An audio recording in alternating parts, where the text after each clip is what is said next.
It starts with a simple question and ends in objective reality. Through our journey from there to here, we find one another and ourselves. And as the next 24 hours breaks free from our last, we gaze onward in reflection of the day. Come to your own conclusions. Stay vigilant. Welcome to the Daily Wrap-Up.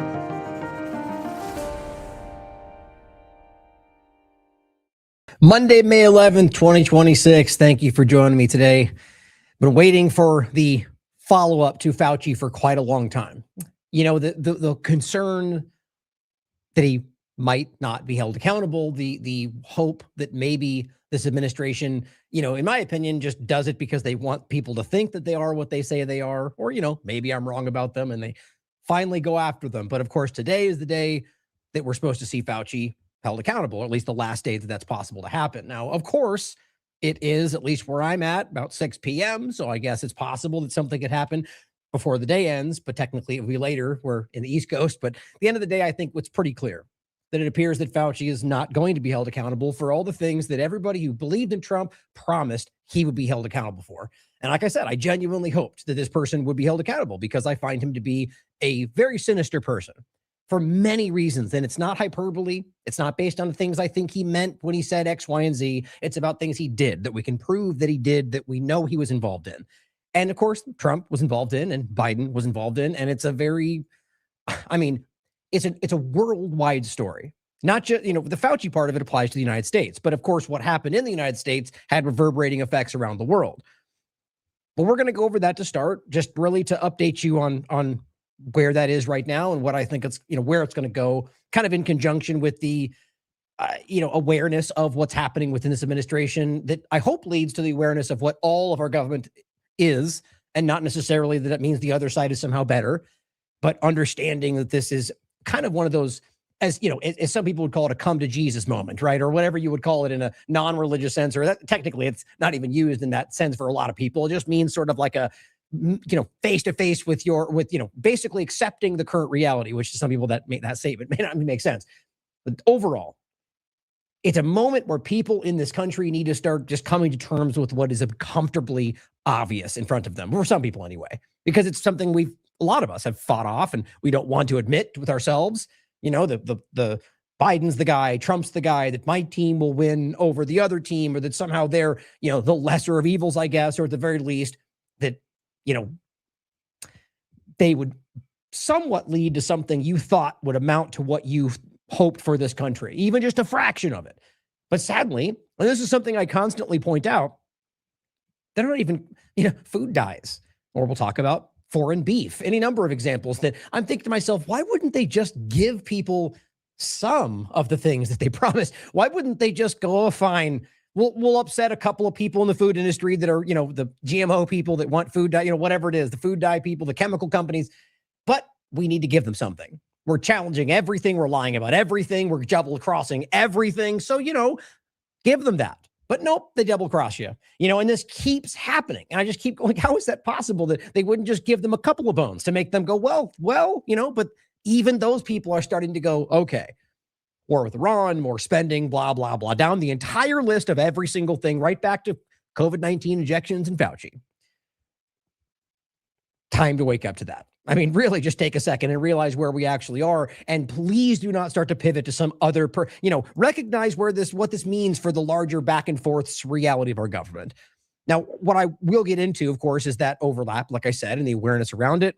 I want to touch on Fauci and make sure we understand, you know, where I think it really is. And Rand Paul's, I guess, whistleblower conversation is supposed to happen 2 days from now, and what that means in this context. I want to make a point about the hantavirus. Now, I'm actually not going to get into it too deep today. I still hold my same opinion about it. And I'll make that clear for those that haven't seen up until now. Something we should pay attention to, something that clearly is some writing on the wall, if you will. But like I said before, it's about not doing their job for them, right? And I'll get into what I mean by that, in addition to a couple of very standout things, even just in my engagement, that I think are worth pointing out. And from that overlap, I want to make sure we bring this into the larger kind of psychological operation of a lot of this stuff and some old work from TLAV but I also want to make sure we focus on some of the bigger stuff today, Iran and the developments within that. But one of the real things that I'm going to focus on in the middle of the show today, or rather more larger things, is something I've talked about a lot. And I think it's important, especially right now. And right now, again, like the first topic, more than ever in my experience, which is, as I've titled today, coming to terms, or whatever I said it, with the reality that Israel controls U.S. policy. Now, you can take that however you want. You can take that as a lobbying group that's so powerful that can influence politicians to do what they think is best, even if you think that's for America. Same conversation, guys. Or the many different obvious and verifiable points that we can all see on plain display today about what Israel is doing through many mechanisms to control U.S. policy. And even if that ultimately means that these politicians believe that that is what they think they should do for America, it still is very clearly amounting to what these people paying them to think is for America. It's what Americans want. I mean, made spectacularly clear by the fact that Trump is telling them that he will give them those things are very obvious. They're not getting those things. They're getting what Israel's lobby tells them is best for America. And there's clearly a disconnect between those things that people are obviously becoming aware of. And interesting point that overlaps with Massey we'll make today, but a really important point about Israel influence on this government and how that overlaps with what's going on in Iran. And it's very important with the Armageddon end times conversation, which we've talked about, I mean, probably since the first few weeks of this part of this, and a lot before that too. But now it's, like many things discussed on the actual genuine independent media, it becomes something that gets, floated through the larger conversation for, right now, I was going to say briefly, but who knows how these things linger today because it's becoming more obvious, but usually to sort of let it go. So we talked about it, we pointed to it, now we let it go. And this is the reality of exactly that. Of what Israel is doing and what's influencing, as well as the fact that it's essentially fighting or using the U.S. military to fight its end-time war at the expense of Americans, like a lot of us promised. And this is the point of Hegseth and many other people in this government and military point blank telling people in this country and the military that they are fighting, God, fighting for God's divine plan, fighting to bring on the end times, and that this war, committing genocide, murdering innocent schoolgirls in Iran is all for God's will. And it made a lot of people very uncomfortable. And a lot of people spoke out. And it got basically no attention by even the corporate media who supposedly hates Trump. And all of that plays into what is currently basically spinning out in front of us around Iran. Now, one thing I want you to think about today, as usual, guys, demonstrating our value on this platform is something that we have been talking about from the very beginning. Not because we were guessing, not because, there's parts which we're giving you our opinion. But look at where we are. Look at what we said about the two-party illusion. Look at what we said about awareness of Israel. Look at what we said about the awareness of the two-party illusion and specifically the Republican problems within the conservative awareness. Look at what we discussed about the Iran war. And that's not unique to me in this platform. A lot of us out there were doing this.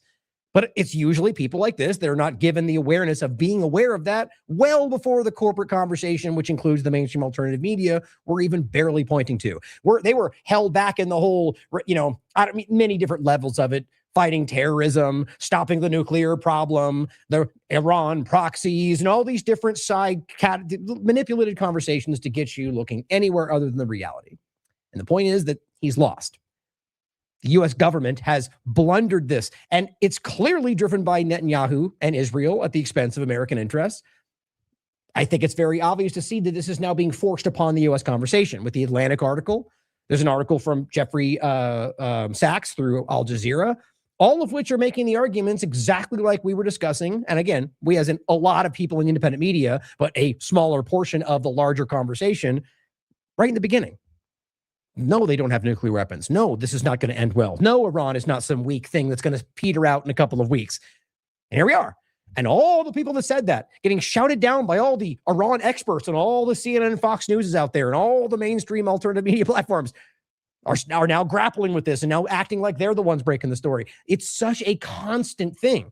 I'm of the mind that most people out there are becoming aware of that and are tuning into this kind of media. Now, that's never going to be represented in the way that gets shown at the corporate media level.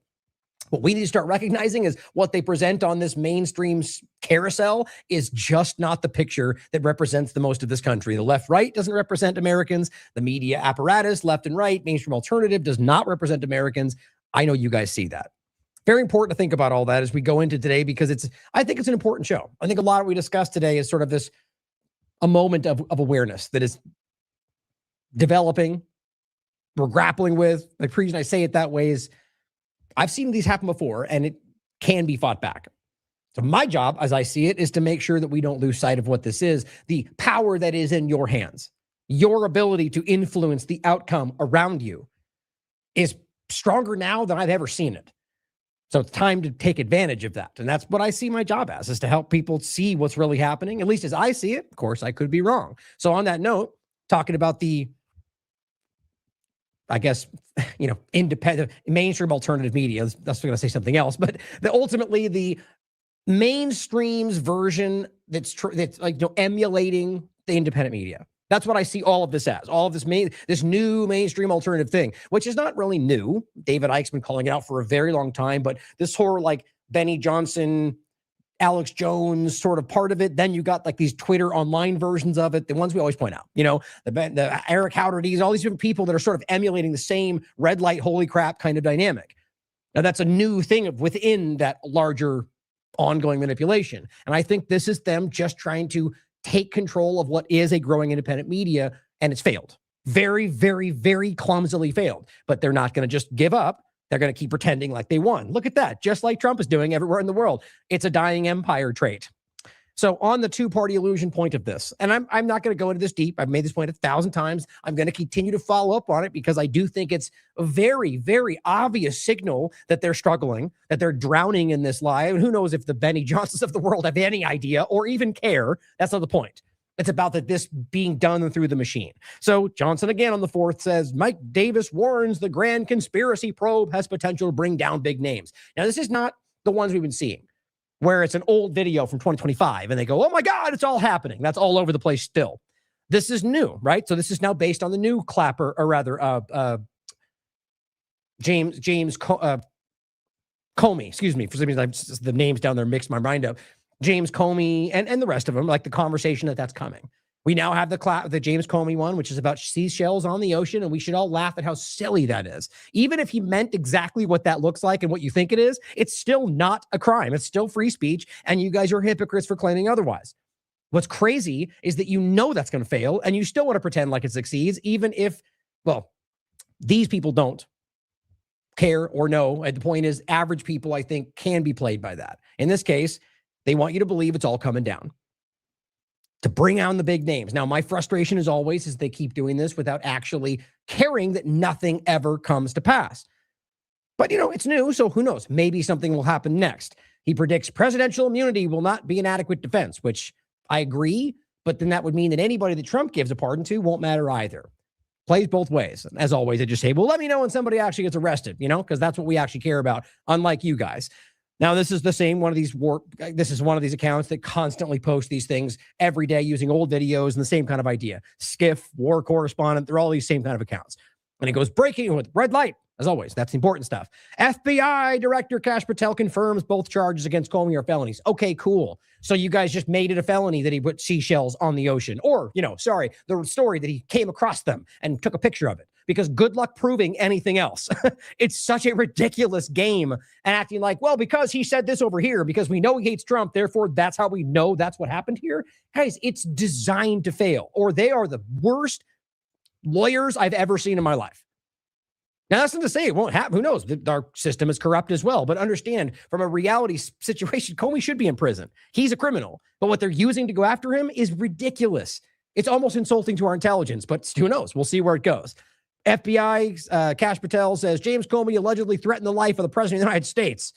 And as you know, shortly after posting that threat, he deleted that threat and then issued an apology. Okay, good luck. Thanks for all the hyperbole. Thanks for all the narrative. The point is, people like this go, look, they said something. It's all coming down. Well, okay, fine. Maybe tomorrow. What about the other 75 things they said over the last 2 years? Nothing happened then. So why would we expect it now? Same old story. They don't care. These kind of accounts, I argue, don't even care. Mike Davis comes out and says, James Comey knew exactly what he was doing. He literally wrote a book on code. Okay. He wrote a book on codes for political violence. Therefore, for a fact that he meant that when he took that picture? No. Good luck proving that.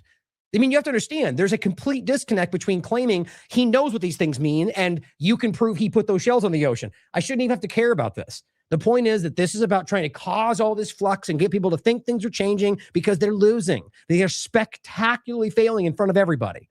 I'm talking about the government, not left or right. President Trump post James Comey lied about clearly dropping the threats. Yeah, okay, it's all coming down. Can't wait for it to happen. General Mike Flynn.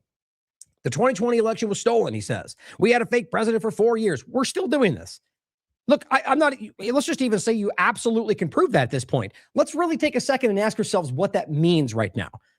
Literally, Trump is president. Okay, so look, if the crime was committed, go after them for it. Arrest them for it. Produce your evidence. Put them in prison for doing what you claim they did. The rest of this is nonsense. It is about getting you to think things and look different directions than what's currently happening. We're talking about 2020. Are we pretending there's new evidence? If there is, why aren't they doing anything about it? Our country has yet to recover. The corporate media was complicit in the crime. Sure, we'll just give them every part of this. I agree. Everyone who used the phrase election denier, okay, arrest them all, hooray. And you're pointing to Julie Donuts, who this is Mike Flynn captioning this while saying that like this is something happening, and she posts this thing. This is from May 8th, 2026, and says Google helped to overthrow the United States. The link, this is, Zach Voorhees saying this back in 2024. Yep. So is Mike Flynn deliberately trying to get people to think? Who knows? I don't even care at this point. I mean, I do, but in the sense of the larger things, this is an old video of Zach Voorhees, for those in the podcast, speaking about this stuff in 2024. Yeah, and it matters, guys. These were crimes, I argue, and both sides play this game, but let's just be specific here. They committed crimes. I agree.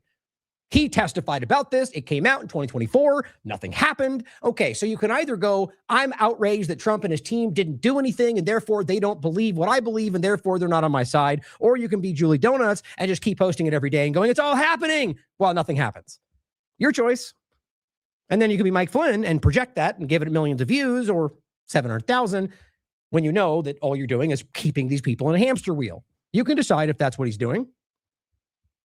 James Woods. Now, this is funny to me because I came out recently under one of his posts that was doing this and going like, hey, James, it's almost like you don't actually care that nobody's being arrested, like the rest of us do. Like you keep going, look, do something, or rather they're going to go down without anything actually happening. And then you never follow up and go, hey, why didn't you do anything?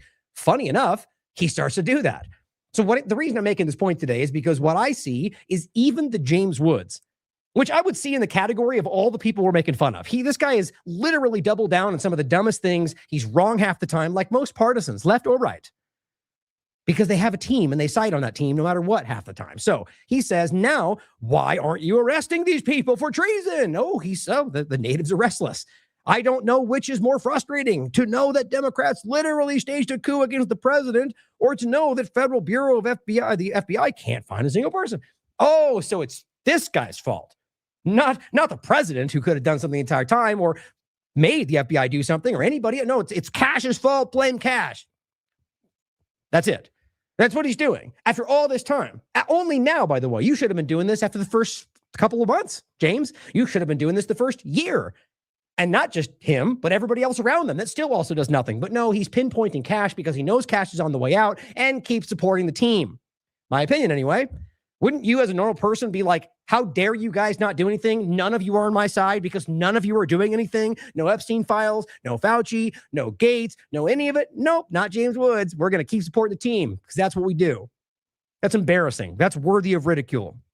Now, other points that show you that people are unhappy within the hardcore team sport politics side, which is interesting. Email from Susie Wiles warning White House staff about leaks is leaked. This is not new. It's from May 9th. But I found this funny in its own right, but also the fact that what it shows you is this is not some Democrat holdover, guys. This is not the first week of the administration. This is allegedly an administration that has been weeded out multiple times. People have left and gone and come back and left. And we're supposed to believe this is the team. At the very least, that they did their best so far to get rid of all the, holdovers they can blame the other side for. So then now we keep getting leaks. Now, what does that show me? That Trump's team is unhappy with Trump, or that Trump's team is unhappy with what the Trump administration is doing, or at the very least that they don't respect them, that they know that these things are crimes. They want to be shown. You could choose your poison. The truth, though, is that, or the reality that we can see is that leaks keep coming out even when they're like, you better stop leaking, and they leak that. So what overlaps with, we'll get to it later in the show, is Kelly and him talking about the briefings about the pretty much what everybody in the world already knew, by the way, which is silly that they're making a deal about it, which is that they were out of their weapons. Their interceptors are super low. He came out, made a big statement about it. Hegseth is now trying to make a case about how he broke the law on national security. Well, there's a case you made about the fact that this is an illegal war.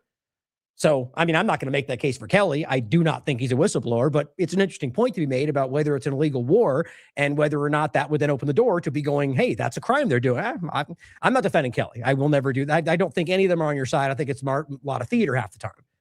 But just think about this and think about how clear it is that the team itself is actually imploding. And I think what this shows you is that this is not just left or right, but that the government, this entire government, is falling apart. Now, I'm not saying that's a positive thing. I don't want government at all. So in that regard, I do see it that way, but it's going to cause a lot of chaos. It's going to cause a lot of uncertainty, death, and suffering. And I mean, that's what will happen if this just suddenly goes. But that's the only reason that would be the way that goes is because of what our government has done to us, right? What this power structure has done to us and warped our minds into thinking that we can't exist without them guiding our hand. But either way, I digress. On this point, Owen Schroyer comes out and says all this to stop a nuke that didn't exist and open a strait that wasn't closed. Wow. 1 million views. It's like he's saying the things we were saying the first weekend, as usual. I'm pointing out the obvious, but I hope Owen is actually changing away from the two-party illusion, growing away from the ridiculous InfoWars dynamic that he was a part of. My point is simply that, yes, I completely agree. And I'm glad he's pointing out the obvious, but from a platform that's seen as somehow above all the rest of the actual real independent media. So they get pointed to when they say the obvious thing we were saying 6 months ago. But it's a good point, isn't it? No nuke, strait was already open, and our gas prices are exploding. And now that's not the point I'm showing you. It's this. Owen Schroyer is barely removed from the InfoWars team. He is a partisan. He's part of the team left-right paradigm. And his people were going, yes, finally, somebody who's not an independent TLAV, IMA, whatever, people that we don't want to like or support because they're not on my right team. But finally, one of my team says it. Now we can support. But the thing is that we all agree, which is that we got lied to. There's no nuke. The strait was open. It's all nonsense. Everybody supports that. That's my opinion. But I think it's pretty obvious. I think it's very clear that the opinion of most people, left or right, are that this was a blunder. He failed. He lied. Netanyahu tricked him. All of the stuff we can actually prove.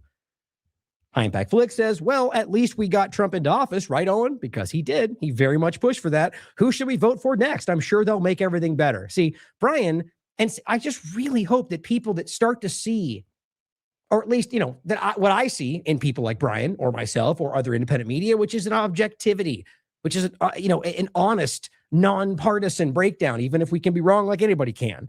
And then take the time to look at Brian over the next couple of years. Maybe take a dance back and look at what he's been doing for 10 years and realize he's been consistent the entire time. Not suddenly seeing it and changing and then going back, like everybody in this larger field. But he has been constantly calling out both sides forever in the same way right now that everybody seems to go, yes, that's correct. We see it. Probably in a month that'll change. But he'll stay the same. Not in a bad way, but in the consistent way that continues to call out the broken nature of this government. Important, I think. This person, what is this? Coinbo, just random account, says, President Trump, if gas continues to rise, then let it rise. I'm not bothered. What a statement by Trump after all the promises that it wouldn't happen. It won't. It'll go right back down. Don't worry. It's because of the nukes. Ron bad. Now I'll just shut up, basically. I don't even care. Yeah, that is him frustrated, guys, because he thought if he told you not to care that you'd just stop caring. I guess that's what that's what he's been told his whole life. Apparently that's not true. And of course, True Stream Media says, let them pump gas. Let them eat cakes, making fun of him. But the point is that it's not going your way, it seems. And I made the joke about this because this is what you have partisans doing now. The Grand Californian simply goes, man, I filled up my Silverado. I'm quite sick to my stomach. Now the gas is $7.39 a gallon. Right? This random, who knows, bot for all we know, comes in and says, Iran could have nuked your ASS. Would you have preferred that instead? What a stupid thing to say. First of all, even if it was literally the truth, why would it be like, die or spend this much on gas? It's like, what a childish view. But this is, Bought or not, a lot of people actually fall for stuff like this. And I simply said, your brain on partisanship, joking on the old, your brain on drugs kind of guy. That's worse than drugs, in my opinion. And I think that's what we're seeing is this kind of broken, all or nothing mentality. 5 Times August says the Epstein case is so bad. Now you could decide it's something different, but the point is something they're trying to distract you from. I do think Epstein is one of those things, that it's so bad that the government gave you a war, a new virus, aliens to keep you distracted from it. Sit with that as long as you need. Now, it's kind of a joke, kind of not, because you should be considering that a lot of these things are trying to get you to look a different direction. But some people would think that the one was from the other, where, the war is the focus. I mean, you can decide for yourself. But what's interesting is that not even the point of whether this is true or not, but the engagement and people that are supposedly, team sport players. I mean, here's JP Sears. This guy was literally just on InfoWars. He goes on all the time. Hardcore Trump supporter but most of them at this point have now kind of gradually come along to, well, he's doing the wrong thing and it's Israel's forcing him or whatever the narrative is to sort of, and I'm not even trying to badmouth JP Sears. I think he's funny and I think he does good work sometimes, but he's very partisan. Maybe I'm wrong. You can decide for yourself. But overall, the point is that even somebody like that says, and an assassination attempt, implying that was a fake, or at least a psych or a manipulation to get you to look a different direction. I mean, think about what that shows you with people that are this influential and this high and engaged. I mean, if 5 Times August was somebody who was, like I said, post the election, was very much supporting of Trump. He has integrity, so he started calling it out the moment that he stopped doing what he said. JP Sears took a little longer than that, but the overall point was that a lot of people are like, yep, we're being lied to. Now, you guys don't need this. Right. And this is what I know. I know some of my hardcore audience gets, you guys get the same. Sometimes it can be repetitive. I get that. But I'd like to believe that you understand, because you watch this show enough, that this is necessary for people out there that are new. And we'll get to the good stuff that you probably want to hear, but it's important to make sure people see this. And, maybe I'm spinning my wheels. Maybe I'm wasting my time. I'd like to think that people gain from this who are, look, I'm going to be real. I don't care if there's one person that watched today that was like, opened their mind and was like, wow, I thank you, that I think it's worth it. But you guys tell me what you think. Anyway, the point is that's awareness of at the very least, the allowance to stop supporting the team. That's what we were telling you the first month of this administration. And that's not because it was right then. It had been going on the last administration. And I was becoming aware that people aren't buying it anymore. Jason Bassler says, hey, MAGA. Now, in my mind, it says, how is the end of the war going? U.S. military forces will leave Iran in 2 weeks. Now, my opinion is that the people that are still making those arguments are not the people that truly want to make America great again, but the people that said that because they support Trump no matter what. The people that truly want to make this country great again, even if we disagree on that, they didn't get what they were promised. And if they're honest, they were like, what the F, Trump? That's not what you said. And I think that's where most people are. So my point is that what you can see here is the blind team sport left, the blind team sport right. And he compares it as 2 weeks to flatten the curve, 2 weeks to end the war. Well, look at that. It's almost like it's the same damn thing. Yep, I really believe that in the sense of the Great Reset and getting us in a place where they can transition this into something larger. Not going to get into that much today, but you know what I think. I think it is unbelievably obvious that that's happening right now. So on that, a couple more points on this segment. This is examples of people that are just fed up with this, right? And the absurdity of how obvious it is. Trump recently posted a whole civilization will die tonight, if they don't, or so on. And he's made that statement more than once. And of course, the ridiculous Zionist Stephen Miller comes out and says, be unapologetically pro-civilization. While you genocide an entire civilization, while you genocide a secondary civilization, while you occupy and ethnically cleanse a third one in Syria, in Lebanon, Gaza, right? Or, while you just absolutely don't believe that at all, and it's objectively clear every time you open your mouth. But yeah, say the thing that they can all point to and pretend that you're not a monster.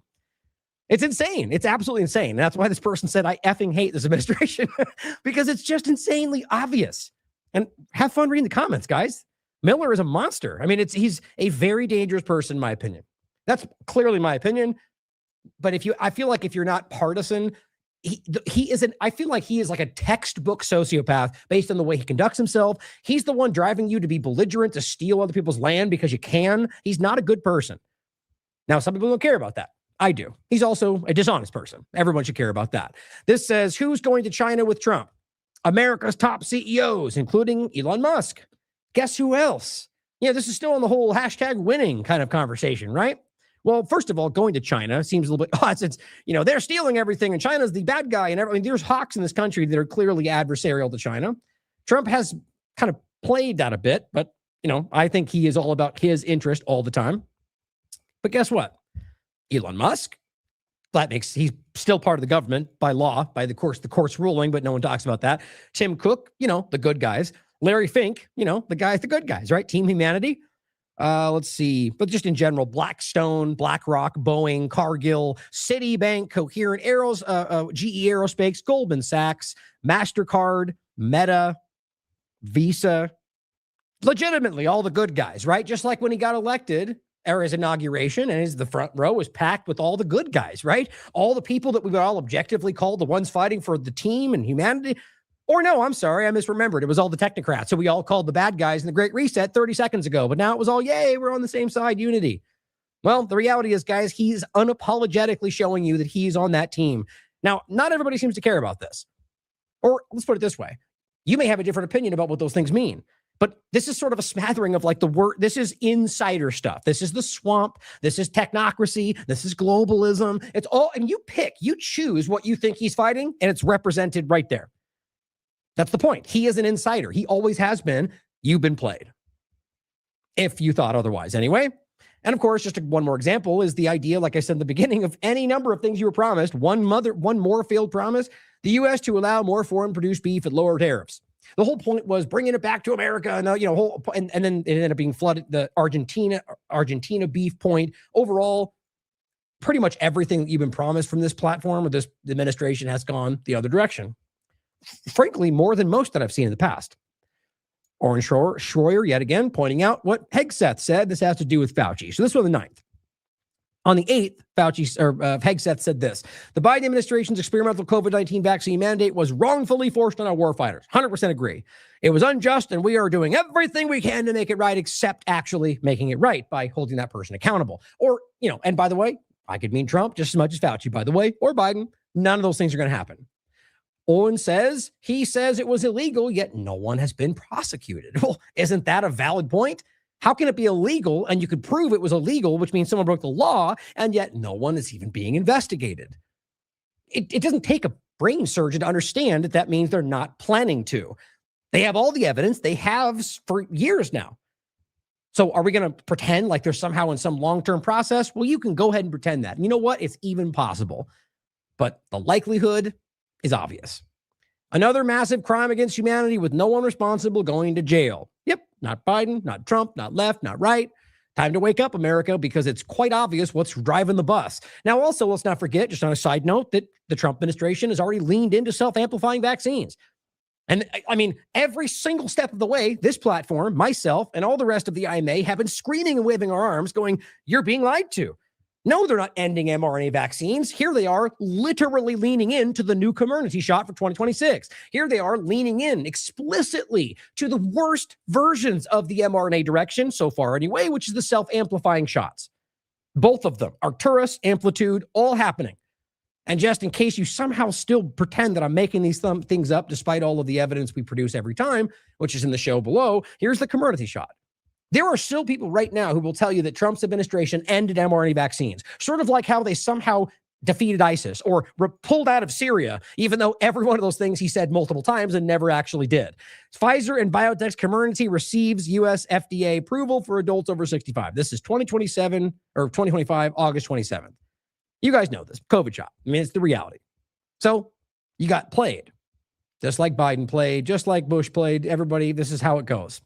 Under the guise of ending mRNA. Oh, of course, mRNA and food they kept as well. Now, I'll also include a couple articles that I was just searching for Fauci stuff, by the way. CIA is creating, fostering, and seeding neo-Nazi extremists into the United States. Look, that was 2023. Look at that story that came out that was breaking news that we were covering back in 2023, as usual. And Fauci's mask lie crumble. That's why I grabbed it, actually. But I thought that was interesting that this is exactly the story that was all just kind of pushed through and then went away all of a sudden. Isn't that funny how that works? And of course, this one, Fauci runs as the COVID illusion collapses, 2022, while the mainstream media doubles down on the vaccine injury cover-up. You guys know this. This is a lot of people actually discovered us during the COVID-19 timeframe. But this is early on in the moment this thing started, we were breaking this down. And the point I'm showing you those for is to recognize that Fauci, we always saw as a criminal because he was acting in a criminal manner. He was doing, everything we've discussed over this whole conversation is, let's just put it this way. It comes right back to the U.S. government in every possible way. Fauci has played a central role in this mechanism as long as I've been aware of what he's been doing, which is not, he came into my mind in the beginning of this COVID-19 conversation. But since then, of course, we've looked back at his previous work. The universal flu vaccine conversation, Rick Bright, and this whole thing has been there for a long time. And this is an interesting point at which it was shifted into the new direction, sort of like everything else that's being done to us, where it is something they want and they need, they create the context to justify that next push. So here's Rand Paul saying, remember when you were called a conspiracy theorist for questioning the origins of COVID?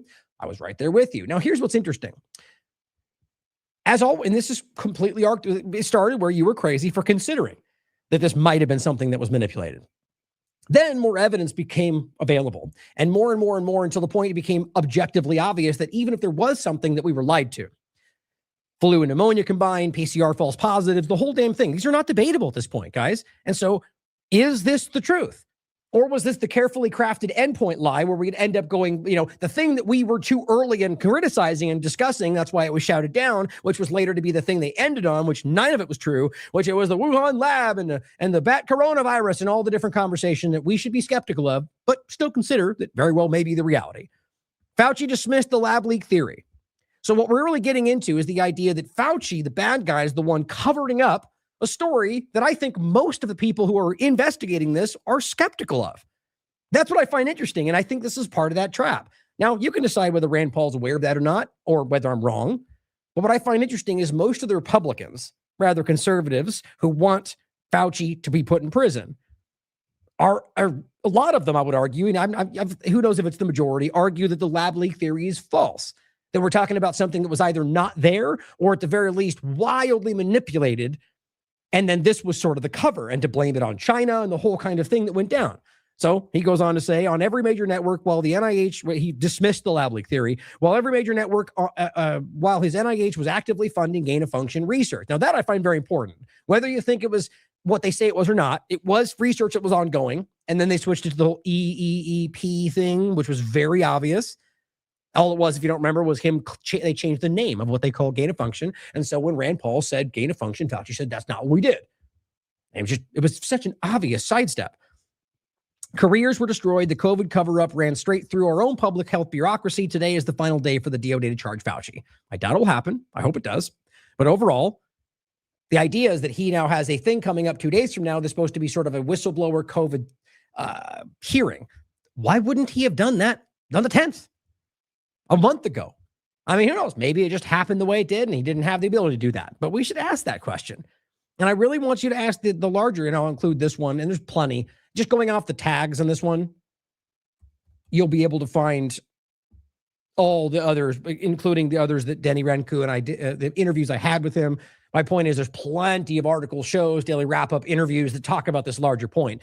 But this one's simply entitled, Data Proves COVID-19 is Actually an Illusion.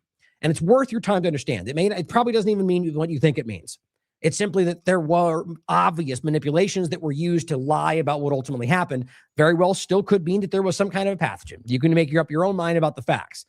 But with this point, it seems almost designed, like you could look at it this way, designed to make sure that this person never goes to jail, since it very well may be a story that's a construct. But either way, I guess the real point is, regardless of what you think about that, it's not happening anyway. Which is unfortunate. I mean, let's not forget that Alex Jones and all the rest, that was one of their primary things. Just keep Trump alive and Fauci will go to jail, we were told. 5 times August. All of a sudden now, right? And we're going to briefly point to the hantavirus overlap. Fauci in the news. Deborah Birx in the news. Really? Gates in the news. Masks back on faces. Hazmat suits. New shots in the works. Nothing has changed because nothing has changed. Now, those are the discussions. But let's be clear, we're nowhere near what was happening in the beginning of the COVID-19 illusion. New shots, the hazmat suits, like I'm aware and I'm paying attention and I'm concerned to a degree, but I'm worried. Like I agree with this statement saying this. Like, I agree with what he's presenting there. People out there that are doing what I would argue is their work, which is the hype around either around the idea that they're about to do all the things they're going to do, or just the idea that this might be a dangerous virus. Either of those could be the reality, depending on how you view the world. But let's wait for, let's not do their job for them, which is, I guess let's wait for, okay, right now, which maybe I'll say it real quick and then we'll get over to the next point. The idea of these people being on a lockdown, right? Or, after the ship and the whole thing, which is just crazy to me from a freedom perspective. But overall, it's something that's been going on a long time. There's been examples like this from before the COVID-19 timeframe, where, especially on these cruise ships, I used to work with people that worked on cruise ships as cooks. It is insane, the level of stuff they do that's way beyond restaurants. I don't want to get into it all, but just because of the idea that you are isolated on the middle of the ocean. And so from a cooking perspective, you have to be way more careful, right? Half the time on food illnesses, you can only hold food for half the time you normally would, blah, blah, blah. And I'm only saying all that, and the point is that there's been a awareness of whether or not you're sort of in an incubator situation, and so to be more careful. But it's never been hyped the way it is today, even if there have been incidences. It was sort of brushed off and ignored. It was talked about. So that it's happening now is concerning to me, because it very well could build into something that could explode on the scene. My point, though, is that where it goes from here makes all the difference to me. If all of a sudden it starts popping up in this location, that location, I will point to some things in a second. Like I said, let me come back to this in a second. But just to be cautious, guys, because I'm worried of how much this might be used in a lot of other ways than just another COVID-19 pandemic situation, illusion, that is. But what he said there, nothing has changed. That's the point I'm trying to relay there overall. These are the same people doing the same things.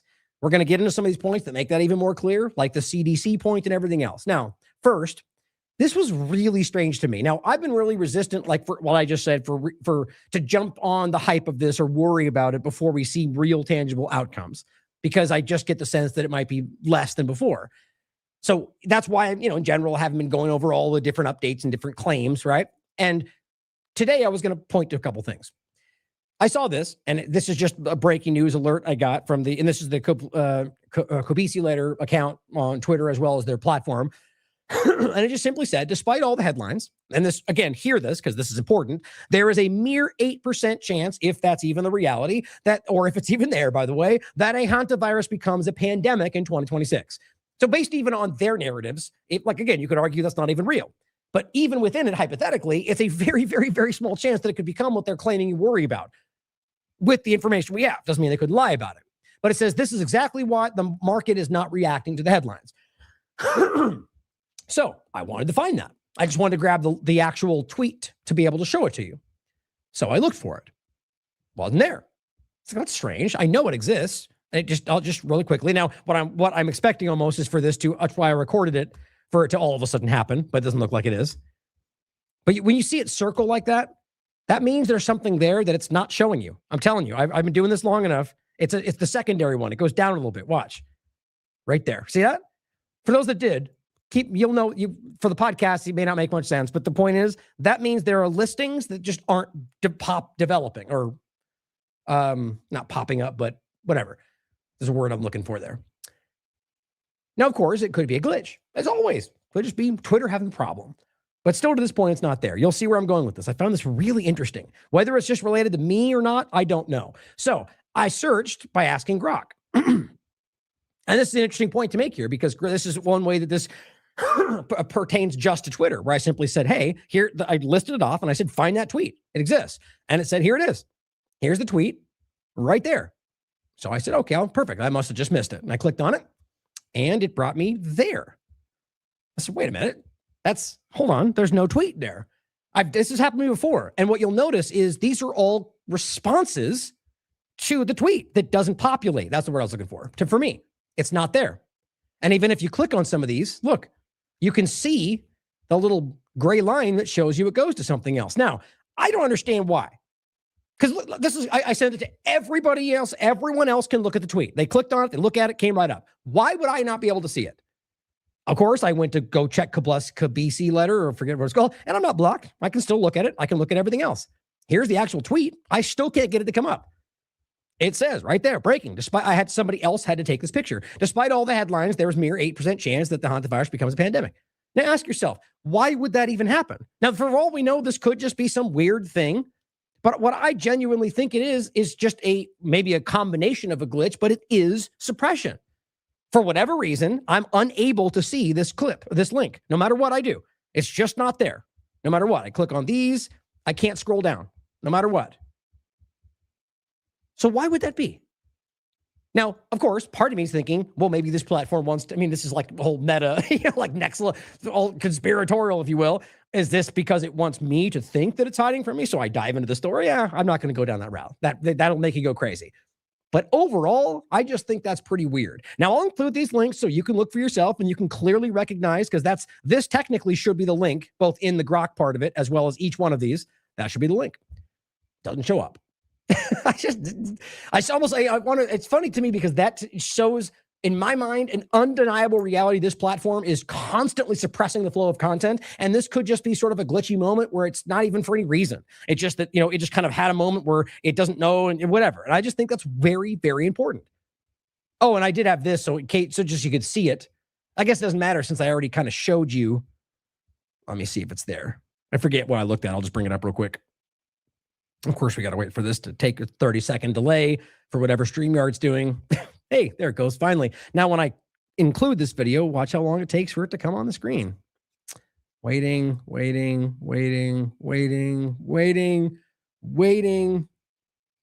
Nope, I just denied it, actually. Not, well, that was a waste of time. Well, anyway, there's clearly something going on with this platform. I can't even get half the stuff to work right now. But all the video was ultimately going to show, which I guess now it's not allowing me to show, which I'm not really sure why, was the fact that it was just me loading this and it wasn't coming up, but that's what you can see already. Honestly, I took the video because I was thinking it was going to just suddenly load when I was looking at it, but let's move on. I just find that so strange. It's not even trying to hide what it's doing anymore. I find that incredible. Anyway, so continuing on the hantavirus point, President Trump stands firm on WHO withdrawal amid the hantavirus outbreak. Well, that may sound like, the thing you want to hear, that he's bucking the system, except that's not even close to what's actually happening. He's literally proposing to build a new WHO that costs way more money per year, on top of the fact that he's literally built his own globalist platform. That is the Board of Peace, that even the UN calls a tangential security council. It is literally globalism that these people, everyone claims they're fighting while supporting Trump's globalist agenda. But so recognize that when what he's actually going to say here is not what you probably think he's getting into. And that is that, coronavirus bad and vaccines I don't really agree with, but, I'll let it speak for itself. Do you reconsider leaving the World Health Organization because of the outbreak of hantavirus? No, we seem to have things under very good control. They know that virus very well. It's been around a long time. Not easily transferable, unlike COVID. But we'll see. We're starting. Okay, so did that bother you? Right? For all those people out there that are utterly convinced that he somehow is only going, yeah, the shot's great because it's some kind of 45D chess move. Right? The reality is you should be outraged that he still pretends like those monstrous, murderous things are somehow helping anybody and still offers them to children, which is what they're still doing. Him and RFK Jr., just the same. But not like COVID. So what he just implied there is that COVID is dangerous and spreads very fast. Is that what you believe, Republicans and conservatives, to support this platform? Or this president? It should matter to you. Now, I'm not even asking whether that's the truth or not. Just from a simple point of whether you're siding with a person who actually doesn't even represent what you believe the truth is. I'm speaking to people who are honest, who have yet to truly recognize this person doesn't even believe what you think he does. He's constantly saying whatever he needs people to think. And at this point, he's just saying this because it's trying to walk down the idea that this is dangerous, because I think he's saying that for his audience. Now, who knows where it goes? I mean, he's said things like that and then leaned into an active thing around COVID in the past. Studying it very closely. We have very good people studying it very closely. Studying it very closely. So keeping that in mind, CDC escalates hantavirus response. Yeah, that's Trump's administration, just in case we were confused. Now, this specifically, CDC is escalating its response to the hantavirus outbreak. This was on the 8th, issuing a level 3 emergency response. And specifically in Kentucky, I only got that first. Oh, I forgot to go through this more. The point was the risk of hantavirus is low here in Kentucky, and right now there are no identified close contacts from current outbreak.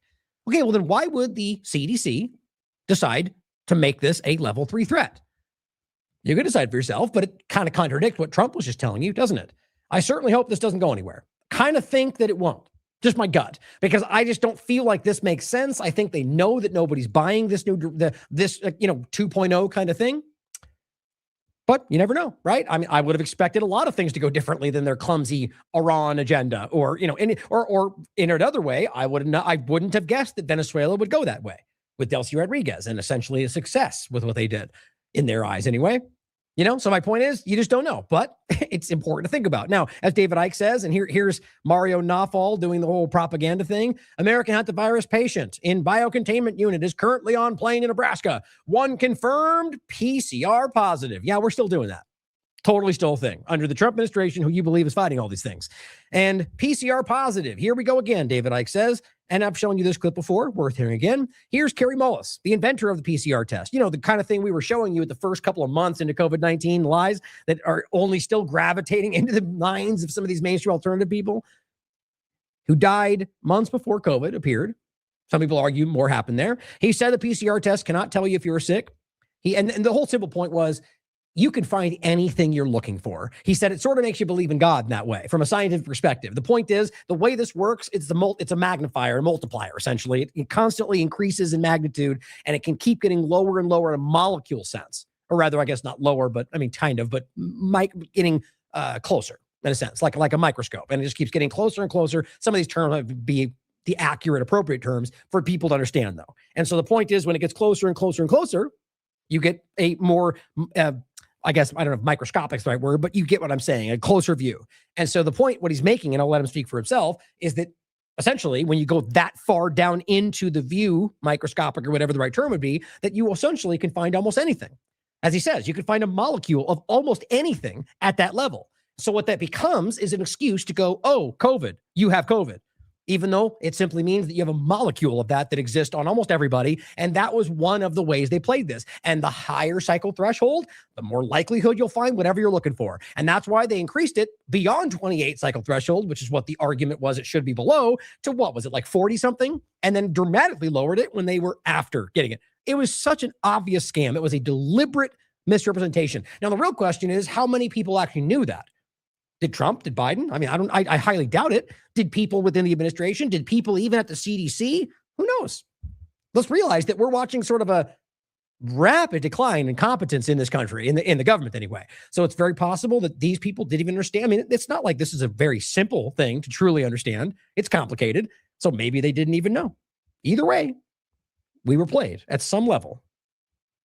And with PCR, if you do it well, you can find almost anything in anybody, because if you can amplify one single molecule up to something that you can really measure, which PCR can do, then there's just very few molecules that you don't have at least one single one of them in your body.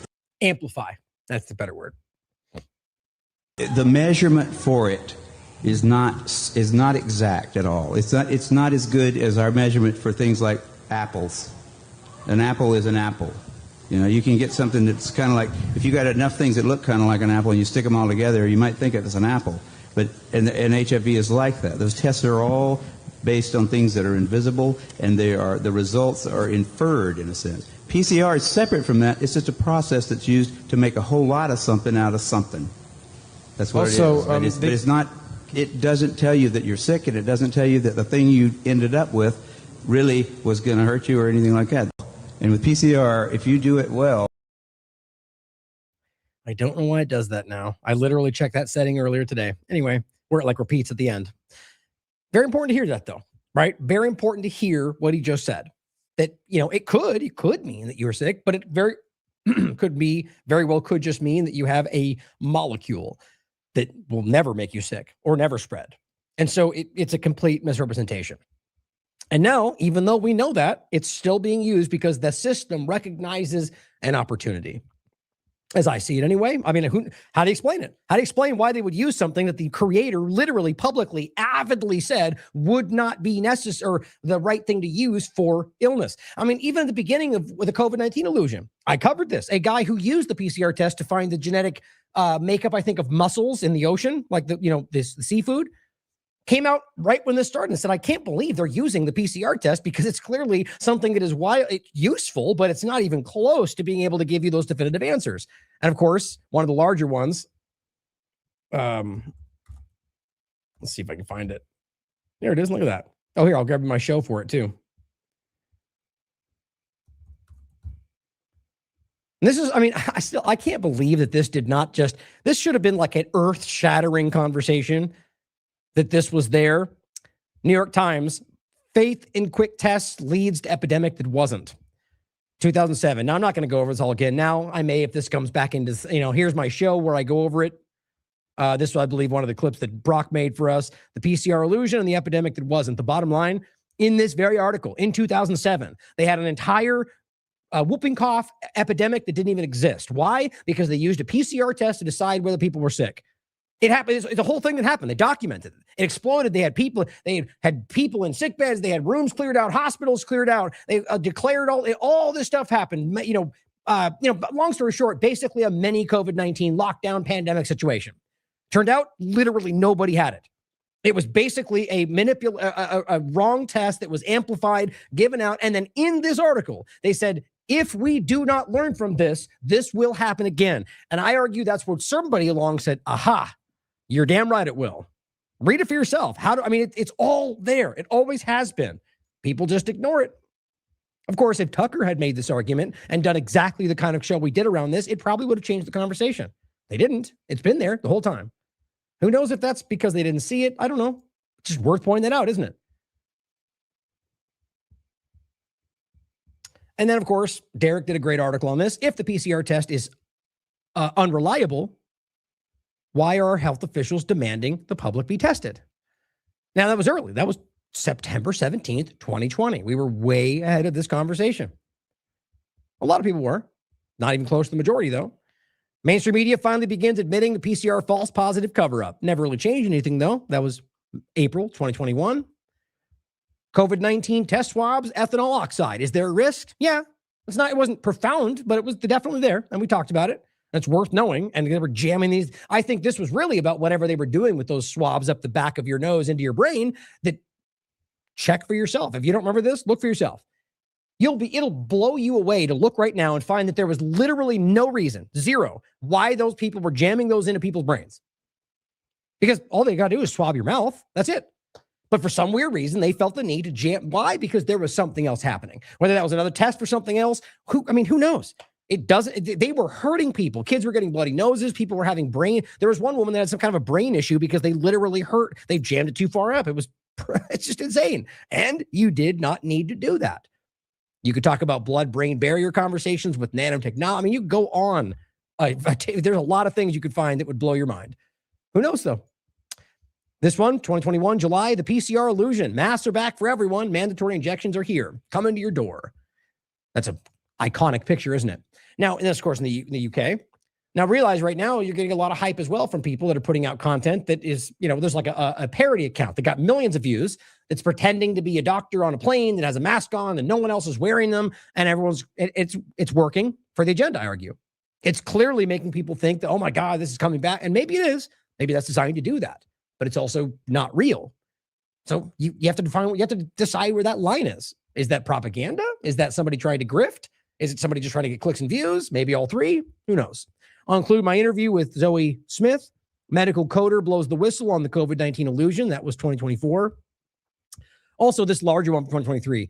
And this is just kind of a compilation. You have every reason to question everything you're told about variants, vaccines, masks, and PCR tests. Now, Mary Talley Bowden rightly points out, odds of getting struck by lightning, 1 in 1.22 million. Odds of dying from hantavirus, 1 in 34 million.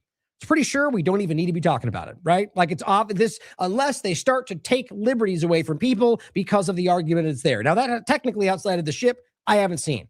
If you see it, please send it to me. And I am worried about that. Like I said, the idea that anybody anywhere can be locked down because of they tell you you're at risk, from the day one on COVID-19 illusion, that was something we were not okay with.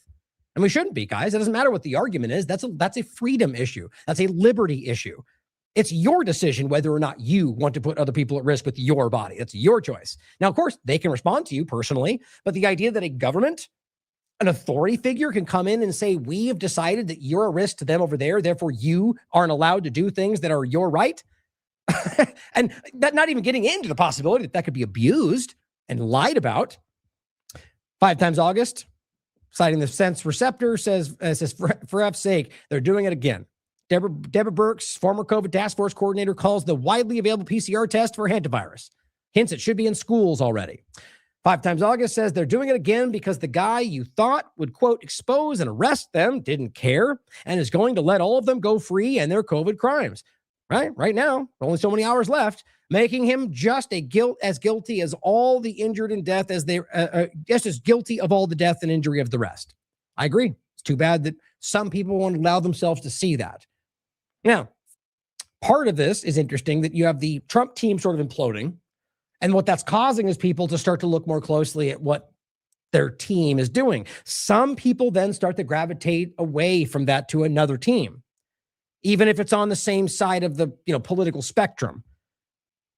What we should be doing is standing back, in my opinion, and recognizing this is what government does. It's never been a better time to start broadening out the way you see this, guys, understanding that, like we'll say in this point, even let's just say Massey is genuine. I hope so. He's been doing a good job holding to his principles and consistent with what he's been saying he's doing. He's following through. I will support that. Not in the sense of going out and voting for politicians, especially in a system where I do not think it translates, but I will continue to stand for somebody who follows through what they claim. And who knows, maybe in a long way down the line, if he's done it for years, maybe I will change my mind. I doubt it. I don't believe in government. That's why I'm kind of making a joke. But overall, my point is that we should hope that people are going in a good direction, and we should hope that that's genuine while questioning them every single step of the way and always considering that maybe they're lying to you. In this case, Massey represents sort of an alternative, right? Maybe he's going to run for president next. Maybe Marjorie Greene and him. And maybe that to me represents an extension of the same problem. Honestly, even if they mean what they say, I still argue that it's still the same government and they'll still get capped and manipulated and influenced like all the rest of them. I hope I'm wrong. My point in saying all this, though, is to recognize that what's important is that we see the real issue, my mind, that government creates. The reason I'm saying that is because what we're seeing here is not a left-right thing. Not a Massey Trump thing. Well, I guess arguably you could argue in that case it would be a Massey Trump thing, but that we're talking about foreign elements influencing policy in this country. In this conversation point, specifically Israel. And there's more than that. There's more countries that influence policy just because that's what lobbying does. Lobbying and money in politics should be something we get rid of.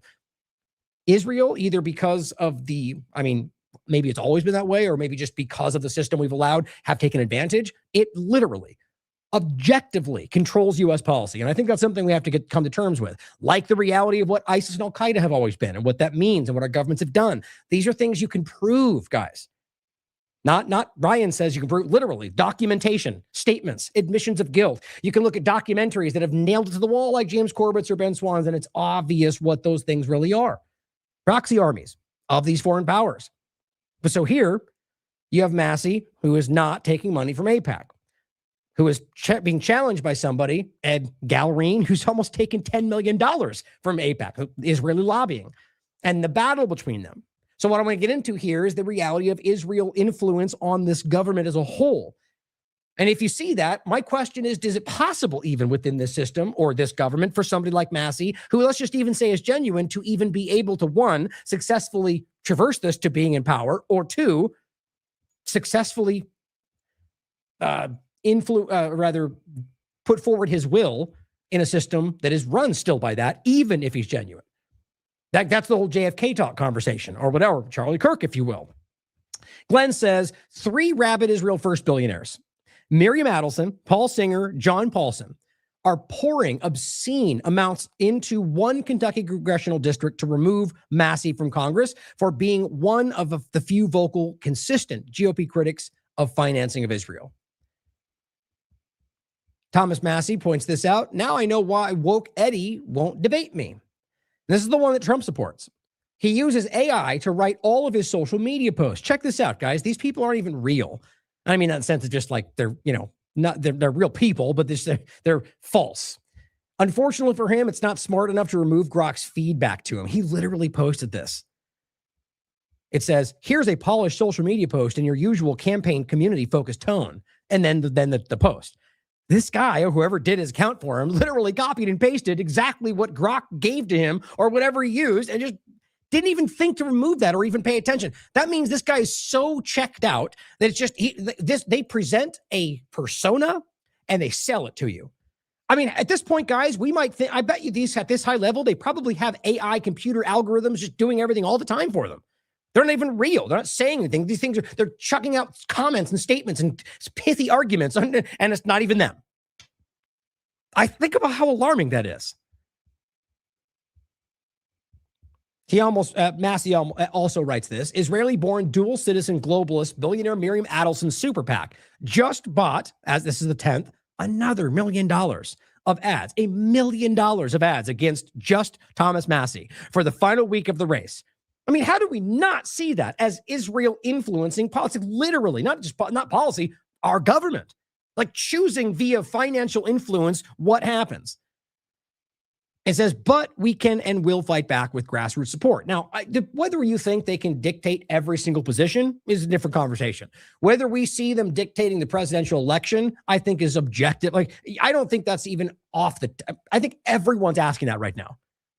My opinion. You could tell me if you think it's true. I mean, this is in the main conversation at this point. This is in corporate media is having to buy. I mean, Thomas Massey is saying these things publicly to a huge audience of people, and he's about to become a member of Congress yet again. Clearly, people understand this is happening. So what he's simply highlighting is these people are just bombing this with money, trying to stop him from being in power because they know he challenges their interests. To me, that's objectively obvious right there alone. Now, here's John Kiriakou, former CIA agent. This is just the same old clip of Trump basically openly telling you that Miriam Adelson would come to the White House more than anybody and went back with her dead husband, Sheldon, going in there and begging them for money and gave it to him all the time. He laughs about that. John says it's not Russians influencing American politics. Israel is. These are not jokes, guys. These are people that have been paying attention, who have been on the inside, who are quite frankly telling you Israel controls American politics, influences American elections. And yet we still can't even have an honest conversation about this because the mainstream alternative are completely captured in their own way and don't even allow people to see that this conversation exists. But my point is most people in this country are actually in this conversation, are aware of the real media apparatus and still see them, still point to them. But no, listen, how long have I been saying this? The only place in the world that you can get an impression of what the majority thinks is on their apparatus they built. And it's not true. Where else do you get it? They present it as what they claim the majority. It's not even true anymore. And we can all sense that right now. Think about what that tells you. Glenn Greenwald, a Jewish person himself, points to 60 Minutes interview with Netanyahu. And he says, like a lot of people, I have my strong criticisms of Netanyahu. But one important metric of a man is how he treats his employees. Netanyahu flies to the White House 7 times a year to visit his. And now he's sitting down with more of them on Israeli state TV, 60 Minutes. Credit where credit is due. Well played. What he's saying is that Netanyahu has employees, and that's the White House. And Israeli state media is 60 Minutes. I mean, you could argue he's joking. You could argue, but think about this. You would have never seen this 2 years ago. 5 years ago, because I bet you even Glenn would have called that racist 5 years ago, would have shouted you down for being an anti-Semite. The point is the whole world has changed. Everybody, as a Jewish journalist himself, has come not just to the point of calling it out, but to the point to where he's like deriding and criticizing and like making fun of how obvious it is. I'm forgetting his name all of a sudden. Oh, shoot. There's a few of them out there that have been, a lot of them anyway, but the ones I've interviewed anyway, Jewish journalists that have been screaming about how the genocide is ongoing, how they're using Zionism to manipulate Jewish people. And it's just obvious, guys. And so what he's telling you is that he believes Netanyahu is in control, either through jokes here or through basic statements elsewhere. Glenn is a very respected journalist, whether you think he's honest or not. And it's very clear the majority understands this opinion, whether they disagree with it or not. That never used to be the case. I argue most people feel this way right now. Here, Colonel Douglas McGregor telling you point blank, Netanyahu has, quote, complete control over U.S. policy. The minister has something now that he's never had before and probably will never get again, and that is complete control of the United States Armed Forces. and the absolute allegiance and obedience of the President of the United States and the Congress to whatever he wants. He's got to use that. It's a use it or lose it proposition for Israel. Either they... God, it took like 5 seconds for the pause. Judge Napolitano's show.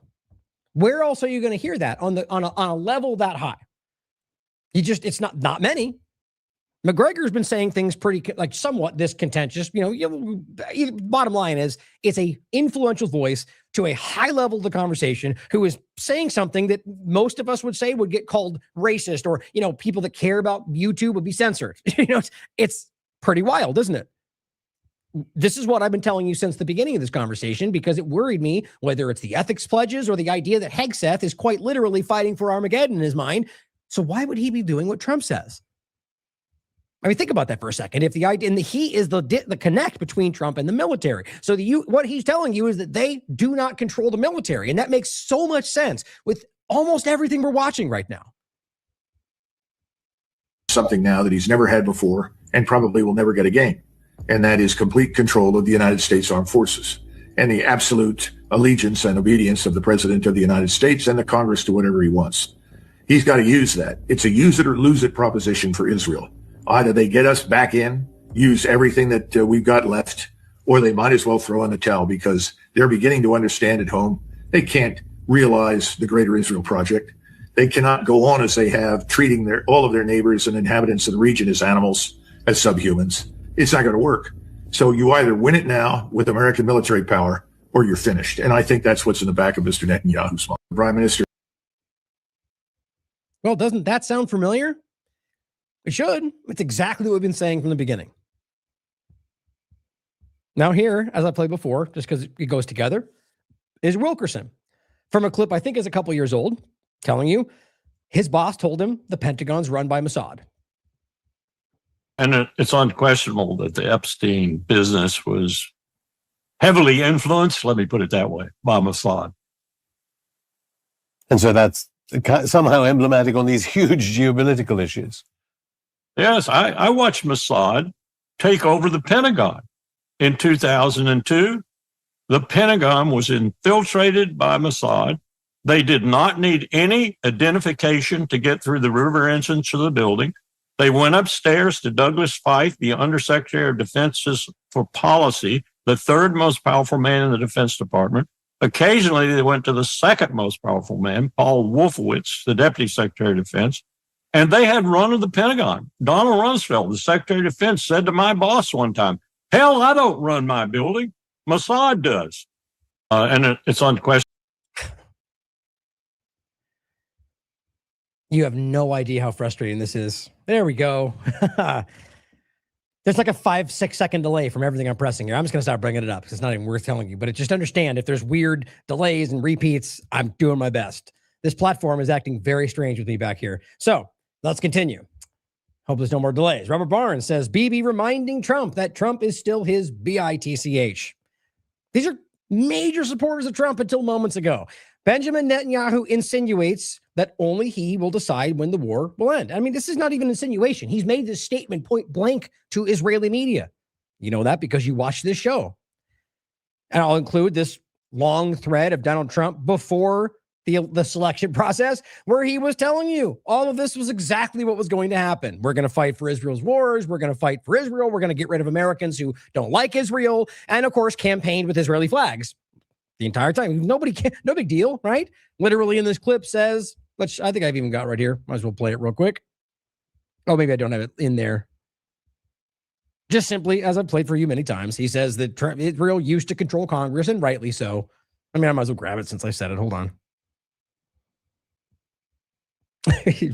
There it goes. Takes so much longer.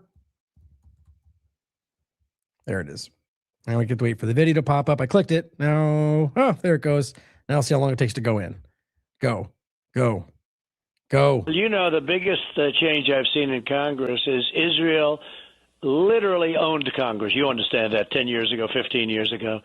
And it was so powerful. And I think you know exactly what I'm saying. They had such power. Israel had such power, and rightfully, over Congress. Well, you know, the biggest change I've seen. Because I've already pressed the button. There we go. Rightfully over Congress. How can you deny something like that? And, people can pretend that's not real or it's taken out of context. No, and no, very public. I've played the entire thing, or, I've given you the full link, but people will deny what they're going to deny. And this was there on April 17th, 2024, showing you what he was really saying. Just mattered whether you wanted to listen or not. Glenn says, easily one of the most underdiscussed and undercovered stories of the last 18 months, but it's not exactly difficult to understand what explains it.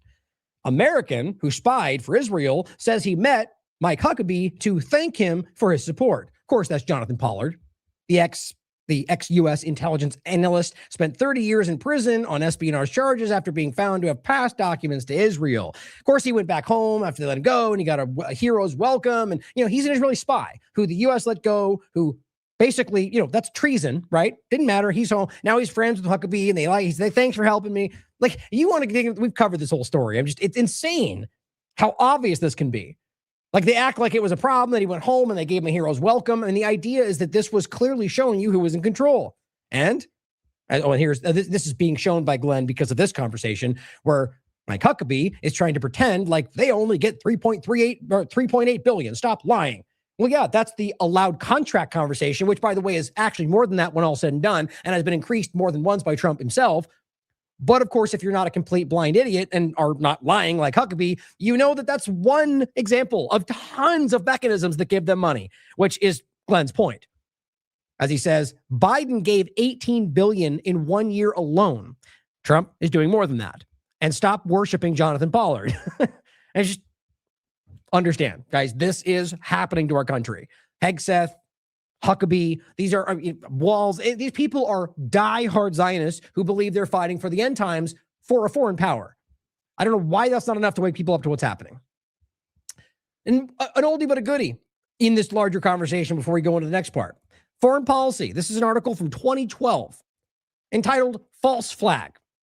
A series of CIA memos describes how Israeli Mossad agents posed as American spies to recruit members of the terrorist organization Jundallah to fight their covert war against Iran. Yeah, it's all about the things today they tell you. Yeah, it's all because of the narrative they're telling you now. Not that they've constantly and long-term been creating fake terrorist organizations to go after the guys that they want you to think are the terrorists. Like, literally, this article goes over like 6 different agendas from different points, whether it's the U.S.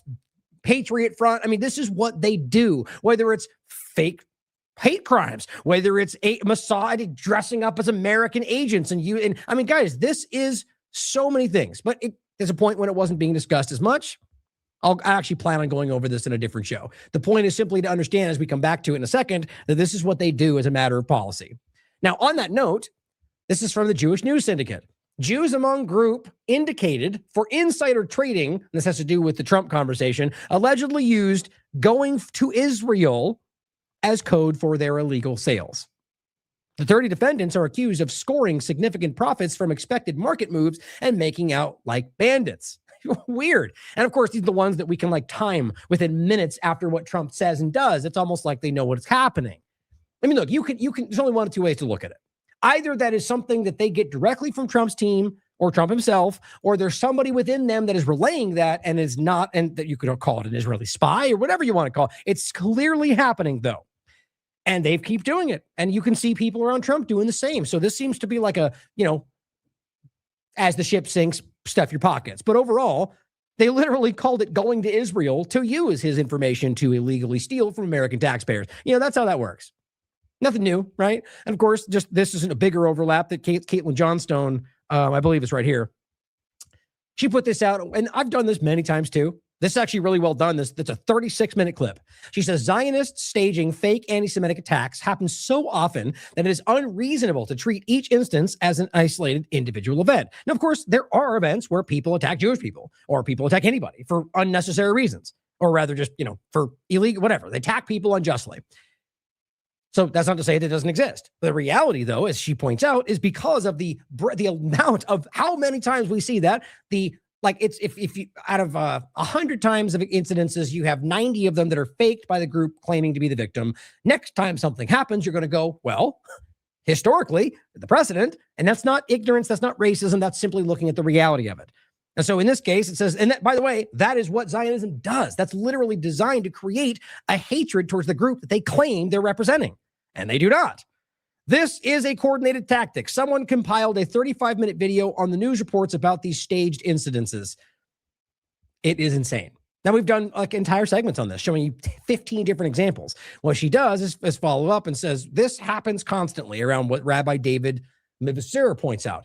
Man who, and this is a rabbi, man who threatened to kill Jews at Cornell admits he did it to make people love Israel. I've almost heard that exact argument before, by the way. This is the literal textbook definition of a false flag attack, says Rabbi David. Caitlin says this happens constantly. The other day, I posted a video of a viral 36-minute video compiling all of these examples, and the Hasbaras didn't even try to dispute it. And these are just the times when the orchestrator got caught. The total number is far higher. Now, consider outside of hate crimes being faked, other major events being faked and being play acted by people pretending to be, I don't know, Muslim terrorists or is anything. What they do. Now, that doesn't mean you should ignore whether those things can happen organically. Just also consider that this is something that does happen. Now, on that note, as we can objectively recognize that Israel is basically controlling policy in this country in many very clear, observable ways, whether you think it's entirely or not, think about where we are with the military and everything else we're seeing. And let's rehash this briefly again, because we already talked about this. But I saw this point today and I decided I think it's worth reiterating, especially since half the time we do these segments and nobody other than the diehard audience even sees it because we're suppressed. The real religious fanatics, Patrick writes, in this story are not Iran, but rather Crusader tattoo boy Pete Hegseth and other nut jobs in the U.S. military. Now, this is about a 4-minute clip. This guy, I forget his name. I've seen him around, basically breaking this down. Now, just to go through this pretty quickly, I want to make sure we give him credit because it's a good clip. It's simply what we already discussed. They are telling the military that this is the end times, Armageddon, that they're fighting this for God's divine plan. And whether or not you think that's the case, whether or not you think it's appropriate, you have to understand, one, that's against the law in a military sense, or rather the code of conduct. On top of that, there are other people in the military that aren't Christian. Is that somehow no longer allowed? Is that somehow, you have to understand that, one, on a religious fanatic perspective, what you're talking about is the same kind of direction that they're claiming all these other countries are going in. I'll come back to that in a second. The idea of Iran and what the comparatively, but overall, that you're talking about a fanatic position, right? The idea that this is somehow you bringing on a biblical prophecy. How in the world is that not the height of fanaticism, even if you believe it's correct? And so then you're using this to conduct military crimes, bombing a school full of girls, conducting a genocide, and then stand back and go, how is it possibly God's divine plan to murder 170 girls? It's not, period. So let's be real about what this really shows us. U.S. troops were told Iran war is for Armageddon, return of Jesus. This should be offensive to people who actually believe, whatever. The point is, guys, it's alarming for what this represents, even if you believe it's the truth. And it says a combat unit commander told non-commissioned officers at a briefing Monday, this was posted on the 2nd of March, that the Iran war is part of God's plan and that President Donald Trump was, quote, anointed by Jesus to light the signal fire in Iran to cause Armageddon and mark his return to earth. Take a second and absorb that. You're talking about people in the military, the highest levels of power, telling their average rank and file that not only is this God's plan, but that Donald Trump is anointed by God to take over a foreign country and light the signal fire of Armageddon to bring back Jesus. We have to take a second and realize how insane that is. Not the sense of whether or not that is biblically the reality, whether you believe in that from a religious perspective, but the idea that not that they're just saying, I believe that's what will be happening, but that they believe they are the ones to bring it to fruition and that they need to do so through murder, through violence. Okay, if this is what God demands, then that's not something I support. And I think we all understand that almost every major religion in the world does not profess to believe in violence and murder for the sake of bringing their agendas to play. Understand that whether you're talking about Judaism or Muslim culture or Christian, all of them have their own weird things that you could read through and go, that's crazy, that seems extreme, that seems archaic, but at the end of the day are rooted in morality. Now, everyone has their, someone over there is going to say, not Muslims. Someone over there is going to say, but not the Jews. You're all wrong. And the reality is that at the end of the day, the core point of most of these religions and what people absorb from it is morality.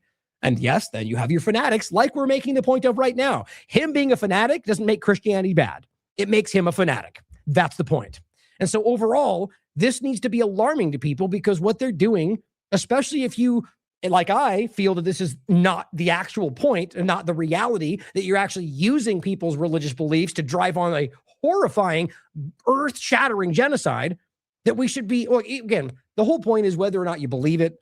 This is being done through a military, through world actions that are objectively immoral, that are, anyway, I'm trying not to make it personal, but I think at the end of the day, it's hard not to, right? I mean, I have a very real moral problem with what they're doing all around the world. And I would like to believe that that's something that we can all share. But, again, people disagree on whether you think like Irani, anyway, I think it's important to understand that this is something that is way beyond what we've been told before. And in fact, is something that is a violation of their own policies.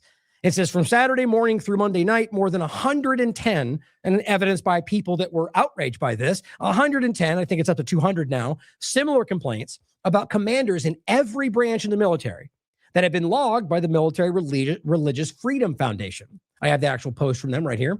This is from the Military Religious Freedom Foundation. It says the complaints come from more than 40 different units spread across at least 30 military installations. We've already told you this. We reported this, I think, close to a month ago, I think, or maybe a little less than that. The MRFF, the foundation, is keeping the complaints anonymous. Why? I think we all know why. To prevent retribution from the Defense Department, which would be a crime, but we know they would do it.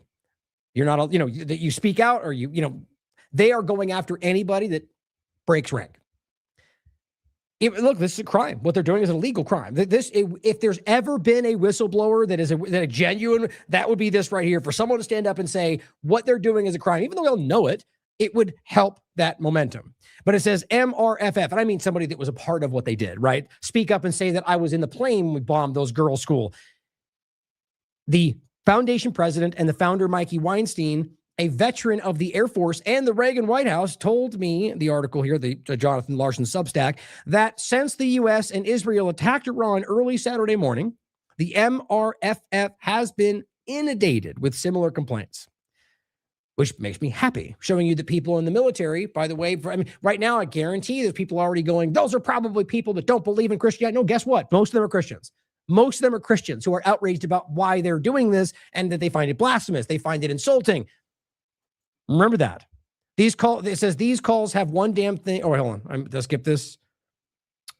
Told me early. No, that was right. So it says these calls have one damn thing in freaking common.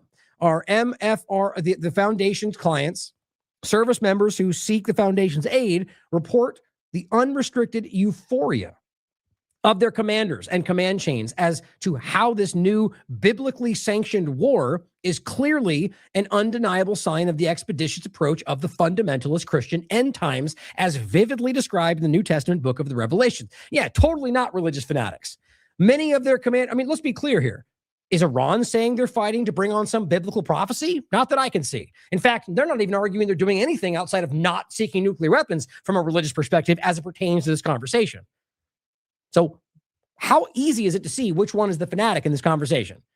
Many of their commanders are especially delighted. And again, to be clear, that's not good, bad. You could argue they're still fanatical, but it's pretty clear which one is leaning in which one is tilting the scales, put it that way. Many of their commanders are especially delighted with how graphic this battle will be, zeroing in on how bloody all of this must become in order to fulfill and be in 100% accordance with fundamentalist Christian end of the world ideology. Now, realize what they're saying there.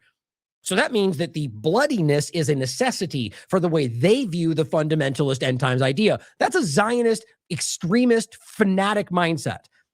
This is the idea of, I mean, look, if you listen to what Zionists have been telling you since the beginning of this, the Amalek conversation, the guys they toted around speaking to IDF before they all went out, telling them to kill all their children, to not leave one of them alive. These are public statements that were openly given. That's why, because what you're talking about is some kind of, I mean, I don't want to get into the religious side of this, is something that is completely disconnected from what any moral person would argue is somehow aligned with, whatever religion you think you're a part of. Like, what religion are out there that you're a part of believes that we should be murdering civilization to justify what you think is in your interest? It is wrong in every possible sense of what we're talking about. It is immoral. It is illegal. It is just disgusting. And what they're doing is telling people in our military that they need this to be bloody and because this will bring on what they believe is the end times. Weinstein cited constitutional and Uniform Code of Military Justice prohibitions against injecting religious beliefs into military instruction or messaging. So they don't care. They're violating their own code of conduct. They don't care. What does that show you? That shows me that these people aren't even representing U.S. military perspectives. It's coming from somewhere else. Weinstein added that the MRFF receives similar complaints about Christian eschatology and of the world theology. Quote, whenever this SHIT blows up with Israel in the Middle East. Well, what a surprise. It's almost like there's a correlation that every time Israel does something like this, that this thing happens to be pushed into our conversation. What a coincidence. After the October 7, 2023 discussion, Hamas attack on Israel, for instance, the MRFF reported a complaint about an Air Force commander who said at a briefing that, now remember, this is post-October 7th, 2023. An Air Force commander said, quote, the war between Israel and Hamas has all been foretold by the book of Revelation in the gospel of Jesus Christ, and no one can do anything about that. That wasn't 2026. That was October 7th, 2023. And he jumped up and said, this is it. Okay. So you could argue that means that this is just what Christians believe, which I don't necessarily argue in a general sense. But what I see this as, and I don't mean that in of like, there are very clear overlaps with these beliefs that exist in all, and I argue it's fanaticism. I think this is extreme. Not the sense that there is a, book of Revelations or that there is some kind of an end times, but the idea that you can somehow do what you think you need to do to like initiate that. Like, think about the hubris of that. I mean, this is the same thing what you talk about with the idea of what Zionism does, genetically engineering a red heifer. Well, when the reality is that's supposed to be something that God is like giving you as a sign, but somehow you can make it and act like you did that. That's what Zionism is in its essence. You took this land. You were given it by the British government, but then it's somehow your God-given land. It's insane. And so my point is not you taking issue with whether you believe these things or not. It's about thinking that you somehow have the ability or the right to just do what you think on the ground and have that bring on what you think is the biblical prophecy. The hubris is overwhelming.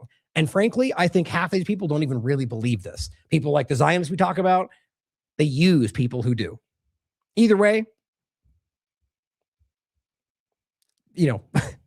like there's not a word. This is alarming, guys. Like so far over the top. Now, here's the actual email. Unit Combat Readiness Briefing in Armageddon.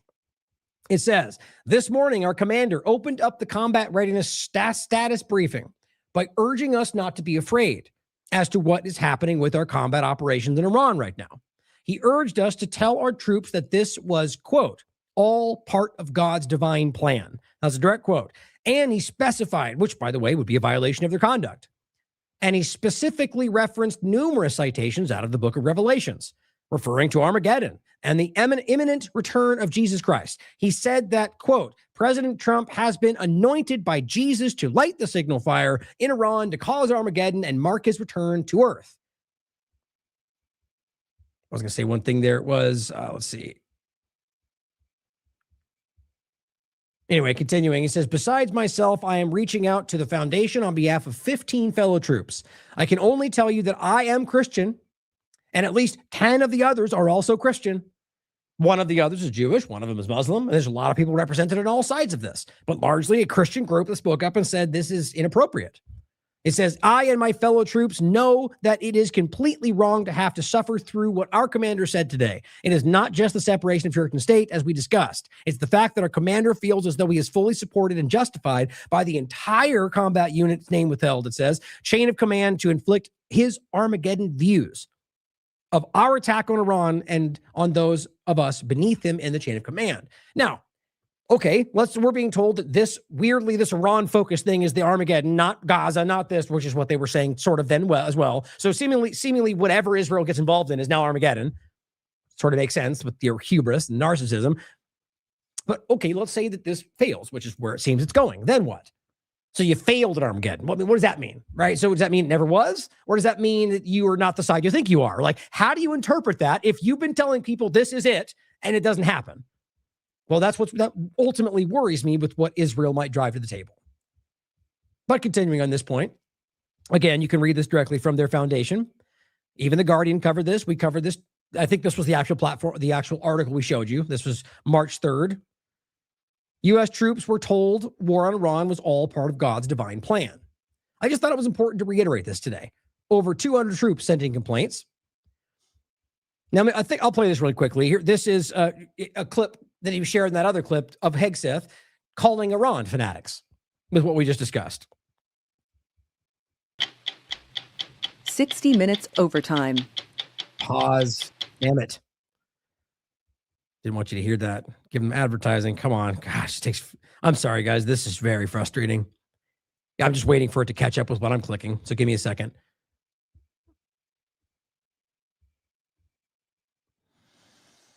But if Iran thinks they're going to attrit our will, they're wrong. Our capabilities are better. Our will is better. Our troops are better.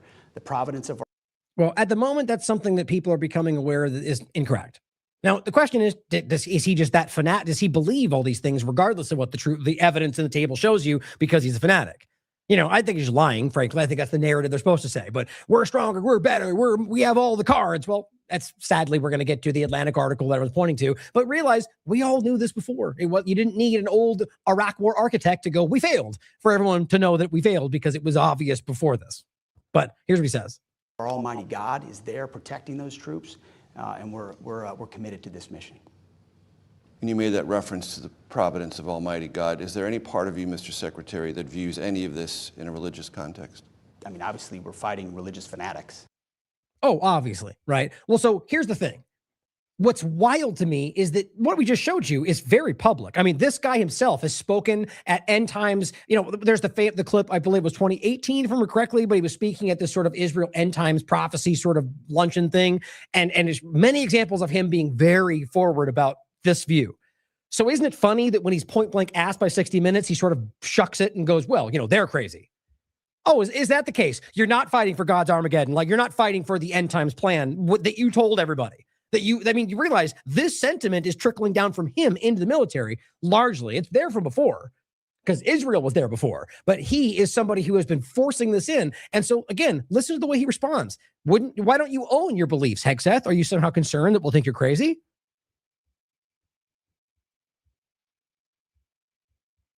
The providence of our Almighty God is there protecting those troops, and we're committed to this mission. When you made that reference to the providence of Almighty God, is there any part of you, Mr. Secretary, that views any of this in a religious context? I mean, obviously, we're fighting religious fanatics who seek a nuclear capability in order for some religious Armageddon. But from my perspective, think about what he just said. Like you basically just described yourself, and you're all out fanatics and seeking some Armageddon. Do you not realize how insecure that is? Like he clearly just tried to frame it exactly what we just read from what they're doing as what Iran's doing, even though that's not what Iran is doing. Like, you have to realize how wildly desperate they are. Iran is not they're not claiming to fight for some Armageddon. I don't even see anything that you could argue that makes that make sense. Where are they fighting for that? Where are they arguing they're bringing on an end time situation? They're trying to make it about somehow Muslim culture. That's not what they're claiming. The only thing he referenced there that makes sense is the idea that they don't want nuclear weapons because of that God, it's a fatwa in their mind. It is a violation of their beliefs. But I just think that's really worth reflecting on, that this guy, we know that's what he believes, and he can't even own that. And he has to shuck it off on them, even though he knows that's what they actually believe. Guys, he knows that we think he's crazy.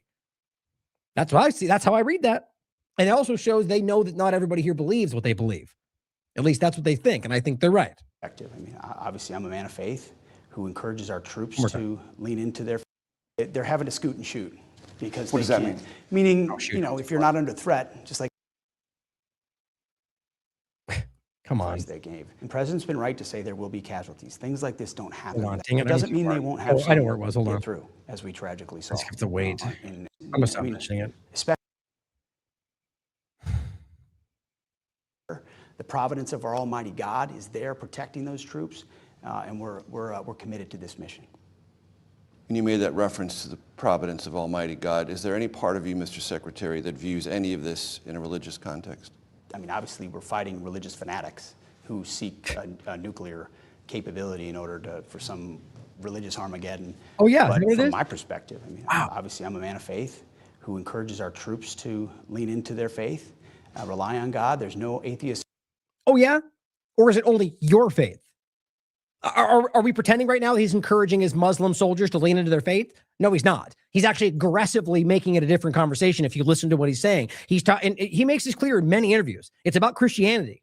Now, you may agree with him, but you have to understand this is not a country that has framed itself as a monotheistic. This is a country that's supposed to be open to people's religious beliefs and their different speech and their different. Yeah, that's not the truth, though. It's what we believe as people, at least I think the majority. It's not what our government has ever really thought. Understand that. And what he's trying to do is play that whole thing.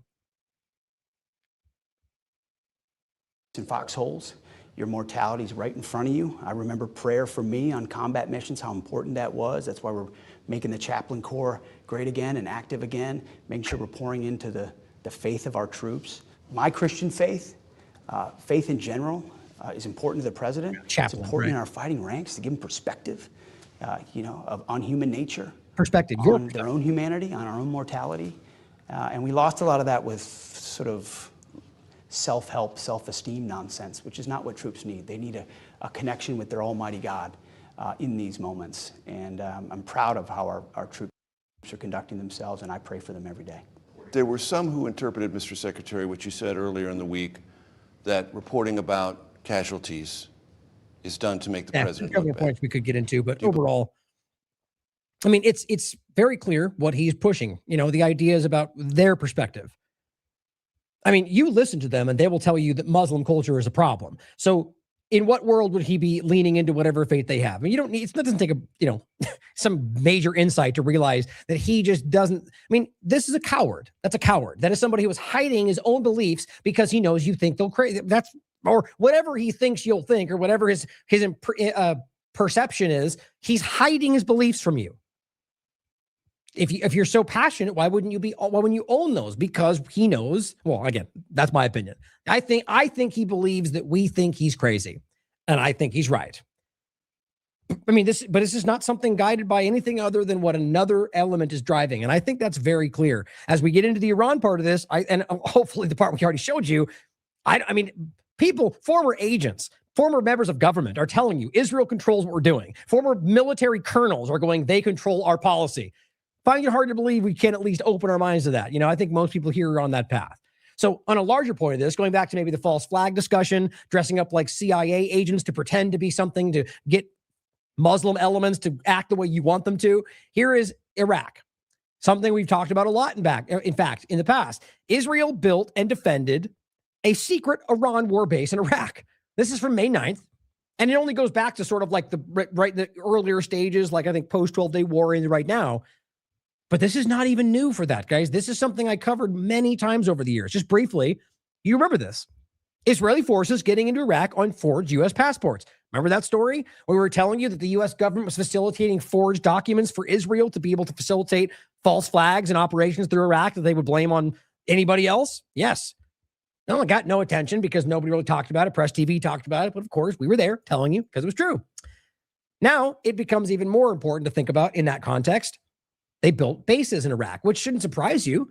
They're doing it all over Syria, but now they've taken control of that like they have in Iraq. But in this case, you still have the U.S. pretending to be occupying, or rather pretending to be somehow involved with Iraq's government while they continue to illegally occupy them.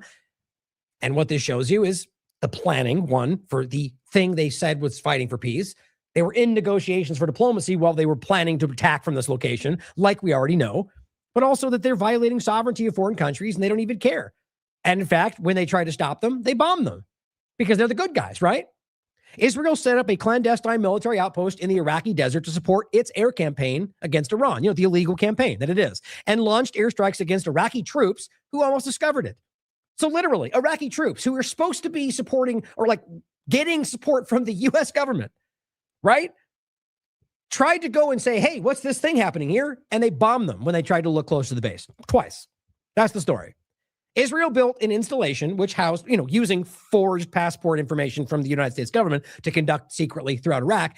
Israel built the installation which housed special forces and served as a logistical hub for the Israeli Air Force just before the war started with knowledge of the U.S. Right. So the U.S. knew, they allowed it, violated the sovereignty of Iraq because they don't care. There's nothing that's out of balance for them, and allowed them to build this base, which is illegal. It's via the sovereignty. And then, of course, the point was we built the base because the plan was to attack them. You could argue that they did all this just in case, but clearly with everything else we can see, they planned to violate the diplomacy discussion and bomb them within that because of this, or rather, not because they built the base, but rather the plan was to do so, and they carried it out. When a U.S. F-15 jet was shot down in Iran, this was allegedly the rescue operation, the Israelis offered to help. But U.S. forces managed the rescue of 2 airmen themselves, one of the people said. Israel did carry out airstrikes to help protect the operation. Well, that's interesting to me, because if you've been paying attention, I think you're at least considering that those pilots never existed. Or even worse, that they let them die and pretended to rescue them while they tried to take the whatever they said they were taking from Iran. Well, the reality of whether or not the pilot was rescued or even existed, because they shared that AI image, that was Greg Abbott from Texas, shared that himself and then deleted it. It's an AI image. You can prove it. That's why he deleted it. They never released his name. So why would Abbott put out a fake picture of a pilot and then they would never give him? Guys, it's just, I don't think they exist. At this point, it seems pretty obvious they would have told us something. But who knows? The point is that ultimately what happened was that whether or not the pilot exists was an effort to conduct an operation that wildly went awry. Iran claims that, and which I think we can prove, by the way, since Wyatt Reed went down there on the ground and showed you all of the bombed planes the U.S. left behind, that ultimately they got destroyed. They didn't get their mission done. They came back and said, we did it. We rescued the pilot. And then nothing happened, showing you how completely dishonest, disgusting, and incompetent they are. And of course, Israel says they carried out airstrikes. I just think it's interesting. Don't you wonder whether or not there might be more to that story? I wonder, maybe somebody else bombed them. I mean, at this point, just for sake of consideration, I don't think anything is outside the realm of possibility for this belligerent country. But overall, the point is, we're back to where were we again? The base in Iraq. And so the argument was they had this location there to be able to conduct those operations and support the U.S. mission, or who knows, whatever else they did. The Israeli base was almost discovered in March. Iraqi state media said a local shepherd reported unusual military activity in the area, including helicopter flights. Military sent troops to investigate. Israel kept them at bay with airstrikes. People died.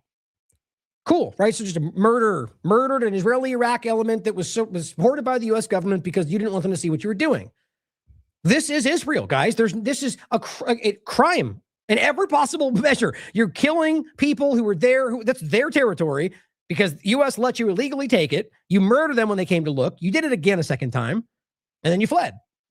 Everyone knows this story. Nobody's used anything about it. They're conducting genocide in multiple countries. How do we not see what's actually happening? The Iraqi government at the time condemned the attack. Nobody cared. The reckless operation was carried out without coordination or approval, said the Iraqi government. I mean, that's a simple point, guys. There's more to it. The bottom line is that they did this twice. And they killed people. And they left. Or at least so we're told. They probably moved somewhere else. But these are like side stories in a major, major criminal activity, like a rather criminal endeavor, which is their ongoing war. If this was this alone story, like if there's nothing else happening, this should be a big deal. It is a big deal. But I just need people to recognize that they are, I mean, the real point to make right there is this one. I'll read this in a second. Hold on for the podcast. I'll include this for those that haven't seen it, because this is what this really means, right?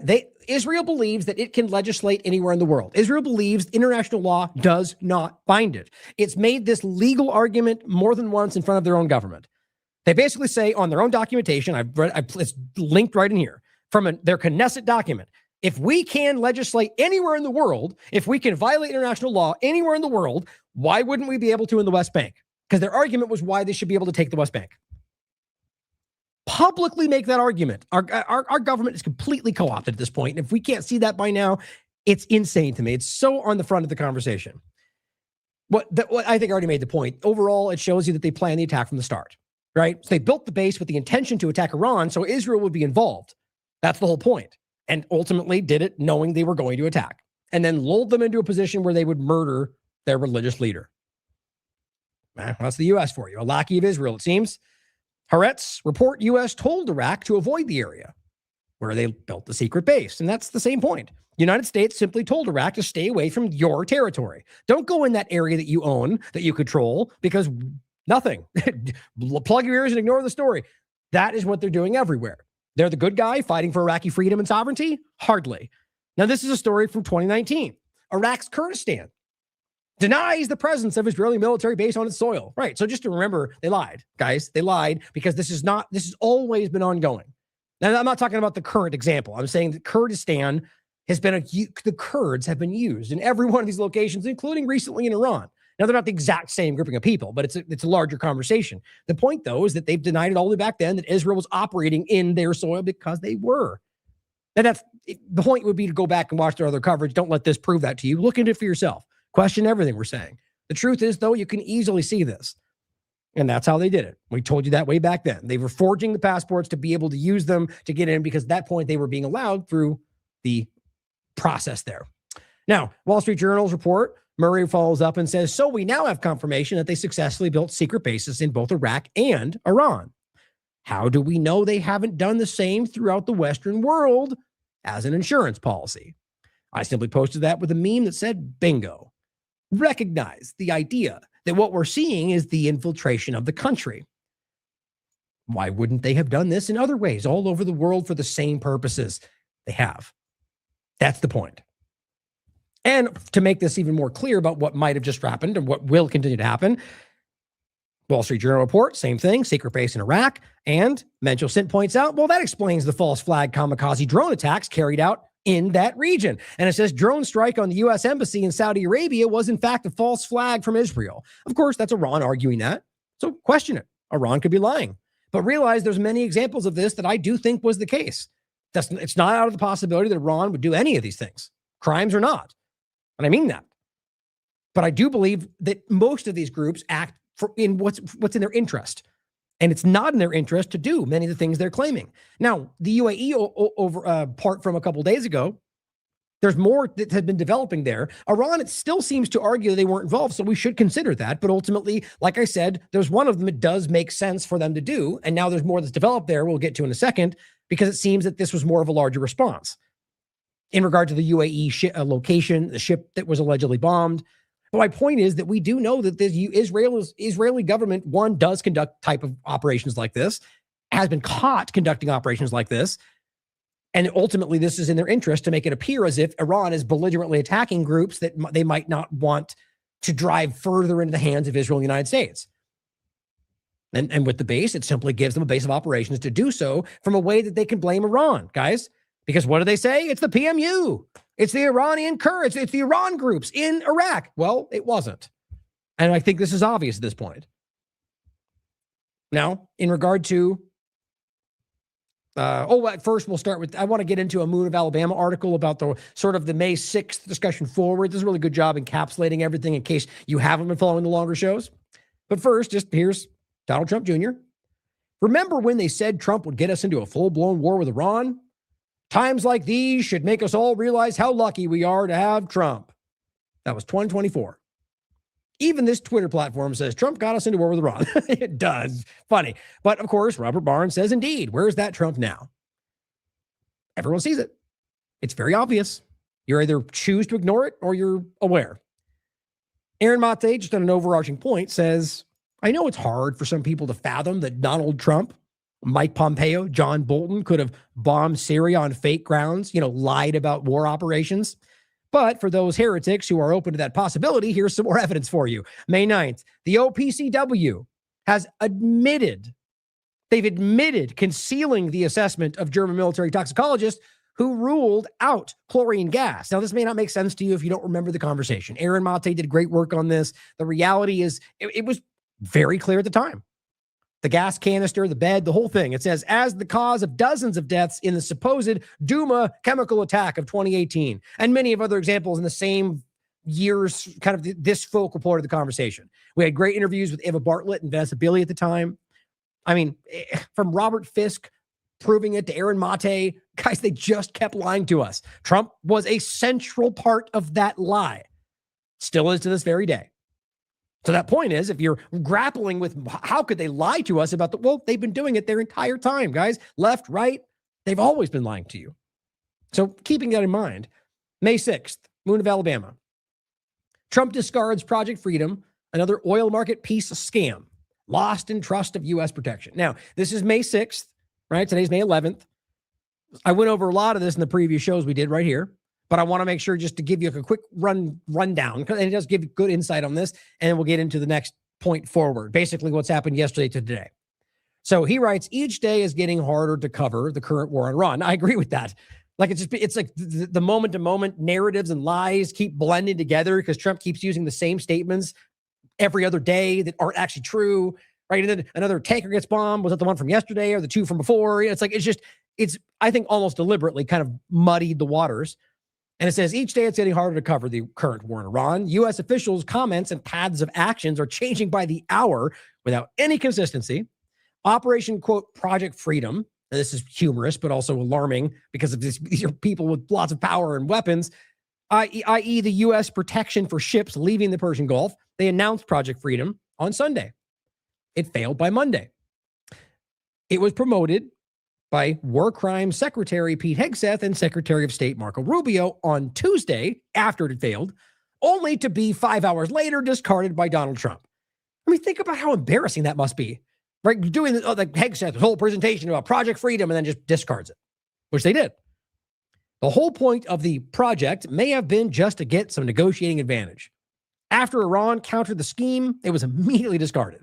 Today's major news, this is the 6th again, so far was a new oil market scam launched by the White House. Axios reporter Barak Ravid, I know, you're shocked, an Israeli intelligence White House asset who had announced the last 7 of 0 peace deals with Iran, promoted another one. The White House believes it's getting close to an agreement with Iran on a one-page memorandum of understanding. We talked about that. It is, of course, laughable to think that Iran would agree to any non-binding one-page doodle from the White House. Still, oil futures dropped as soon as the markets opened. We talked about that too, the insider trading. The news was obviously another attempt by the White House insiders to fleece the markets. He says this $920 million, which we told you in the last show, worth of crude oil shorts were taken 70 minutes before the Axios report. And again, you could argue that Trump's unaware and that somebody around him is doing that, but it's still happening through that administration. With the latest U.S. attempt to wrestle control over the strait having failed, Iran announced its new Persian Gulf Strait Authority and its conditions for ships to pass through the Strait of Hormuz. Now, this is important. We covered all this as well. What's important to understand is that this is a formalized plan. This is not some we're taking control and telling you what to do, or, the way they're trying to frame this Iran is being very public about this. As I told you, to go even before the 28th of February, Iran went to the UN, laid out its plans. And on top of that, made it clear, we think the Israel and U.S. governments are going to bomb us. Guys, it's all documented. I've already showed you on the show. And they said, if they do, we are going to respond to all the countries involved because that would be our legal right. How can you possibly frame that as anything other than adherence to the law? Of course, they bombed them. Now, remember, on the 28th, they had come to the agreement. And Iran knew that they were going to do this, you understand? And I think they called their bluff. I think they said, fine, we'll give up our entire program. We'll give up all of our enrichment, which is what they agreed to on the 28th. And Israel bombed them that night. They did it on purpose because if they give up all those things, well, they won't have the lie to claim they're doing the things they need to claim to justify their illegal attacks on the country. So the point is now, after all of that, after they got caught lying and after they keep failing. The point is Iran is not going, we're going to take everything from everybody and never let the strait be open again. It's not even close to what's happening. They're saying not only do we have a new control mechanism here, we have shipping routes, we have tolls we're going to discuss because that's how every other strait and canal works in the world. And it is not international waters because of where the clear lines go. It is clearly territorial waters. But then here's the interesting part. When they effectively can build infrastructure necessary and create some kind of actual system through here, post the illegal war from the U.S. government, well, that would effectively then change that dynamic to a degree, wouldn't it? Because now you have turned it into an international waterway in a sense that they control, but ultimately once it becomes that waterway, the idea that Iran could just be like, you can't, you can, it may happen, but it would not be allowed to continue. And, we're going to get into this in a second. I agree with some of the arguments. I don't think that's even in the cards. I don't think that's what Iran will do. Not because they're not capable, not because they wouldn't be willing to take control, because every government will, but because it's not in their interests. We'll get into why.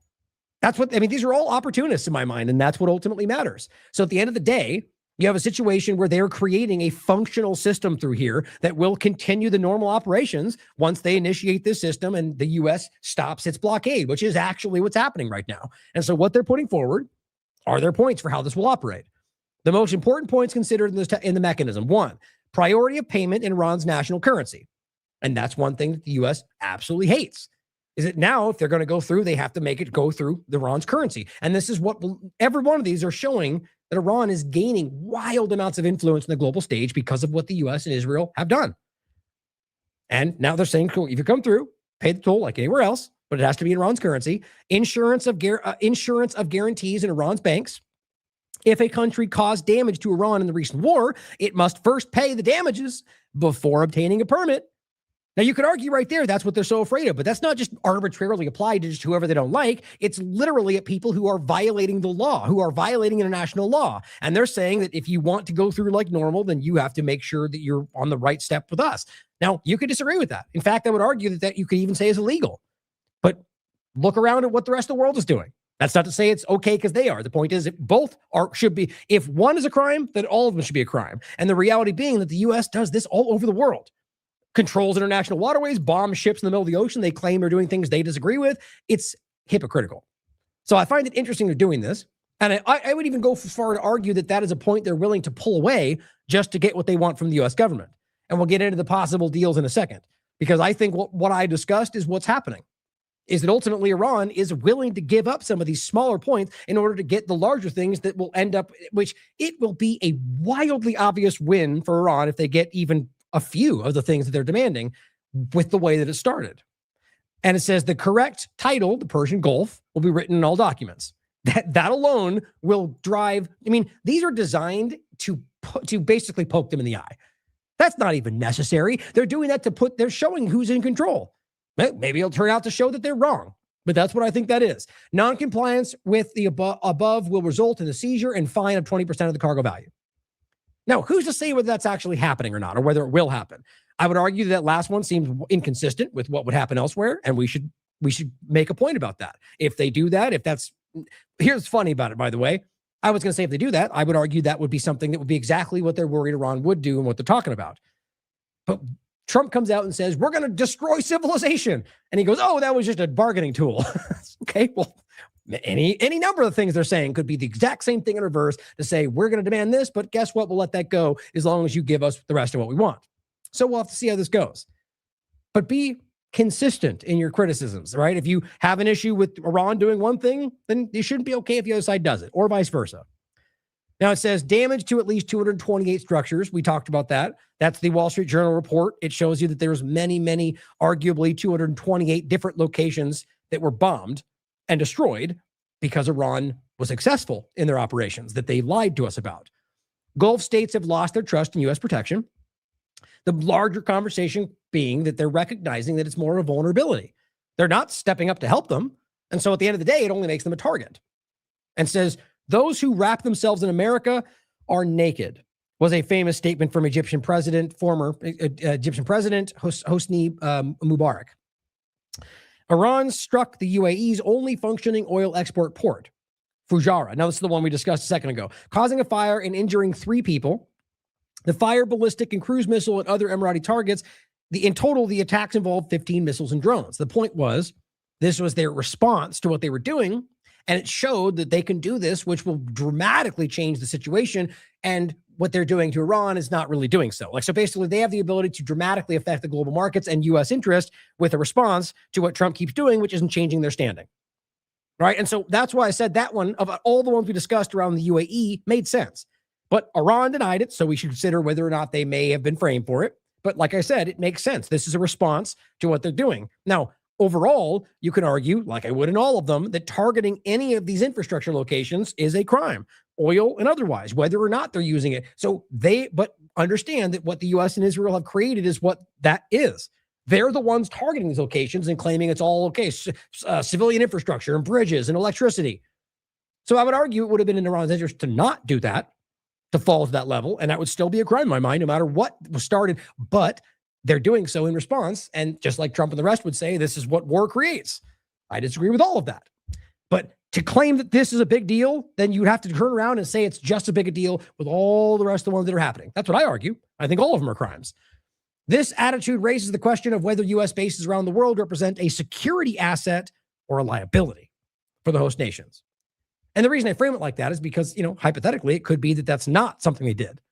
They denied it anyway. But they, just like I say before, could deny it because they know it's a crime. That would make sense too. If you thought you were buying American loyalty, now you're going to think that all that American base does is make me a target, while the U.S. is just as likely to sell me down the river. That's a former British defense air marshal. Think about that, guys. The whole world is recognizing what we've been telling people for a long time, that you are expendable. Kurds, anything, you name it. The U.S. government will throw you under the bus the second that it needs to. And that's what's been the case for a long time, in my experience, watching the dynamic. And that's what now people are starting to call out. Trump, of course, had no other choice but to sit still. A renewed bombing campaign against Iran would cause much more damage to the Gulf states and the global economy than was already baked in. If the current war has a positive aspect, it is this: outsourced sovereignty is a grand illusion. Anyone who had the delusion that the U.S. would defend anything not in its immediate interest will have to become sober. There is no advantage to having a U.S. as a friend, in quotes. U.S. bases in one's country are nothing but potential targets. Now, if anything, what this shows you is a change in the global dynamic, right? This is a, whether Overton window, like the idea of what we can criticize, like everything is shifting, and it's not in the interest of the U.S. power structure. And that is what's causing people to kind of spin out, I would argue. Now, this was the show from May 6th. Iran destroyed these bases, the 228 locations, the failed false flags, and Trump's insider information. We talked about this in the last show on the 9th. Israel calls for direct strikes on Iranian civilian infrastructure as it targets Lebanese civilians. So let's get into what has happened since. This was posted from Ynet News, an Israeli platform, so bear that in mind. This was yesterday. Iran rejects U.S. proposal. Trump, totally unacceptable. Now, this just can't, it's always embarrassing. What's the way to frame this? You'd think they would stop embarrassing themselves. The way Trump keeps conducting this. Now, what this turns out to be is ultimately, even according to the Israeli media, and you can read this pretty much anywhere, is that Iran said, what you're demanding is not going to happen, like we've been telling you. And then Trump gets that and responds as it's unacceptable. But you see the way it gets framed, the way he frames it on True Social, which all of his following, Pied Piper type, whatever, the people that just go out and do what he's told or what he tells them to do, or frames, go out and say he rejects their thing. Oh, he did he? Trump rejects their rejection of his proposal. That's a very smart way to frame that. No, he makes it look like he rejected it because he doesn't like being rejected. And it's just embarrassing. It's very small. I think it's right here, actually. Yeah, here we go. U.S. President Donald Trump publicly rejected Iran's proposal to a U.S. proposal aimed at ending the war. Donald Trump publicly rejected Iran's response to a U.S. proposal aimed at ending the war. It's just embarrassing. Called it a totally unacceptable. Well, it's to him, but it's exactly in line with what's been happening every single day. The only variance is what Trump yells that day. Everything else has been pretty consistent. It says Iranian officials responded through Tasnim news agency after his statement of totally unacceptable, which is affiliated with the regime, saying Trump's response changes nothing at all. If he's unhappy, that's even better. No one in Iran drafts plans to satisfy Trump. The negotiating team drafts them only for the Iranian people, they said to Press TV. They later reported that Tehran had rejected the U.S. initiative because it would have meant Iran's submission to Trump's excessive demands. The Wall Street Journal reported, citing people familiar with the response, that Iran's multi-page reply lays out Tehran's demands in detail, but does not resolve Washington's demand for advanced commitments on its nuclear program. Instead, Iran is proposing an end to the fighting and a gradual reopening of the Strait of Hormuz to commercial shipping as the United States lifts its blockade of Iranian ships and ports. The report said nuclear issues would be negotiated over the next 30 days. Iran's response, delivered to mediator Pakistan, so the game that they're even negotiating is not even happening. It's through Pakistan, and it says rather that they're meeting. Delivered through Pakistan, forwarded to Washington from Iran, they propose diluting some of its highly enriched uranium and transferring the rest to a third country, according to the report. Now, we should be very skeptical of that. Usually what's been happening is over the next couple of days, somebody comes up and says, that's not even true. Where'd that come from? I mean, it's because they're lying to you. It's a report that we're getting through Israeli media from what U.S. says Iran says. So we should be very skeptical. But let's engage with it as hypothetical, right? Because I kind of get the sense this is where it's going to go. Let's not forget. I mean, let's first state this. Iran, as far as it seems, does not need to capitulate anything. That's what it appears to be right now, that they could literally last this out and save for some nuclear attack, which people are worried about. Iran could stand its ground and the Trump administration would have to eventually spin out. That's what the evidence seems to suggest. We'll get to what even the Atlantic is saying. So ultimately, it seems like it might make sense that Iran would, first, again, the point was that they just don't have to. But nonetheless, they do seem to want this to stop. And they do also recognize the belligerence of Israel, I argue. So they end up doing something like this, where they, if this is true, saying, well, we're proposing diluting some of the enriched uranium and transferring it to a third country. Right? So that's different than giving it up, which they already offered before they were bombed in the first place, but we'll give some. And then hoping that then they'll say, okay, well, then we'll bow to these things we were saying no to. And all that really does is allow Iran to have more than it was offering to give up before they bombed them in the first place. So it's a win-win-win for Iran in every possible way. And so you could argue, like I was saying, that they're giving points that are for, this is how you negotiate. Not we're going to kill everybody. If not, that's not negotiating. That's Trump's belligerence. A real negotiation would be offering something that's more than you want so you can pull back after they resist. And then it feels like you met a common ground and all you really did was propose more knowing you would pull back. And so in this case, it's possible that Iran is putting forward things that are meant to be too much so that they can then meet them in the middle and get what they wanted in the first place.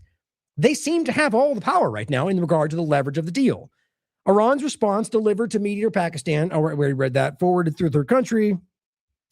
Iran says it's willing to suspend enrichment. It says it's willing to suspend uranium enrichment, but for less than the 20-year moratorium proposed by the United States. If rejected, dismantling its nuclear facilities, the report said.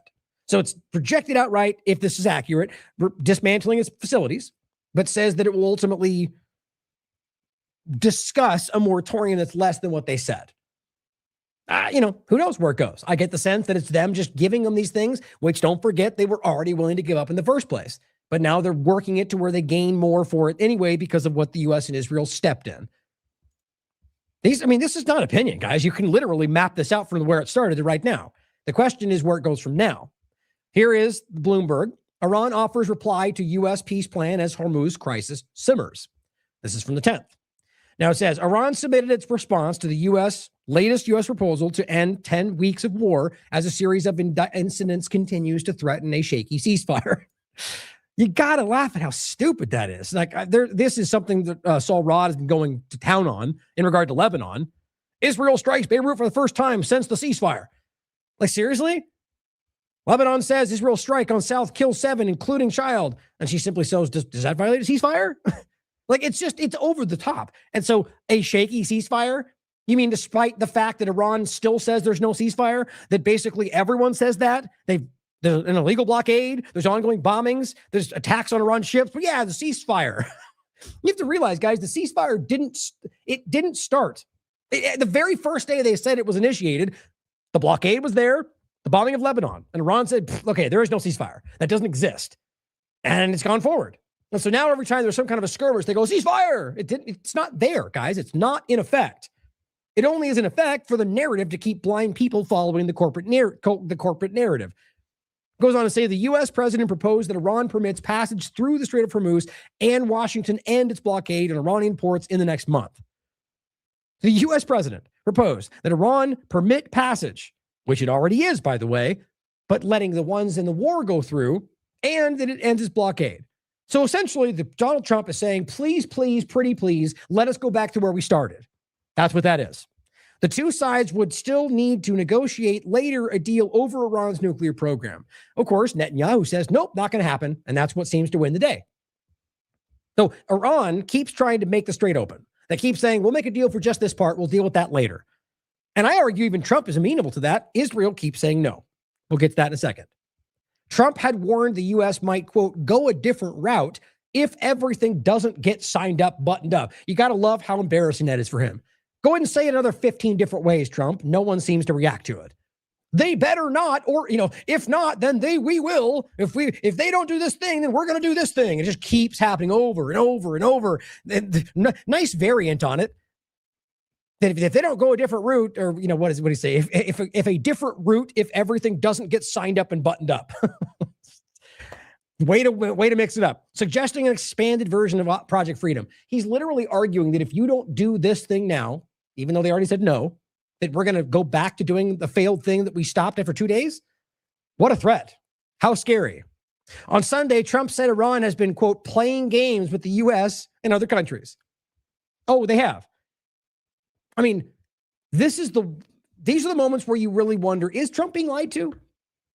Because how can you even say that? Because Iran has been consistent. And I mean, you can literally prove for yourself. Iran is saying, now you could argue that they're lying in the negotiations, but realize they're going through Pakistan and you can see what they offer. And what they offer is very clearly the same. And then Trump goes, we're close to making a deal. And then they go to there and then they say, no, and they denied it. No, they better not. And over and over and over and over, it goes around in a circle. How do you confuse that with anything other than what it looks like? Iran is staying consistent. Trump keeps lying to you over and over and over. That's not debatable at this point.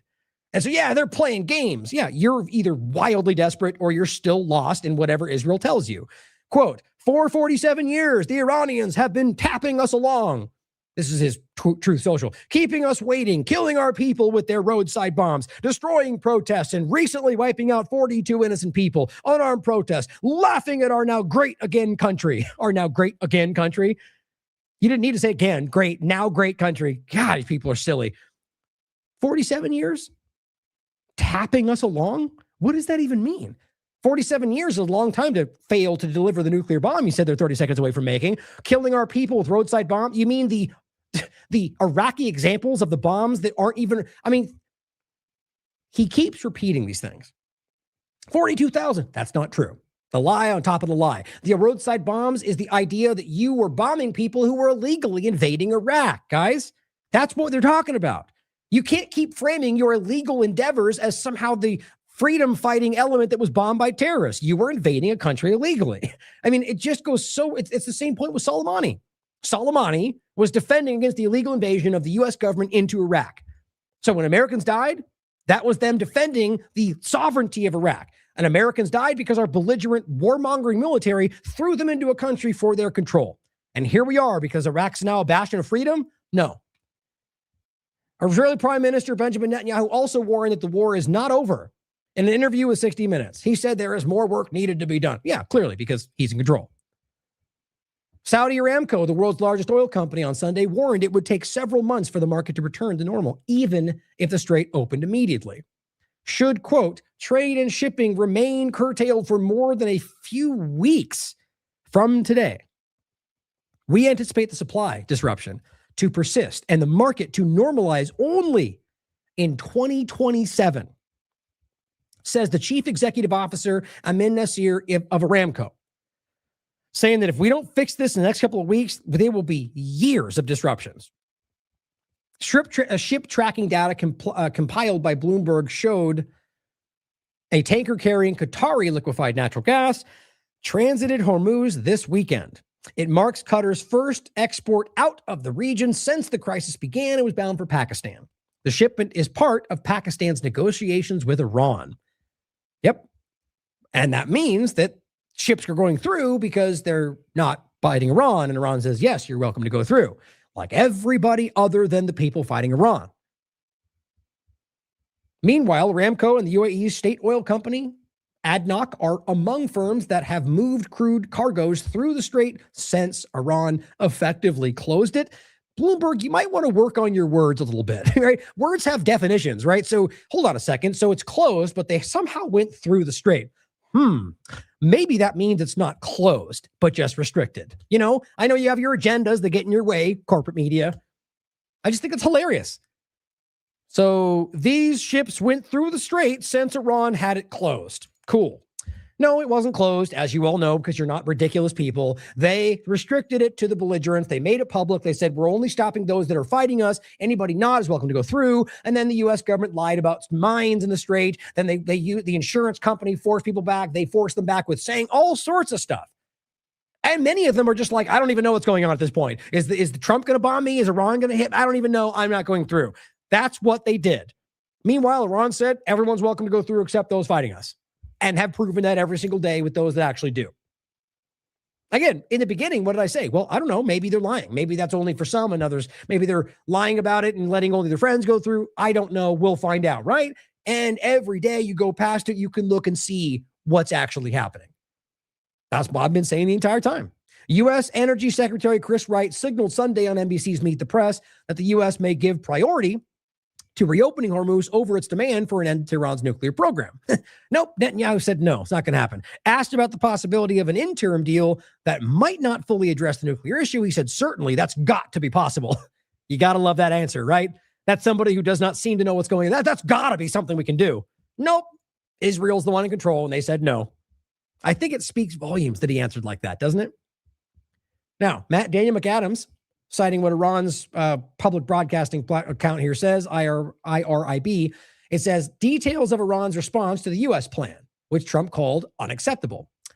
Well, so here's what he said was totally unacceptable, and realized all it really was Iran standing by what they demanded and Trump not liking that and acting like and that, again, Iran said, we don't accept what you're doing. And then Trump framed it as him refusing them.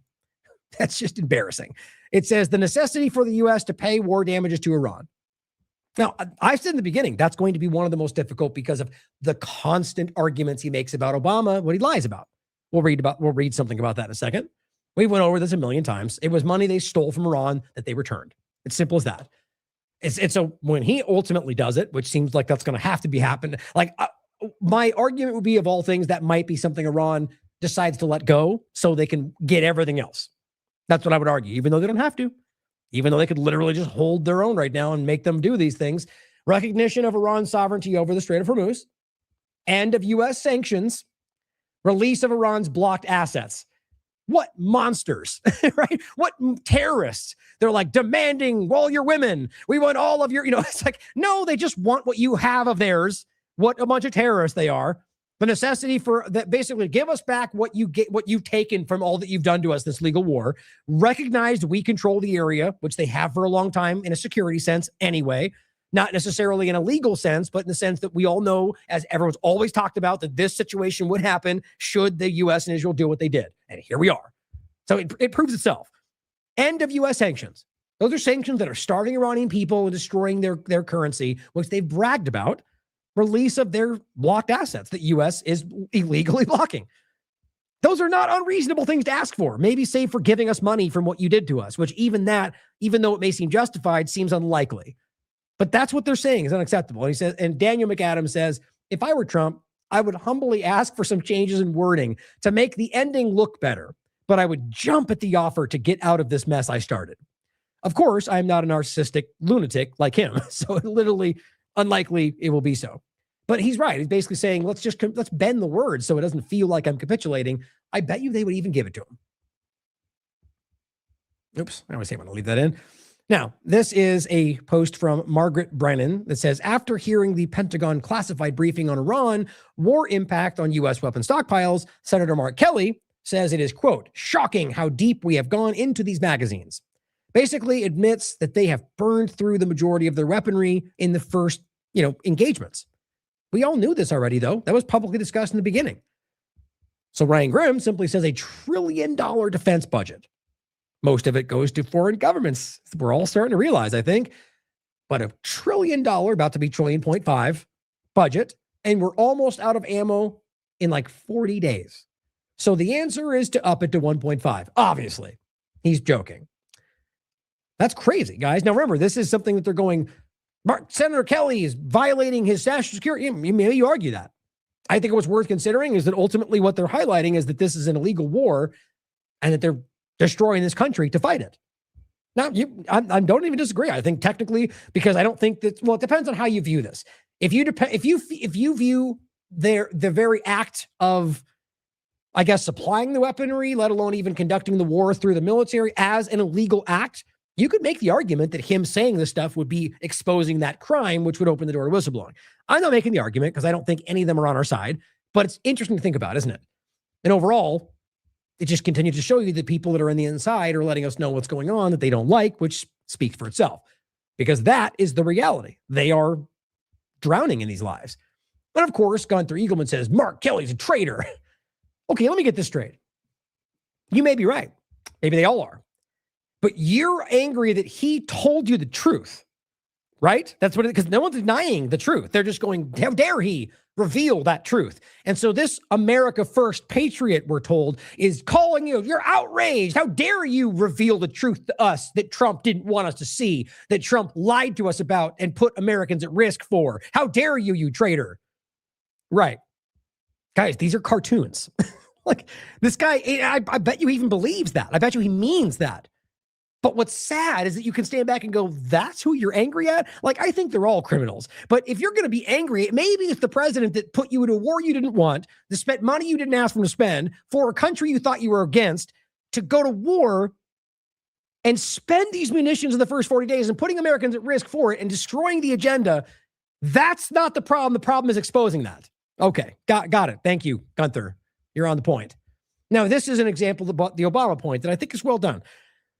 This is, I say that, Chitoya Math, I don't know, Chingolum. Now, he wrote this about Trump's post, and it's well done. I mean, it's exactly, we've told you this many times. He just gives you a lot more detail. First, here's what Trump wrote on the 10th. The White House, of course, shared it. They will be laughing no longer, except now that, like the funny thing is they say it's the 10th and it is the 11th and they're all laughing. But it says Iran has been playing games with the United States and the rest of the world for 40. It's what we kind of read before. 47 years, delay. What does that even mean? Delay? What's the actual implication there? Delaying what? And it says, and then finally hit pay dirt when Obama became president. Now, the real question is, does he not know what he's saying? Does he actually believe these narratives, or is he just dishonest? He was not only good to them, but he was great, actually going to their side, jettisoning Israel. I mean, think about how crazy it is that the Republic, they're screaming. Like, you've got the Christian right extremes, Trump supporting side that are like blind support of Israel. Most of his people are half of the people that hardcore support him are of the mind that are saving Israel for last. That's like the Q side of that. And they're a lot of the religious fanatics. And still jettisoning Israel. It's like he doesn't even realize who he's talking to anymore. And it goes, and all other allies. Okay, so Obama screwed over everybody by what? And it says, and realize, I think Obama's a criminal. And it says, and giving Iran a major and very powerful new lease on life. Hundreds of billions of dollars and $1.7 billion in green cash flown into Tehran was handed over to them on a silver platter. Every bank in D.C., Virginia, Maryland was emptied out. It was much more money than was arrived. I mean, he's just making stuff up. Most of this is made up. The Iranian thugs had no idea what to do with it. They had never seen money like this. No, it was theirs before this, actually. They did have it already. It's just, you can't make up the level of stupidity. Really, it's just, he just makes up stories. Like, this is not him, like, confused. I'm willing to bet you that even if you believe part of the story, that he's willing to just knowingly embellish to the story to yell out what he wants you to think is the reality because, well, that is generally what I think the truth is. He may even somehow bend it into his mind as the truth, even though he knows he's lying to you. That's what sociopaths do. That's what narcissism does. At the end of the day, he's just yelling these things out, even though that's not anywhere in the conversation. And they're wrong, in fact. It says they finally found the greatest sucker of them all in the form of a weak and stupid American president. Funny how he's saying that now. Think about that. No more vivid example of a president being taken advantage of than Trump right now. You may think that's a one-sided thing. Guys, I think they're all ridiculous. All of them are funded and manipulated by foreign countries. The point is that Trump is being used more than any of them I've seen in the past. For 47 years, the Iranians have been tapping us along while keeping us waiting, killing our people, roadside bombs, 42,000. That's what he says. Okay, so, and this is the point that I think is relevant to remember. This is really important. He says, for context, in January 2016, the Obama administration flew $1.7 billion in physical cash to Tehran. This money was not a gift or a ransom payment. It was the settlement of a long-standing financial dispute between Tehran and the American government. While Iran was still a vassal state to the U.S. and Britain under the Shah, the illegal occupation of Iran, it deposited $400 million into the U.S. Department of Defense Trust Fund to purchase military equipment, right, under the Shah. Then, of course, when the actual Iranian government took back control of the government, well, they just stole it. That's what we're talking about. It says after the 1979 revolution and after the subsequent hostage crisis, diplomatic ties were severed and the U.S. canceled the undelivered military orders. So orders they paid for, right? Of course, you have to understand, at this point in time, they're not claiming to be in control of the government, right? They're claiming it was, just Iranians did their thing, right? The Shah, that's what they wanted.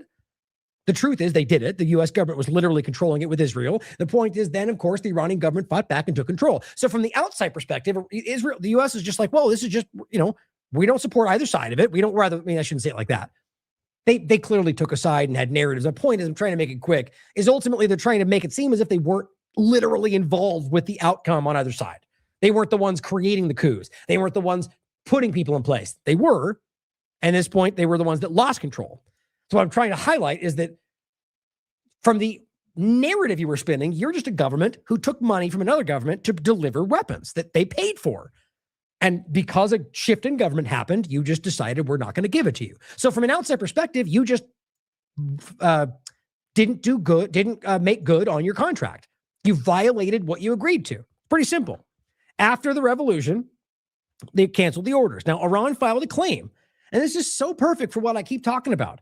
They keep going, you're monsters and terrorists and belligerent, and they go to the international community. They go to the UN. In this case, they filed a claim, a legal claim for the return of the funds at the Iran-United States Claims Tribunal in The Hague. Is that what a terrorist does? And it says this international body was established in 1981 to resolve financial disputes between the two nations arising from the revolution. And this is through The Hague, but it's called the Iran-U.S. Claims Tribunal in The Hague. And it says in 2016, the case had been pending for decades. Iran was demanding up to $10 billion in compensation to accounts for compounding interest because they were holding it for years, which makes sense. As the case was nearing the final stages in the tribunal, the Obama administration feared that Iran would be awarded an even larger amount. Now, the way that things go today, they wouldn't even care. It's very clear that the way that the U.S. government left and right positions itself is that, well, these international bodies can't tell us what to do because we're not criminals or whatever. It's like the exact reason why it should be the opposite.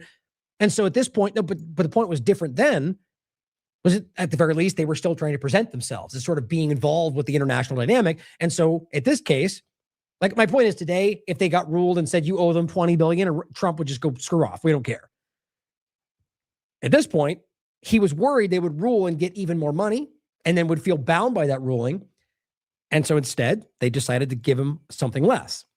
And this is, you could please take your time to look this up. And it says they decided it would be wiser to settle the case outside of court. Even the $1.7 billion was celebrated by the U.S. as a victory. Essentially, we gained money in the process, right? Because we stole this, the interest developed. We didn't give them more. We made an agreement to give them this instead of what they would win in the case. Had Washington refused to settle in 2016, the final cost determined by the tribunal's adjudication could have been far higher. The U.S. government explained that the payment had to be made in cash because the effectiveness of the U.S. international sanctions had effectively isolated Iran from the international banking system. Well, what a surprise. So what you did to them caused that to be a necessity, making standard electronic transfers impossible. Finally, there is no credible international human rights or media reporting that substantiates the death toll of 42,000 protesters in a recent crackdown. This figure is complete fabrication with no basis in reality. Everyone can prove that. From the reality being that the numbers they cite vary depending on who you listen to. All of this, the point is really to understand that he's still citing this because this is just like, you could find probably 11 of the posts that are basically the same variation of these different points. How is that not desperate? Especially since he's making it up or doesn't even know that he's wrong. Now, Propaganda & Co. put this out. We're going to get into the article, the Atlantic article. Simply says, the article recognizing U.S. defeat in Iran was written by the most die-hard interventionist neocon you could imagine. Now, I'm not sure how I take this. Robert Kagan wrote the article, Checkmate in Iran. We'll go through it. You know, because interesting, because there's so many ways to look at this. This could be sort of a head fake, you know, like getting you to think, you know, one way versus the other. It could be that they just genuinely have lost and then they recognize at this point that you have to stop or we're going to lose the chance to do it again. But or you could even look at this as sort of a divide amongst the agenda, which is what I almost am kind of leaning towards. That you have this ideological drive, and you have people, even though this person is a Zionist himself, you have this sort of divide amongst the Israel kind of prophetic side of this, and then, like I talk about, the side that wants the same kind of control mechanisms, maybe even technocratic side of it, but don't agree with the, you know, all for Israel at the expense of U.S. interest view of Zionism, right? And that's what I think a huge divide within Trump's administration is, like more so the people that support him. So keeping that in mind, I wonder where this fits into all of that. So let's go. So what he says is a Zionist, Jewish, Israel first war hawk who was one of the most influential ideological advocates for the Iraq war in 2002, if not the most influential. For decades, he worked through the Kagan Institute and the Brookings Institution, producing the language, logic, and policy papers that helped spread chaos around the world and war around the world. He spent years begging for war with Iran after already helping lay the ideological groundwork for the ravaging of the entire Middle East, a catastrophe that brought death, damage, and destruction to tens of millions of people. Now, after finally getting exactly what he wanted in Iran, he's throwing his arms up and pretending that he had nothing to do with it. Now, it's one way to look at it. And by the way, his wife, who is none other than Victoria Nuland, it's just priceless and alarming and terrifying. The neocon princess who helped provoke the Iraq war back in 2014, it's believed there are now more than 1 million casualties in Iraq. Kagan and Nuland are a power couple responsible for massacring millions, destroying nations, embarrassing the United States, and weakening the dollar. In a just world, they'd be in jail. I agree. So let's check out this article. Now, really quickly before I play this, really just have to grab something real quickly, but I'm going to play this clip that you've all seen many times. And interestingly, because it also references the Brookings Institute.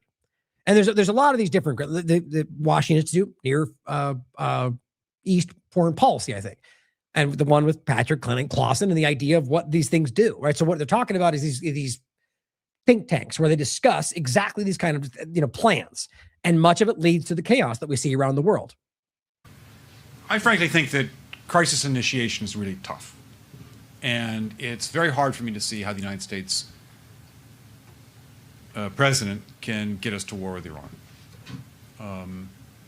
Which leads me to conclude that if, in fact, compromise is not coming, that the traditional way of America gets to war is what would be best for U.S. interests. Some people might think that Mr. Roosevelt wanted to get us into World War II, as David mentioned. You may recall we had to wait for Pearl Harbor. Some people might think Mr. Wilson wanted to get us into World War I. You may recall he had to wait for the Lusitania episode. Some people might think that Mr. Johnson wanted to send troops to Vietnam. You may recall he had to wait for the Gulf of Tonkin episode. We didn't go to war with Spain until until the Maine exploded. And may I point out that Mr. Lincoln did not feel he could call out the Federal Army until Fort Sumter was attacked, which is why he ordered the commander at Fort Sumter to do exactly that thing which the South Carolinians had said would cause an attack. So if, in fact, the Iranians aren't going to compromise, it would be best if somebody else started the war.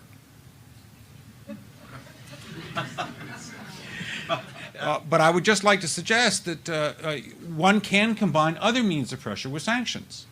I mentioned that explosion on August 17th. We could step up the pressure. I mean, look, people, Iranian submarines periodically go down. Someday one of them might not come up. Who would know why?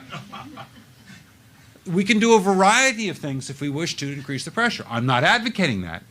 But I'm just suggesting that this is not a either-or proposition of, it's just sanctions has to succeed or other things.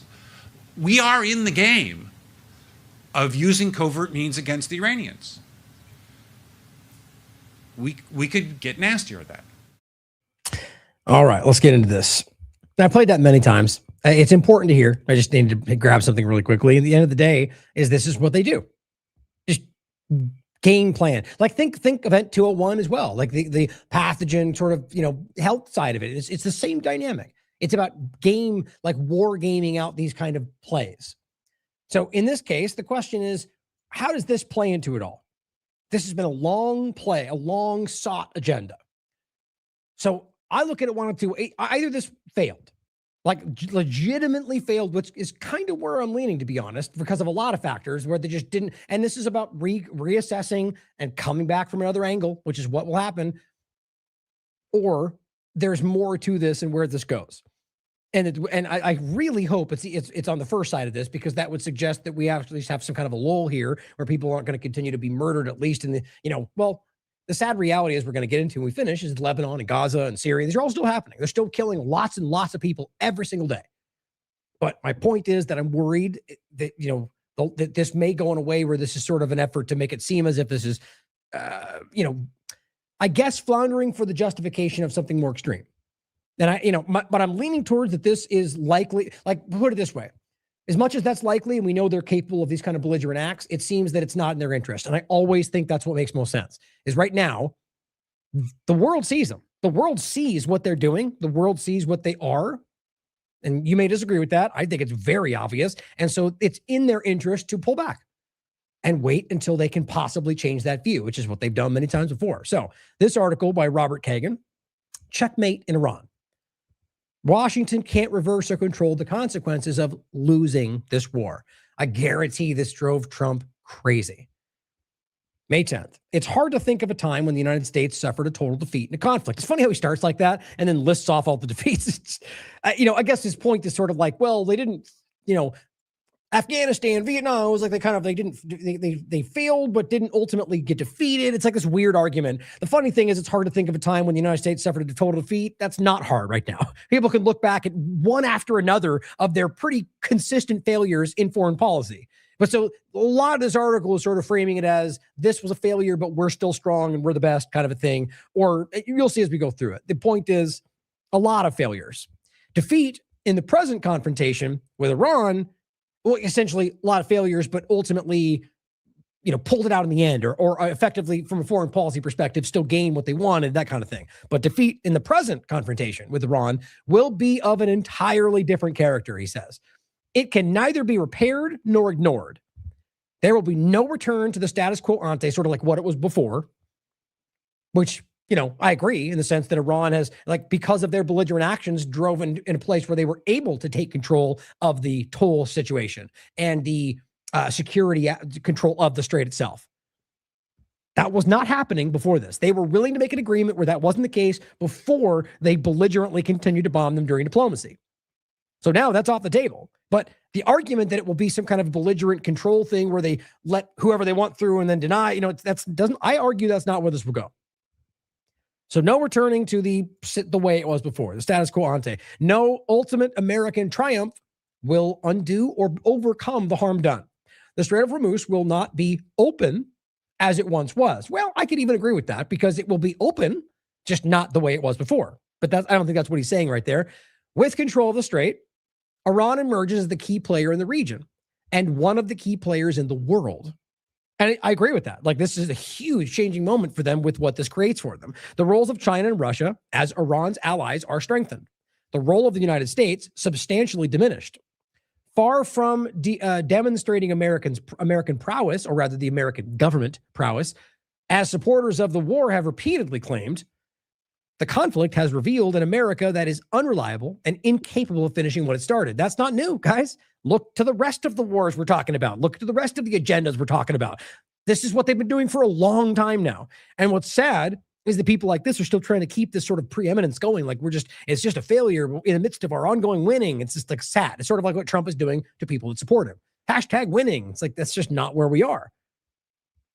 And of course, the people that continue to claim this will prove American strength, Pete Hegseth, I don't know if that's delusional or just dishonesty. And it says, it says this is going to set off a chain reaction around the world as friends and foes adjust to America's failure. Now, he really, really wants to frame this whole thing as sort of like a bad thing for the world. I don't see how anyone can see it that way with war. Now, it very well could end up in a position where there's a new U.S. belligerent element that fills that role. That's what I think government will always do, which hopefully we get there. It doesn't take centuries and generations for us to see that's how it will go. But on top of that, you could argue that there are, whether it's one that fills the role or not, or just other governments in general, that the point is that a less centralized power structure, I think, is always a good thing. But I think we should be aiming away from any of them existing. But it's not an advocation for some multipolar thing. I think I just discussed this with Hervoye, but it still is a direction away from less centralized government. And I think that we should be leaning towards no government. I think it's worth considering that people haven't thought about it out there.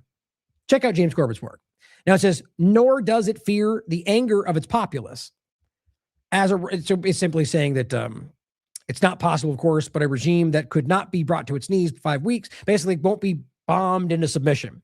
But it's saying, nor does Iran fear the anger of its populace. Now, I completely disagree with that. If there's one thing that this whole thing has shown us, or what, in regard to like Iran's society, it's the opposite of what everyone's been screaming. I mean, you could prove this. Like one of the many things you can prove based on what I said, because of the unions, the support for the protests, that this took a very sharp turn. And again, like with the protesters, the Kurds, or the arming of them, all this has come out. They literally tried to create a revolution. They failed. They tried to arm the protesters. They failed. They tried to flood it with foreign actors. They failed. And there's no massive revolution. There's no ongoing protest, not because Iran is mowing people down in the streets, but because they don't support what the U.S. and Israel are doing. It's very easy to see at this point, guys. And so what's crazy is that he's arguing that they don't fear their population. Well, I don't know, maybe they don't. But I think what you can see is that Iran engages with their population in a way that not even ours does. That Robert keeps pointing this out. That ultimately there's plenty of examples in recent history in Iran's people engages with the process, and you see political changes. When's the last time you saw anything like that happen in this country? And this is not about one versus the other or good versus bad. It's about the obvious realities that we're at. Right? The reality that we can engage with. If you haven't heard me enough times say that none of them should exist, you're choosing to ignore that. I think the reality, though, is that we can see where we could have been in this country and what our governments have continued to do. Create a situation where they pretend to give you what you want and then do whatever somebody else wants. Anyway, continuing. As the Iran scholar Susan Maloney noted recently, quote, a regime that slaughtered its own people to silence protests in January is fully prepared to impose economic hardships on them now. Oh, is it? Economic hardships? You mean like the stuff that the U.S. government took credit for? You can't take these people seriously, guys. And on top of that, the slaughtering of its own people is a number that has been proven to be false. And it's been proven to show you, as they admitted, as Trump just said again today, that you gave weapons to people to go after their government. So realize this is a lie, okay? That's not to say good guy government. I guarantee Iran would kill its people like any government would if it was in their interest and they saw the need for it. I could be wrong. That's what I think governments do. But facts and evidence in the moment is what matters. And it says some supporters of the war are therefore calling for the resumption of military strikes. But they cannot explain how another round of bombing will accomplish what 37 days of bombing did not. More military action will inevitably lead Iran to retaliate against neighboring Gulf states. Now, one thing I should point out, as much as they don't want to hear, all the adversarial media doesn't tell you, despite the claim that they want to go after Trump no matter what, is that they were bombing civilians, bombing hospitals, bombing girls' schools, bombing any number of civilian locations right in the middle of Tehran, Israel, and the United States. So what do you think that does for average people in Iran? They turn around and go, well, gee, even if I thought the Shah was going to be better, I sure don't want the group that's bombing my family. Seems kind of easy to understand. And so what you continue to see, because it wasn't Gaza, it was all broadcasted and easily demonstrated that you were watching them strike all these civilian locations. And Trump says, I'm going to attack your bridges. I'm going to go after your electricity. What do you think people in Iran do? Just to make that point from before, it's very clear what happened here. Now, what they're saying is people can already see people that even support Trump and what he's doing, that more bombing will not get it done. And it says the war's advocates have no response to that. And of course, that it will continue to hurt the Gulf states if they do. Trump halted attacks on Iran, not because he was bored, but because Iran was striking the regional vital oil and gas facilities. The turning point came on March 18th. Remember, this is all his perspective, but it's important to hear. The turning point came on March 18th when Israel bombed Iran's South Pars gas field, which is a crime. And Iran retaliated by attacking Qatar's last Rafin industrial city, the world's largest natural gas export plant, causing damage to the population production capacity that will take years to repair. Also a crime. If we're talking about the idea that it's any kind of infrastructure is a crime, which I think we all acknowledge it is, all of those would be crimes. So if there's going to be some kind of accountability here for this, all of them need to be engaged with. But it also needs to be considered that the only reason this is happening is because this is what the U.S. and Israel literally started. Iran was not bombing civilian infrastructure before the response of what they did, or rather the initiation of what they did. I still argue that doesn't remove the criminality of it, but it's just understanding that matters to me. And it says, continuing, Trump responded by declaring a moratorium on further strikes against Iran's energy facilities and then declaring a ceasefire, despite Iran not having made a single concession. See, I think this is important because even though he's trying to give you like a double-edged sword here, it's still highlighting what we told you is the truth. Not what Benny Johnson told you, not what Alex Jones told you, but what anybody in independent media that's been telling you this from the beginning, from a nonpartisan perspective, was telling you that they were losing, that they were failing in their agenda. Trump responded by declaring a moratorium on further strikes. Why?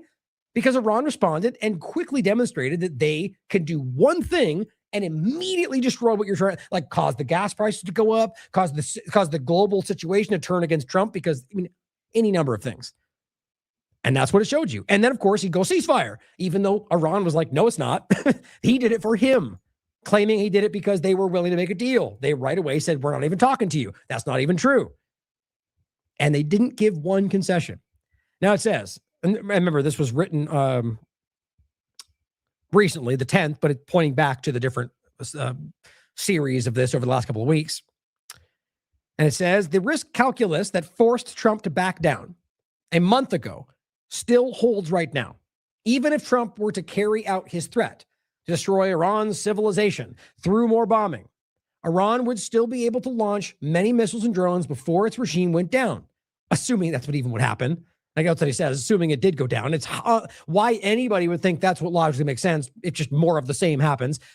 Now, I mean, again, I understand that bombing continually will destroy things, but they have built their situation to where that's not the concern. That's why they're bombing civilians, because they've planned for this and they knew what they would do as much as they could. I mean, look, here's the thing: is you could argue they could have taken more action to help save their civilian lives. But why would it be their responsibility to assume that these people will murder civilians? It should be the argument that nobody should do that, and that if they do, they're the murder. You know, it's an interesting overlap. My point, though, is that they kind of knew this was coming. Well, it's worth considering.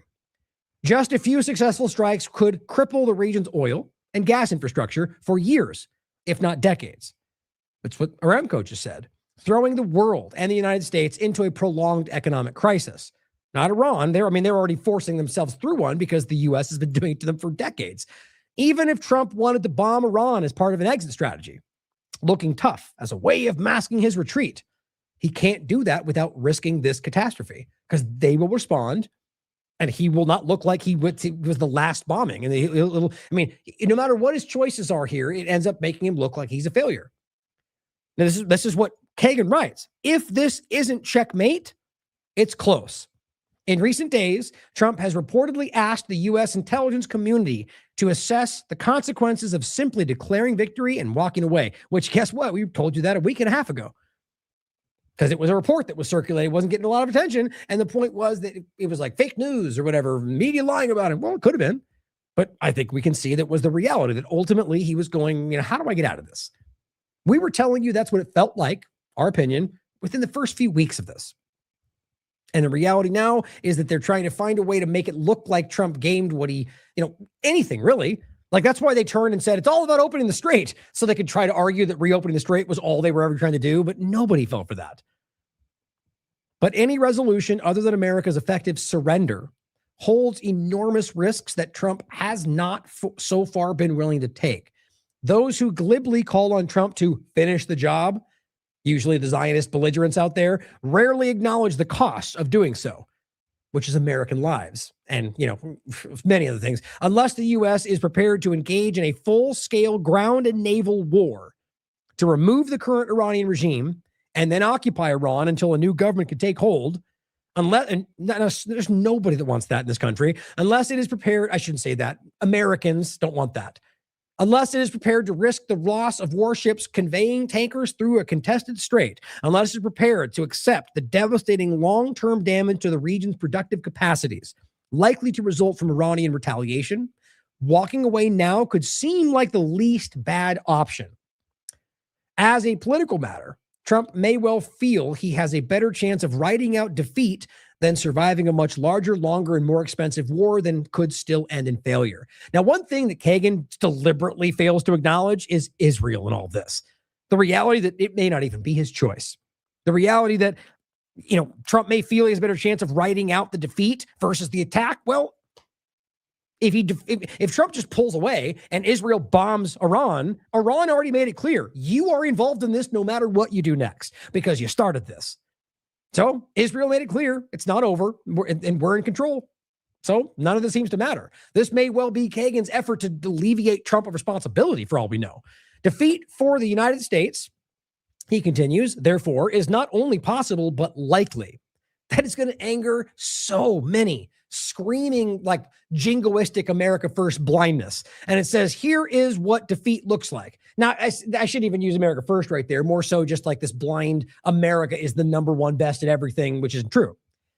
America First is something that gets usually misrepresented as somehow racist.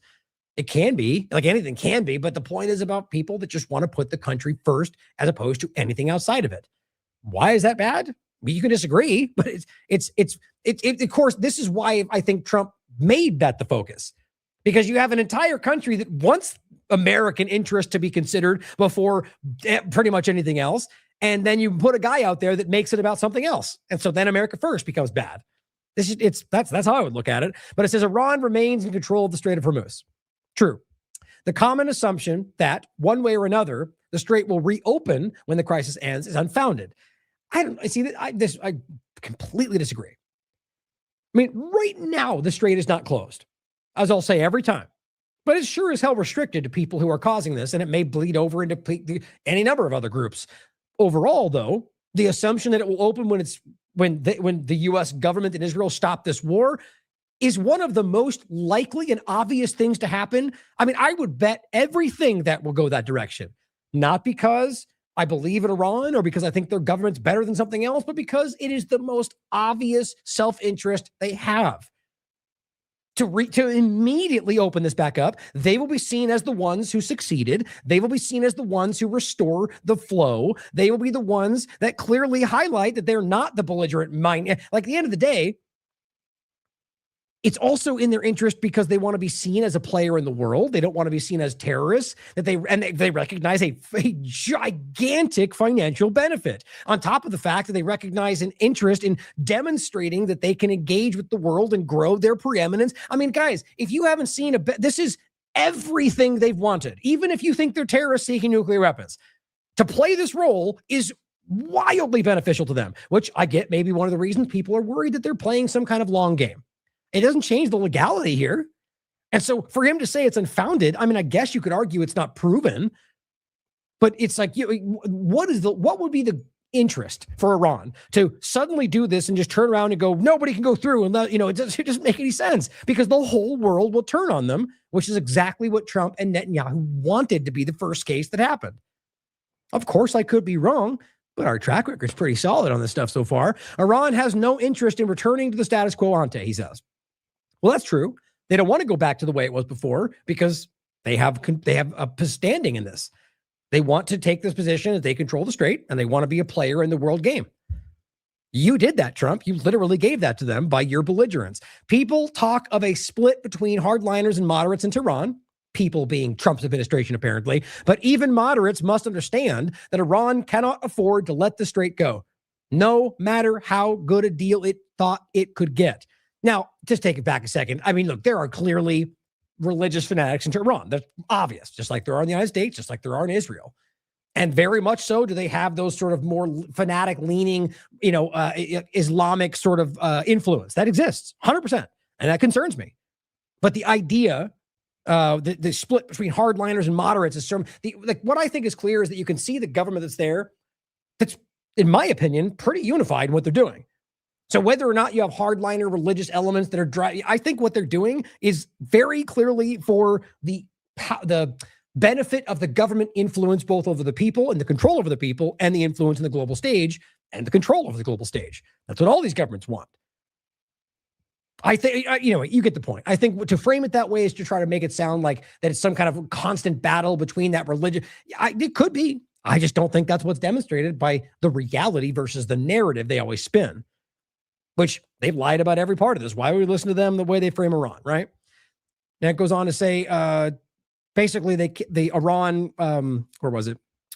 Iran cannot afford to let the Strait go, no matter how good a deal it is. I agree with that. That's not going back. For one thing, how reliable is any deal with Trump? He all but boasted of replicating the Japanese surprise attack of Pearl Harbor by approving the killing of Iran's leadership amid negotiations. And he also floated that again. He also said, basically, if you don't make the deal, we'll have to kill more of your leadership. He publicly said that. So why would they trust anything he has to say? They don't. That's already the case. Iranians cannot be sure that Trump won't decide to attack again within a few months, right? Or Israel would anyway.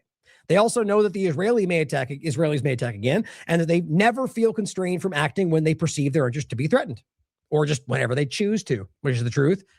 It says, having not only retained its potential nuclear capacity, but also gained control of an even more effective weapon, the ability to hold the global energy market hostage.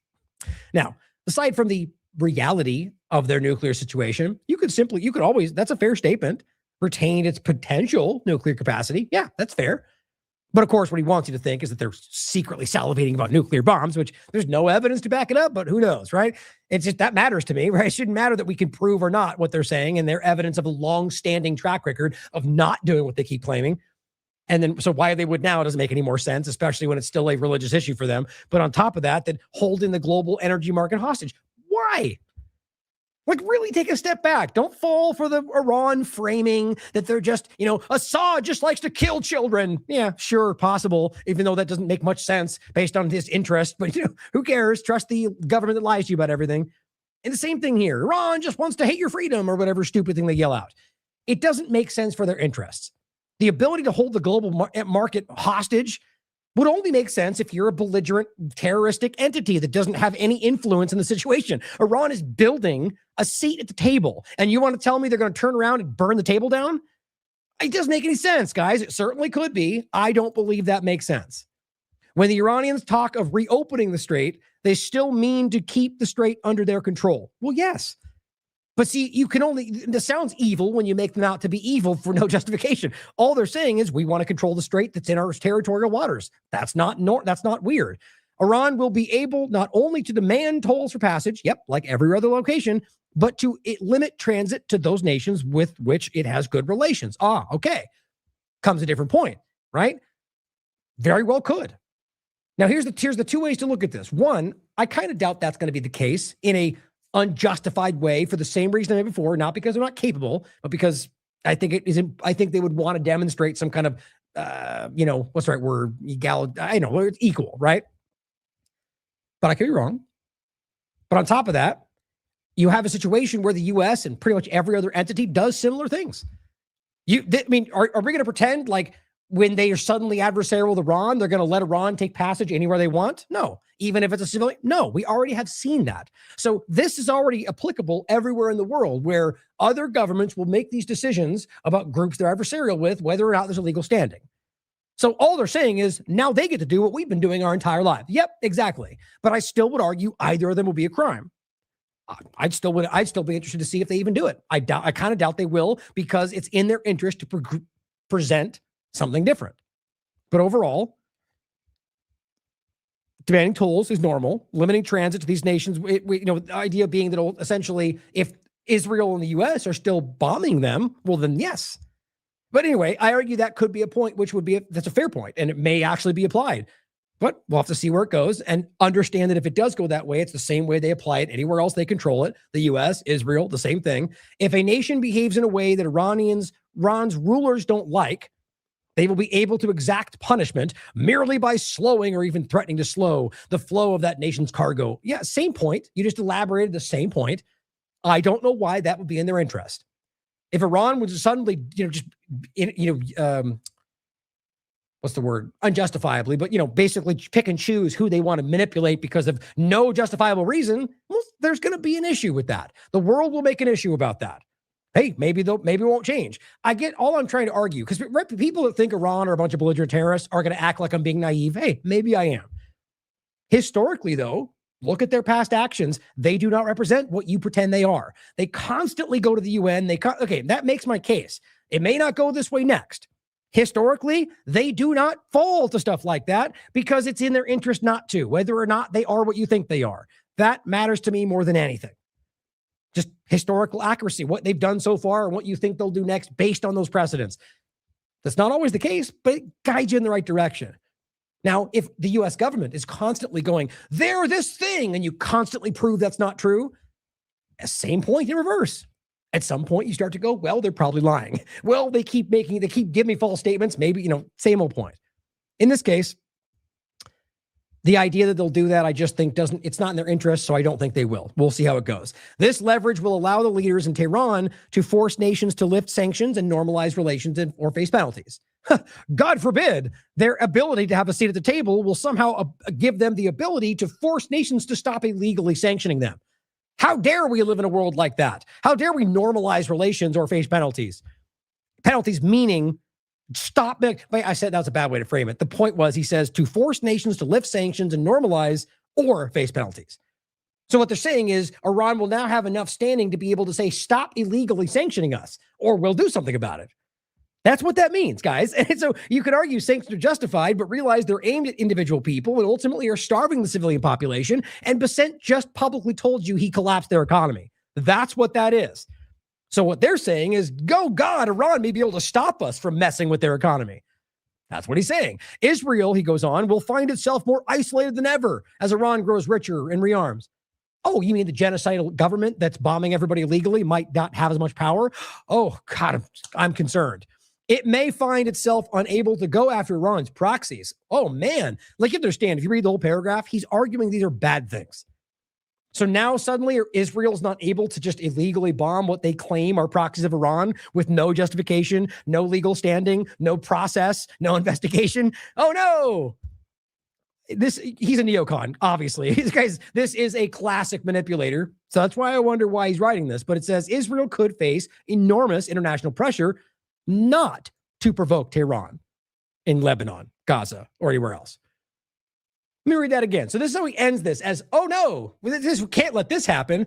Israel could also face enormous international pressure because of what Iran now gained, not to provoke Iran, who isn't in Lebanon, Gaza, or anywhere, in those locations. So what they're saying is, oh no, Israel might have to stop their genocides. Oh no, we might have to stop what's happening in Lebanon and Gaza and everywhere else. I just can't even believe the way he wrote this. Continuing, it says, in the region, the United States will have proved itself a paper tiger. Again, the truth, and it will very much anger this government. Now, here's a really important thing to think about. Is this just an utter failure from this administration, Trump himself, or Israel's kind of undermining of the whole thing? Or is the U.S. not as powerful as people pretend? It's a real conversation that Americans need to come to terms with. Now, look, there's something to be said for military spending and military, accoutrement, whatever, the collection of all the missiles and guns and tanks and whatever else. There's something to be said for what those two things represent, right? We've spent this much more than anybody, and we have this much more than everybody. But what we're watching right now needs to make you realize that we're not in 1990 anymore, right? There's a different world. And as I think it actually addressed in this article, or it's the next one, I think, the reality being that this is a different situation, guys. And I think whether you have that many tanks or aircraft, I did a whole thing about this like 5 years ago about the diminishing necessity of aircraft carriers because of the way this was going, and that they were like these floating tune. Like they were, and the U.S. had like 14 of them, and the next closest country had like 4, and it just didn't make sense. But it's because spending and military, stealing money from Americans. My overall point is it might be the reality that this country is, the government rather, is not as militarily strong, powerful, or rather effective than what we've been told. Look at what the IDF look at what just happened in Gaza.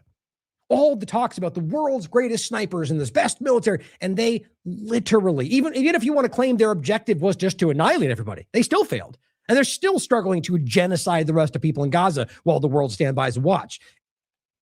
They revealed themselves to be completely feckless and completely ineffectual. And the only reason they were able to do this is because they were in the middle of an open air prison and they were bombed from above by US and Israel, and they continue to do so. But anyway, you may not think so, but I think what we're watching is the kind of uncomfortable realization that this military, is more so an illusion than anything. And I don't mean that entirely. I just mean that we're being told that all this spending amounts to power and control, and the world's not. It's showing us that's just simply not true. But what we know is true is that the money was taken from us. The Gulf Arab economies were built under the umbrella of American hegemony. He says, yet with Iran in control, the strait is not going to be safe again for a long time. Okay. Same point as before. He just, that's like the third time. I don't know why that makes sense. Why? In what world would Iran gain from causing chaos in the strait forever? I mean, think about it for a second. Like, okay, let's just say you think by taking control and dictating everything that they can have they just have control of the world. They can dictate energy control. They can dictate supplies through the strait. Okay, well, first of all, people would simply go around it, would struggle, and it cause the economic issues we're dealing with now.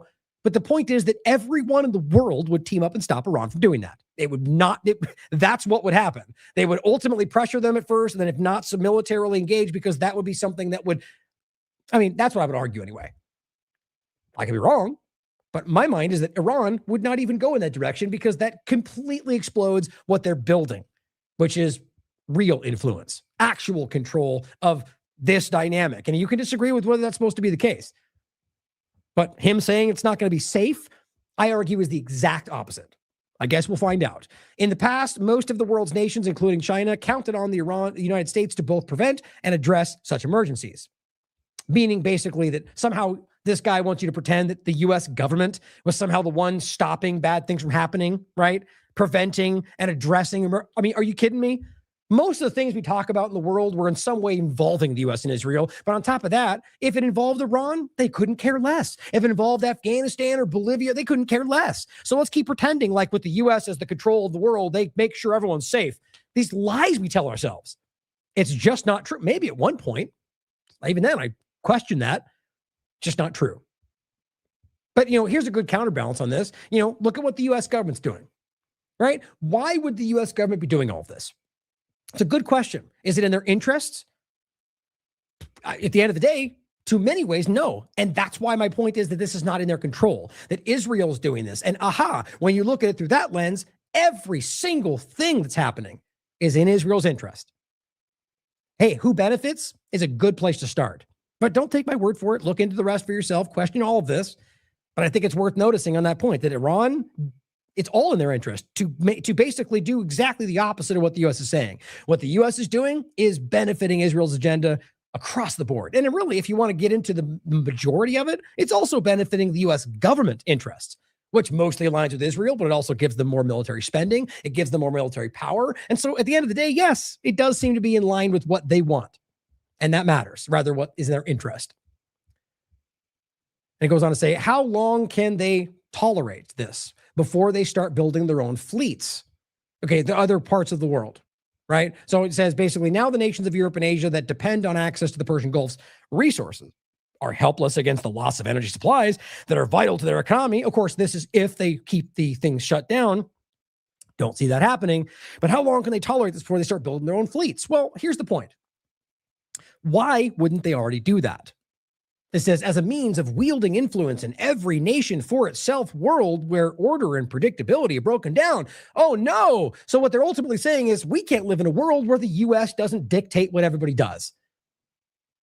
Am I missing something? Like, how long before these other countries start having their own fleets and having their own decisions and making decisions for themselves? I mean, look, it very well may be chaotic, but I would love to see a world where people actually make their own decisions as opposed to one hierarchy deciding what's best for everybody. Call me crazy. And that's what he's saying. And every nation for itself, isn't that what we pretend is already happening? I mean, did you just basically admit that that's already not? So right now it's basically every nation for oneself? I mean, how else do you put that? And it says where order and predictability broke down. Order and predictability? I just think that's insane. They're building a globalist one control system, and that's the whole point, is that what this seems to be doing is causing a problem for that. And maybe Trump failed, and now he's being thrown under the bus. Maybe he was designed to fail. That's the whole point. The global adjustment to a post-American world is accelerating. America's once dominant position in the Gulf is just the first of many casualties. Very interesting. Now, on that last note, I think we should consider this. I actually reached out to James to see if he wants to talk about this in another interview. Our troubled times, the West's engineered downfall.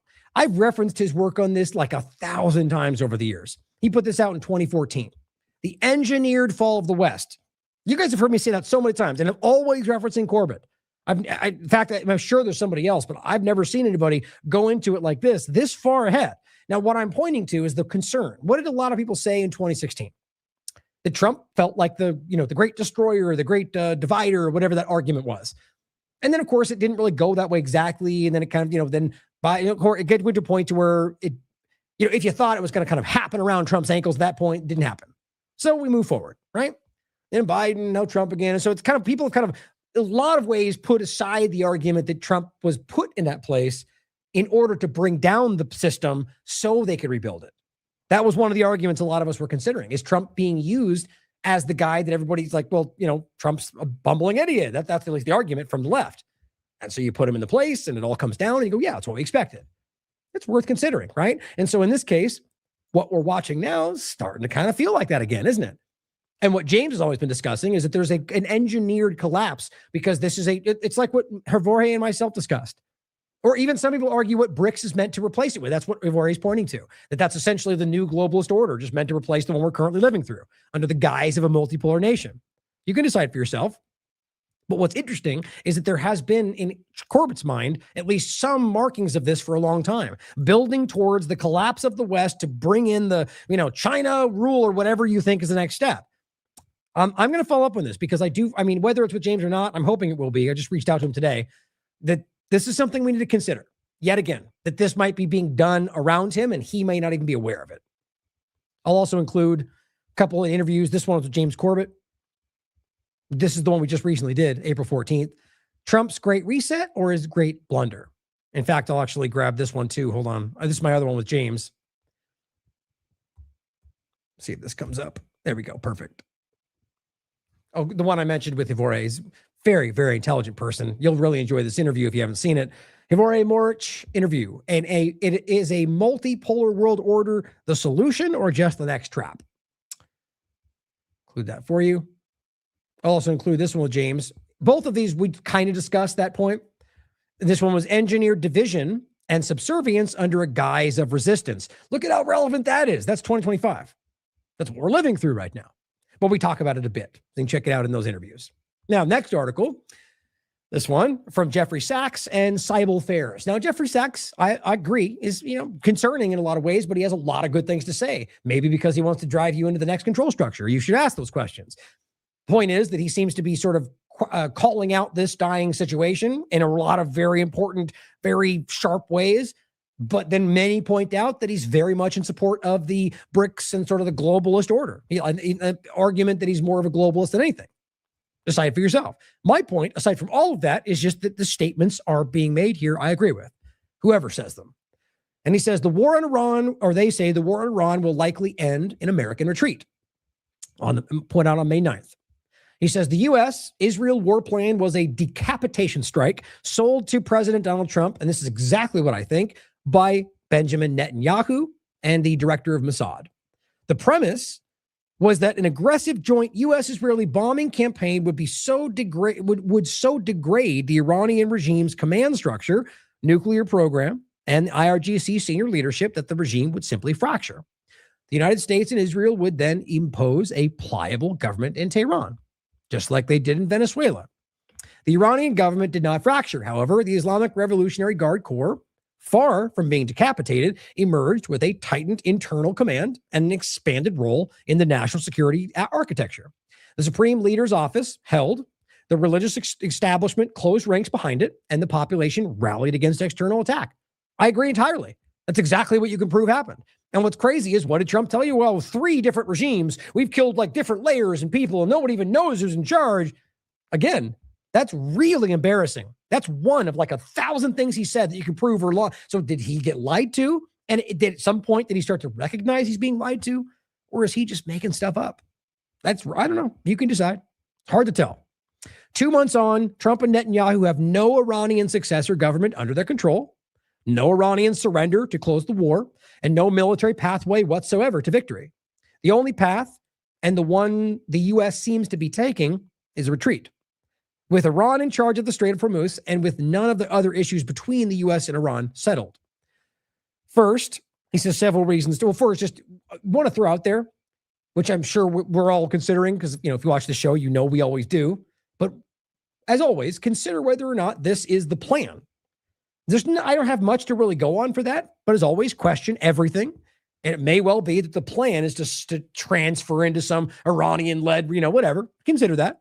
I'm only saying that because it's one of the many things out there, and we should be asking always. Like anytime we see an event that happens, like I always say, question that, was this a fault? Was this completely staged, for example? Even if there's no evidence, ask these questions. Go down these lists, look for things, ask things. Don't let, no confirmation bias, right? Try not to anyway. But anyway, the point to say that is that one of the concerns in all of this is sort of the engineered collapse discussion, that it's an engineered transition of power. Again, that's not what I think is happening right now, but it's worth pointing out. Now, continuing, it says several reasons explain America's disastrous miscalculations and Iran's success. First, American leaders, and this is an important one, and whether it's misjudged or misled, American leaders fundamentally misjudged Iran, or rather misled us on Iran, depending on how you look at it, because misjudged means they were manipulated. So you can decide for yourself. Iran is a great civilization with 5,000 years of history, deep culture, national resilience, and pride. The Iranian government was not going to succumb to U.S. bullying and bombing, especially reflecting on the fact that Iranians remember how the U.S. destroyed Iranian democracy in 1953 by overthrowing a democratically elected government and installing a police state that lasted 27 years. It's so easy to understand these things, and it's so easy to prove these things, but you get people, you go down the list, whether it's mainstream media or the mainstream alternative media, the mainstream media light. They'll shout you down for that's crazy, and let the adults talk. They don't even know. He was a bastion of freedom for everybody, and Iranians loved him. It's like, it's just not true. You can literally look it up everywhere. You can ask Grok if you want. Everything will tell you it was a dystopian hellhole for everybody other than the oligarch at the top. And the Savak and the military police, or the secret police, it was horrifying. And it's what they're trying to create everywhere else. And so he just simply outlined the obvious and easily proven reality. So whether he has an agenda or not, it's nice to be able to hear these statements that we can prove. And it says second. So first was they just misjudged their abilities. Second, American leaders dramatically underestimated their technological sophistication. How many times have you heard me say this? They're not some random people in a cave. They're wildly technologically advanced. They're advanced in most places, most parts of their culture and society. It's the truth. Third, military technology has shifted in a way that favors Iran. That's the whole drone ballistic missile point, which is what even Rubio said, that we can't let them keep building. They're going to build above and we can't stop them. It's like, so you're basically saying that we have to illegally attack them because they might get too strong for us to stop? Well, that doesn't make any sense. They're doing anything illegal. It's because they bad guy. And what it means is we're the evil ones, Rubio is thinking. And so we have to take them out before they can stop us from our evil deeds. And who knows if he sees it that way, but that's what we're talking about. Fourth, the U.S. policy process has become irrational. Basically, I don't even need to explain that. It's just like, as he writes, the little inner circle of loyalists at Mar-a-Lago, the Zionist influence. It is clearly not driven by America first. He says this was neither a war of necessity nor a war of choice. It was a war of whim. The underlying premise was hegemony. The United States was attempting to preserve a global dominance that it no longer possesses. and Israel was trying to establish a regional dominance that it will never have. It's a good way to say that. The likely endgame, given all of this, is that the war will likely end with a return to something close to the status quo ante, except for 3 new facts on the ground. So basically what the other guy was saying, but accepting the reality that this is, basically the same situation, but with what we know, Iran controlling the strait and so on. First, Iran will have operational control over the strait. Second, Iran's deterrent posture will be significantly raised. Third, the U.S. long-term military presence in the Gulf will be significantly reduced. The other issues that supposedly prompted the U.S. to attack Iran, nuclear program, regional proxies, missile arsenal, will most likely be left where they are at the start of the war. Even as the U.S. retreats, Iran will not press its advantage against its neighbors. I agree. 3 reasons why, he says. First, Iran has a long-term strategic interest in cooperation with its Gulf neighbors, not an ongoing war. Second, Iran will have no interest in restarting a war it just successfully ended. Third, Iran will be restrained if any restraint is needed by its great power patrons, Russia and China, who both desire a stable and prosperous region. Now, you can disagree with that, but even Trump is trying to make agreements with China right now. The Iranian leadership understands this clearly and will stop the fighting. And again, I argue that, agree, because it's just in their interest. To maintain this situation is bad for everybody. Trump will no doubt try to depict the coming retreat as some great military strategic victory. No such claim will be true. The truth is that Iran is far more sophisticated than the United States understood or chose to acknowledge, or got lied to by Israel, or lied to everybody. The decision to go to war was irrational. And the underlying technology of war has shifted against the United States. The American empire cannot win the war against Iran at an acceptable financial, military, and political cost. For example, they could nuke the country, but of course they would ultimately lose when it came to every other side of that. What America can regain, however, is some measure of rationality. It's time for the U.S. to end its regime change operations and return to international law and diplomacy. Sort of what Tulsi Gabbard pretended she was going to bring to the table and then just sided with Trump, or like everybody else in the administration. Now, just quickly to wrap up here, this is Salman Ahmed pointing out what the Iran foreign minister said. Basically, that Iran has proven itself to be a responsible power in the region. And at the same time, we are not bullies. Rather, we are anti-bullies. Just look at our conduct. Now, again, you could argue that's them playing a role. It still doesn't change that he's correct. Look at what they've been doing and compare it to what Trump has been doing. It says, we are the ones who he says, were we the ones who launched a military campaign against America thousands of miles away? No. Were we the ones who killed 170 innocent people in a single day? No. Are we the ones bullying Cuba, Venezuela, and other countries in the Western Hemisphere? No. Were we the ones who, during a diplomatic process, committed such a great crime twice? No. And it's more than twice when you bring in Soleimani and plenty of other examples, but it says, is attacking a country, destroying its infrastructure, and assassinating its leader and citizens of a country an example of responsible behavior? You all know the answer. As well as my point from earlier. This is from 16 hours ago. Oil tanker crosses the Strait of Hormuz via Iran-approved route. This keeps happening day by day. It's happening more. And so what this will begin to show is that anybody who truly has a desire to go through, if they want to deal with Iran, will be allowed to, as long as they forsake their belligerent relationship with the war against Iran. And we showed you one earlier. Here's another one. An oil tanker identified as Agios Fanaurios traveled through the Strait of Hormuz on Sunday. This was yesterday. Using a route designated by Iran, that's all it seems to matter, and coordinating with Iran authorities. All the others that they tried to send through or just weren't paying attention or listened to Israel and the United States, that's the only issue. They didn't follow the rules that were applied, whether you agree with them or not. And they didn't sink the ship. They didn't take the ship. They didn't kill anybody. They simply deterred them, in some cases, opened fire with a machine gun and a missile, and they turned around. Now, you could argue they're terrorists, but wouldn't they then sink the ship? Wouldn't they kill people? Wouldn't they steal something? No, not these kind of terrorists. That's only the good guy side of it that does that, guys. So the idea here is that what we keep seeing is tankers that do go through. It says the report said the tanker transporting Iraqi oil now in the Gulf of Oman, heading towards Vietnam. Press TV reported on Tuesday that Iran has formally introduced the new system, right? So this is the point. One of Trump's biggest concerns at the moment, in my opinion, is that the countries around the world will realize they don't need him to open the strait or reopen the strait since it's already open. At least as far as Iran is concerned. It's only ever been restricted to those conducting illegal war. Now, if you got people coming through that aren't even going to Iran's port, the point is that the only thing stopping that, if they engage with Iran and are not fighting them, is Trump's blockade. So if suddenly his blockade starts stopping ships that have nothing to do with them, which I think has already happened to a certain degree, it'll become more and more obvious these people are being stopped by not Iran. I think it's worth noticing that, and this will only then continue to accentuate or rather tighten the, financial noose, if you will, around the U.S. and Israel situation. And everybody else will slowly get back to normal. I think that this has been their calculus from the beginning. That's why they didn't shut the strait. They didn't put mines in the strait. They simply stopped them. And it was very well thought out. Now, Jeremy Scale points out, the statement before, they don't even know who's in charge. And it's a third regime. No, like I said, anybody paying attention knew. It was the son who was put in power right afterward. And it very quickly fell into place.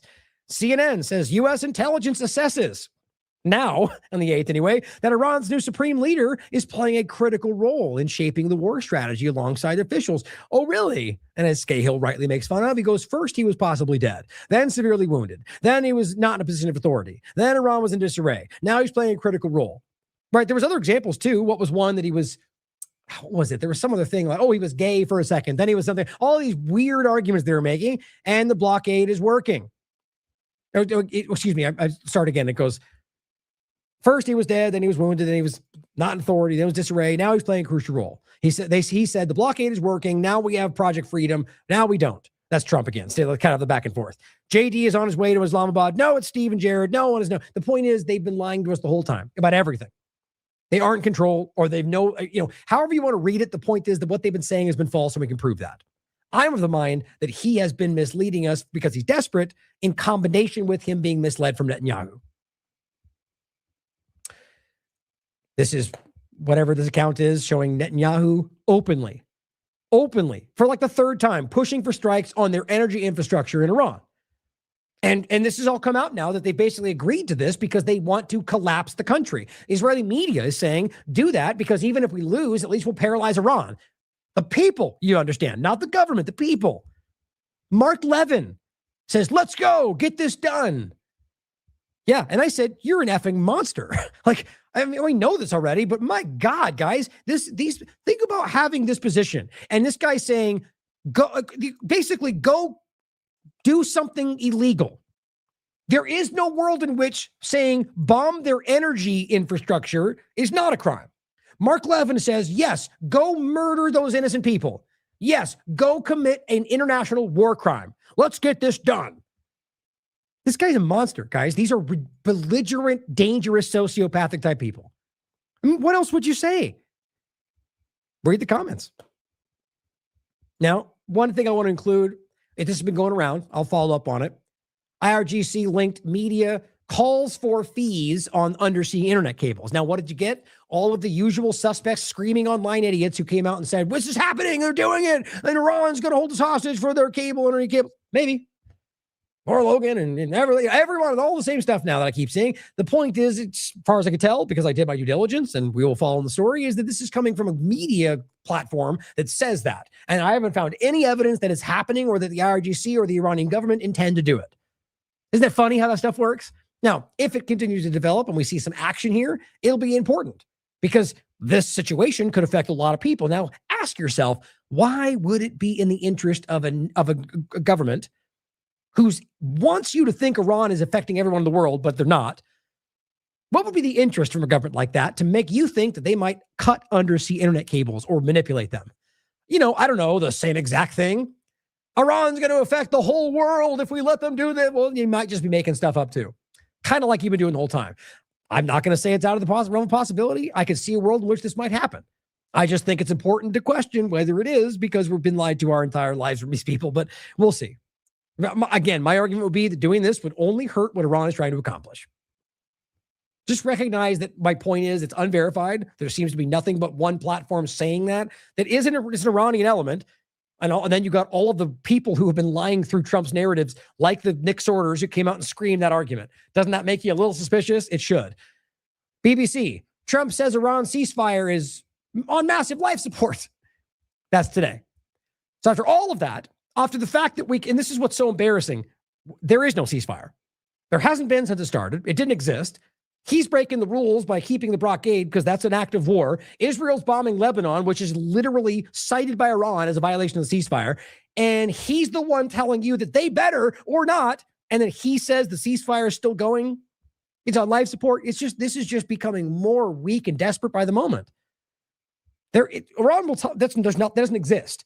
But Trump wants you to believe it's still there. We barely hanging on.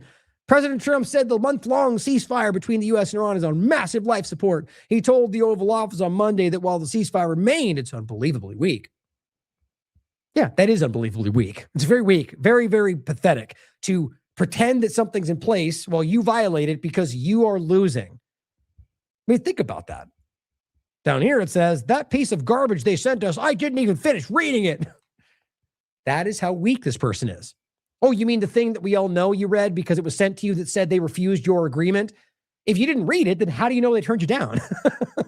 He's such a coward. Like, that is such a weak thing to do. Why wouldn't you just turn around and go, Iran doesn't want peace? They yet again turned it down. That would even be effective for some people. Instead, you're so small that you have to go, I didn't even read it. And you turn down an opportunity to turn it against them because you had to look like the one in control. That's why I think he's being used in a lot of ways, because that's what drives him. Remember, guys, in case you missed the earlier part of the show, Iran responded, even according to Israeli media, and said, no, we're not agreeing to what you put forward. And then that gets sent through Pakistan to Trump, and he stands up and goes, totally unacceptable. I turn it down. I turn down your refusal of my plan. My God, that's just embarrassing. Like, this is why he's getting made fun of on every show. It's just like, this is sad. The Kabisi letter says Iran Speaker of Parliament releases a statement after President Trump says the ceasefire is on life support. Here's what Iran said. Our armed forces are ready to deliver a well-deserved response to any aggression. Mistaken strategy and mistaken decisions will always lead to mistaken results. The whole world has already figured this out. We are prepared for all options. They will be surprised. I mean, how much longer can you keep playing this one-sided game? It's like Trump is playing a game of tennis by himself. How do you keep this going? They're laughing at you every time you make these statements, and it just keeps going. I think it's crazy. And of course, even more embarrassing are the ridiculous clowns that follow Trump and keep screaming the things he says, even though it keeps being shown to be wrong. Trump again today comes up and says, Iran told me that they intend to give us nuclear dust. He just said that today. Now, as I've said every time, I guess it could be true. Maybe tomorrow we'll find out. Maybe Iran finally said, you know what? Fine. We'll give you that. They'll still win. They'll still get everything if that's the case. But Trump could pretend he got the dust or whatever. I still don't think that's true. So he responds like, oh, well, the president did it. He's the best and he's going to win, because that's what these guys are paid to do, apparently. Or worse, they're not. That's even more embarrassing. But here's what these people keep saying. The comments are full of this kind of stuff. So quickly, just so you see it, bottom line is he said, they agreed to give me the dust. He says, but you're going to have to take it out because the site's so obliterated. The whole thing he keeps doing. But so we talked it out, and they said, you're going to have to come and take it. Oh, that's what they said, did they? Iran said, yeah, you're going to have to come in and just build it, bring in troops and get it, because that's totally okay. That totally makes sense, doesn't it? What a clown. I mean, maybe he's being lied to by Israel. I just don't know why he would believe it at this point. So this person says, stop negotiations. They, Iran, don't abide by any deals. They use them to buy time. The Islamic regime executes people. Okay. So despite the facts, right? Despite the easily verifiable evidence that you can look simply by virtue of time that Trump has lied to you, what people believe, because they only listen to Eric and Trump, I would argue, is what Trump says, right? So if you only listen to this ridiculous show, you're walking away going, man, Iran lies every time. Every time Trump says we're close and then Iran says no. Okay, man, why would they do that? Why would Iran go, we agree, and then go, never mind, that's not true? I guess to make, okay, even further, maybe can make it crazy. Why would then Trump keep thinking they're agreeing if every time they say yes and then pretend not to? Right? How long can you actually pretend that this statement isn't ridiculous? Right? The idea that somehow they lie and deny to buy time. For what? To what end? If that's the case, why does Trump keep doing it? 17 times in a row. I mean, my point is, this is just a bot, a lie, or just the most shocking example of willful ignorance I've ever seen. That apparently every time they're just lying and they're getting time, and every time Trump can, I'll give them more time, or they better not. God, it's embarrassing. So Robert A. Pape comes out and says, credible analysis shows Iran has plutonium for 200 weapons. Yeah, this is still happening. This is in addition to enriched uranium that has been focus of Trump's negotiations. Oh, you mean the 60% of the 1,000 pounds that was within the agreement that was not in any risk of becoming a bomb? Yeah, that. Okay. It says Iran rapidly emerged as the fourth world power. Nuclear Iran is coming soon. Oops, except not, though. This cited analysis refers to plutonium contained in unprocessed spent fuel at their reactor. Iran lacks the capability to extract it. It has no operational reprocessing facility, and the International Atomic Energy Agency verifies no ongoing reprocessing. Yeah, so you're a liar, Pape, like the rest of you. Or at the very least, you're taking at face value what this random account says from insiders from the U.S. government who have been lying about everything, so either way you look at it. I mean, it just doesn't get old, does it? It's just nonstop. So reality being the amount they have is within the agreements. That's the reality. And it is ridiculously far away because, one, they don't have a facility to further enrich it, let alone the time it would take to get to 90 from 60, which would then make the material needed to make the pieces to make the bomb and then make the bomb itself, which would be too big to move. We've gone through all this. But then he just goes, well, that's there, but we've been hyping that the whole time as the end all be all. It's all going to be okay. But now, since you guys have shown us that's false, we'll put that aside. It's not even that one, though. It's this one over here. It's another analysis that they have plutonium for 200 bombs.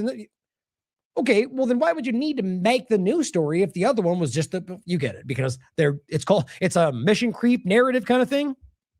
He's also wrong. It just doesn't stop. Now, Iran Speaker of Parliament and chief negotiator says the longer it takes to accept the rights of the Iranian people, the more American taxpayers will pay for it. Now, you could very well argue that this is not about the rights of the Iranian people, but the interests of the Iranian government, and that would be fair. And who's to say? I can't speak for the Iranian people.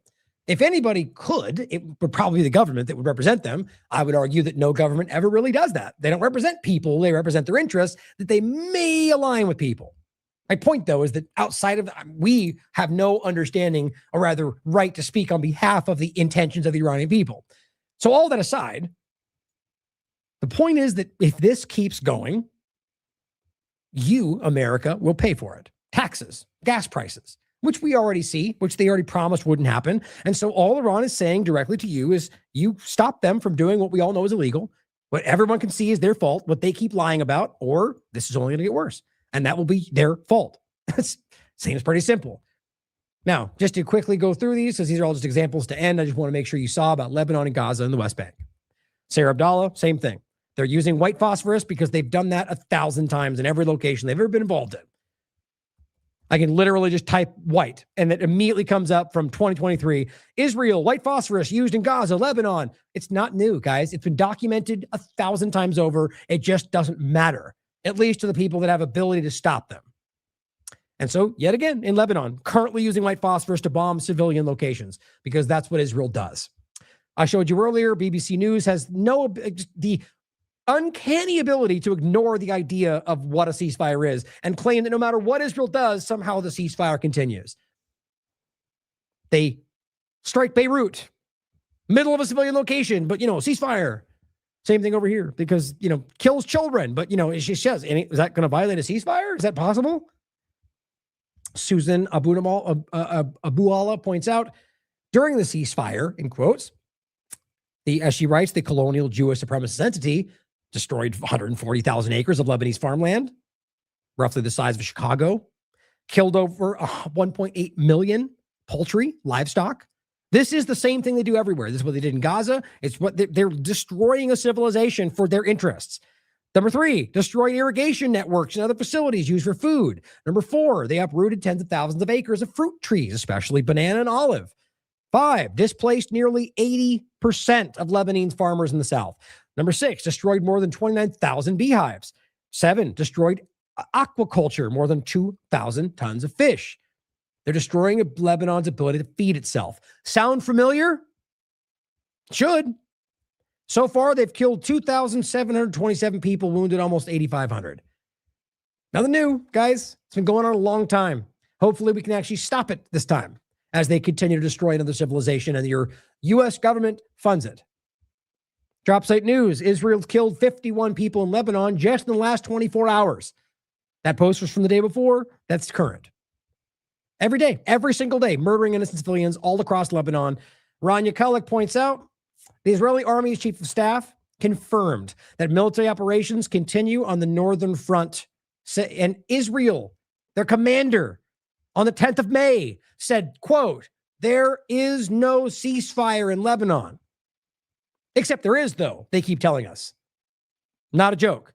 Both Israel and the U.S. government, when they speak to corporate media, well, the ceasefire holds, as BBC was just telling you. But Israel's own military says, what ceasefire? That's how this goes.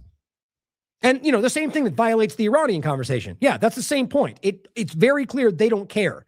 And your government knows they don't care, and they still lie to you about it. Israel has killed 470 people in Lebanon since this so-called ceasefire went into effect. Caitlin Johnstone says it's downright poetic, all the different words Reuters editors can find to avoid saying violated a ceasefire. Testing fragile ceasefire. Expanded scope despite ceasefire. Beirut for the first time bombed since the ceasefire. Attacks in Lebanon strain the ceasefire. Pathetic. Here is Smotrich. The finance minister says the war must end with changing the borders of the state of Israel.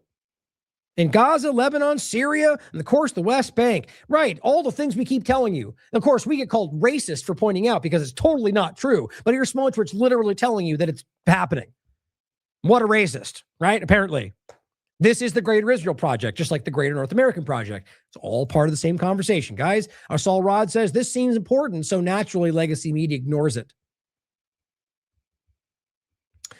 She points out, the UN says Israel's forcibly displaced 40,000 Palestinians across the occupied West Bank since 2025. Nobody talks about that. Ethnic cleansing out in the open for everyone to see. We're supposed to think this is normal. Israel condemns EU sanctions applied to West Bank settlers. The settlers that are raping and burning houses down and burning babies alive, all of which has literally happened. The UN will talk about it. And the point is the EU sanctioning them because this has been the element that everyone has been allowed to criticize. Oh, no, it's it's that weird group of settlers. They're crazy. Oh, okay, well, the EU goes, we'll sanction them because they're current people. No, Israel says, no, arbitrary, political, can't do that. Oh, I get it. So you support the crazies that you try to shuck off get it. And of course, every single time these people go out and burn houses down and beat old women to death, you have IDF soldiers right next to them, occupation forces, willing to shoot people to do so. I've played you videos constantly. And no, this didn't start on October 7th. Guys, it's been going on for its entire existence. I can show you videos of them sniping children standing in the field years before October 7th. But no, see, they don't care, guys. This is about trying to pretend they care. Now, here is Israel just carried out the terrorist attack in Gaza. And she says, notice how Western media doesn't actually bother to talk about Gaza ceasefire anymore. Don't forget, there's supposed to be a ceasefire in Gaza. They've been bombing and killing and moving those lines every day. People just ignore it now, guys. Doctors Without Borders just casually talking about the devastating impact of the manufactured starvation crisis. Doesn't matter, though. May 6th, 2026, Doctors Without Borders, who were bombed by Israel, telling you they're starving these people. Funny, it doesn't matter, So funny how that doesn't matter in this world. Okay, 12-year-old girl, Courtney, I don't know how to pronounce her last name, Bono Images. She says, what does terrorism mean to you? If it's not a double tap killing of paramedics, journalists, and today a 12-year-old girl, then what is? We talked about the story already. Update, the 12-year-old girl that she mentioned in the story was hunted down by Israeli drones, has died from her injuries. Just another Tuesday in Gaza. As Ryan Grimm points out, Israel drone chased and struck a man on a scooter with his 12-year-old daughter, killing the father. The little girl ran, wounded, and was hunted by the drone and struck again. She succumbed to her wounds. I mean, that's not even a comment needed, guys. This is the kind of evil that we're all fighting. And if you are actually of the mind that this isn't happening, if you still pretend we haven't seen an endless procession of them praising and posting and dancing and highlighting this exact kind of thing, then you are not a part of this conversation. You're either so blind or so dishonest or so stupid that you haven't come to terms with the most obvious thing we've ever seen in our lives. Frankly, I don't think that exists. I think everyone has come to terms with this, save for a very small percentage of people, and then you get gaslit by a bunch of screaming Zionist sociopaths and the politicians they fund in your life. This is who we're fighting, whoever it is around the world. This person points out, Iyab Hassan says, this is the photo of the same area before it was wiped out by the Israeli army. Keep telling us about those pinpoint targeted bombings and all the different things you were taking out. Here is a town in Gaza, Palestine. Here's what it looks like now. Of course, with their new little bunker they built right in the middle. An aerial photo of Khan Yunis reveals an apocalyptic scene. Remember, that was supposed to be the area they went to be safe. Remember that? Khan Yunis was the safe spot? Of course, they bombed them there the whole time. And that's what it looks like. Look at that, guys. That's a civilization. That's flat. Here's another example. Daniel Lambert points out Rafah, a city 1,000 years old. A picture from 2022 and today. 2022, today. 2022, today. They don't even need, there's no misunderstanding that, guys. This was the West's red line. Rafah would not be attacked. Remember that? And still no action. Zero sanctions. Zero arrests. They actually armed them. We've seen this many times, this horrifying apocalyptic scene of innocent Palestinian people scrambling through the desert looking for food in the dirt while they're shot at and bombed by Israel. If that doesn't scar you, then you're not a human being. This is what we're dealing with, is people that can look away, ignore the human suffering because of a political agenda. I don't believe that's the majority of people. As Saeed Mohammed Morandi points out, the genocide is ongoing. May 8th, heavy Israel bombardment in Gaza.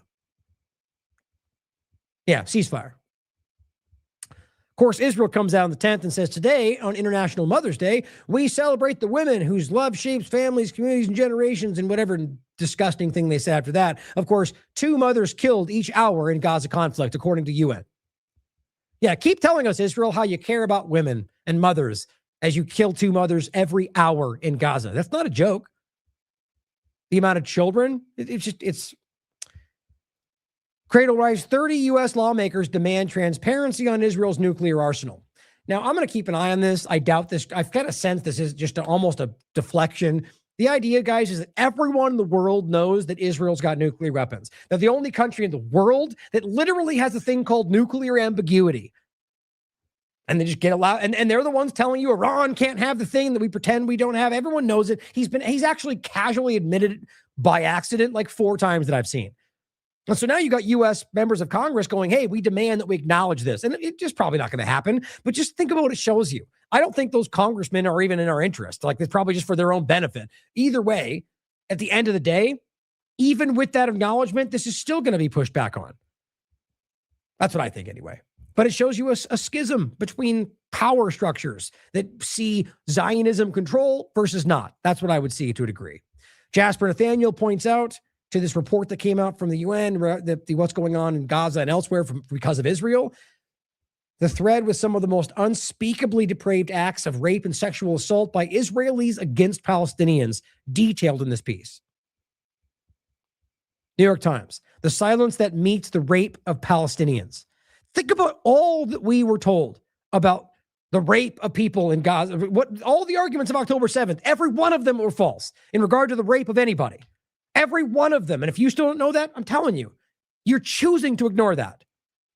The UN told you that. The woman in the gray pants, who they said, the one they use in all the billboards, she was home, or she is home, and she said that didn't happen. What I almost can hear in my mind is there's people out there going, that's not true, even though she said it herself. It's insane. So the point is that in this article, it will go through exactly that. How Palestinians were forcibly raped by dogs, by guards, by any number of people because they were Palestinian. One of the disgusting quotes, some men had to have their testicles amputated by doctors after the beatings. Sid Tiaman was a location that was publicly acknowledged. They debated on live TV why they should have the right to rape Palestinians.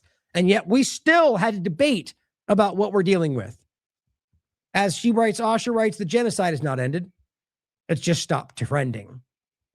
Israelis killed at least 3 Palestinians in Gaza, 2 members of, including 2 members of the Hamas-run police force, health officials said. That was on May 10th. State of Palestine.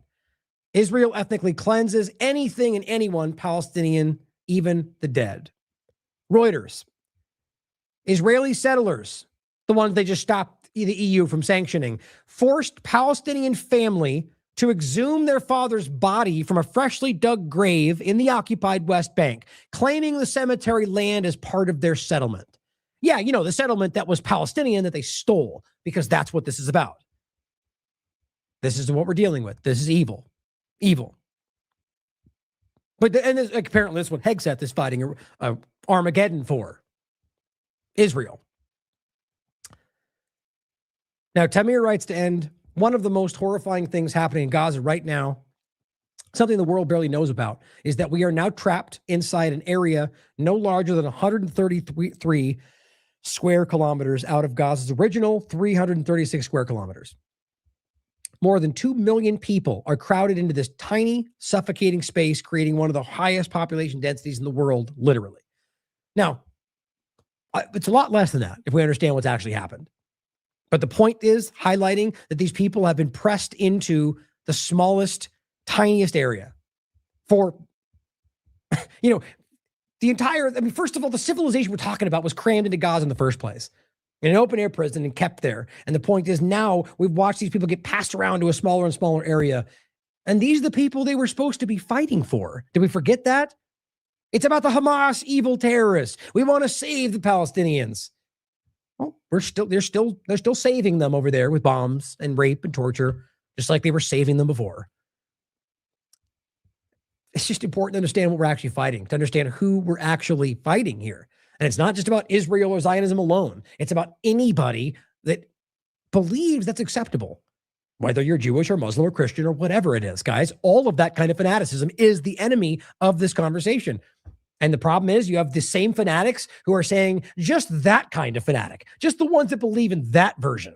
They're the problem as we bring in some kind of end times prophecy that will destroy our country. But, you know, they're the problem. They very well may be. The point is anybody that goes to that extreme level is a problem, is not on your side. But we'll leave it there today, guys. I think the important reality here is that this is something people see. It is obvious today. People see it, just like you do. And like with COVID, it wasn't something only you saw. You just were told that. People were convinced they were the only ones, so they didn't speak out. And I think we're well past that at this point, but just in case you need to hear it, because you're making a difference right now by simply being here, talking about this, continuing to drive the conversation, drive awareness to what's actually happening. They're floundering. I'd like to believe this will end in something that is, you know, a de-escalation, but it very well may go the other direction. And so at the end of the day, it's important that everyone sees what's happening. So God forbid if this goes in some dramatic situation, we're not all completely taken off guard by some, you know, that's what always seems to happen, right? Some jarring event that's used to emotionally drive us in a certain direction. I think right now, a lot of people are on guard. And so if it does unfortunately happen, I think less people will fall for it. But hopefully because of your efforts out there, this will go a different direction.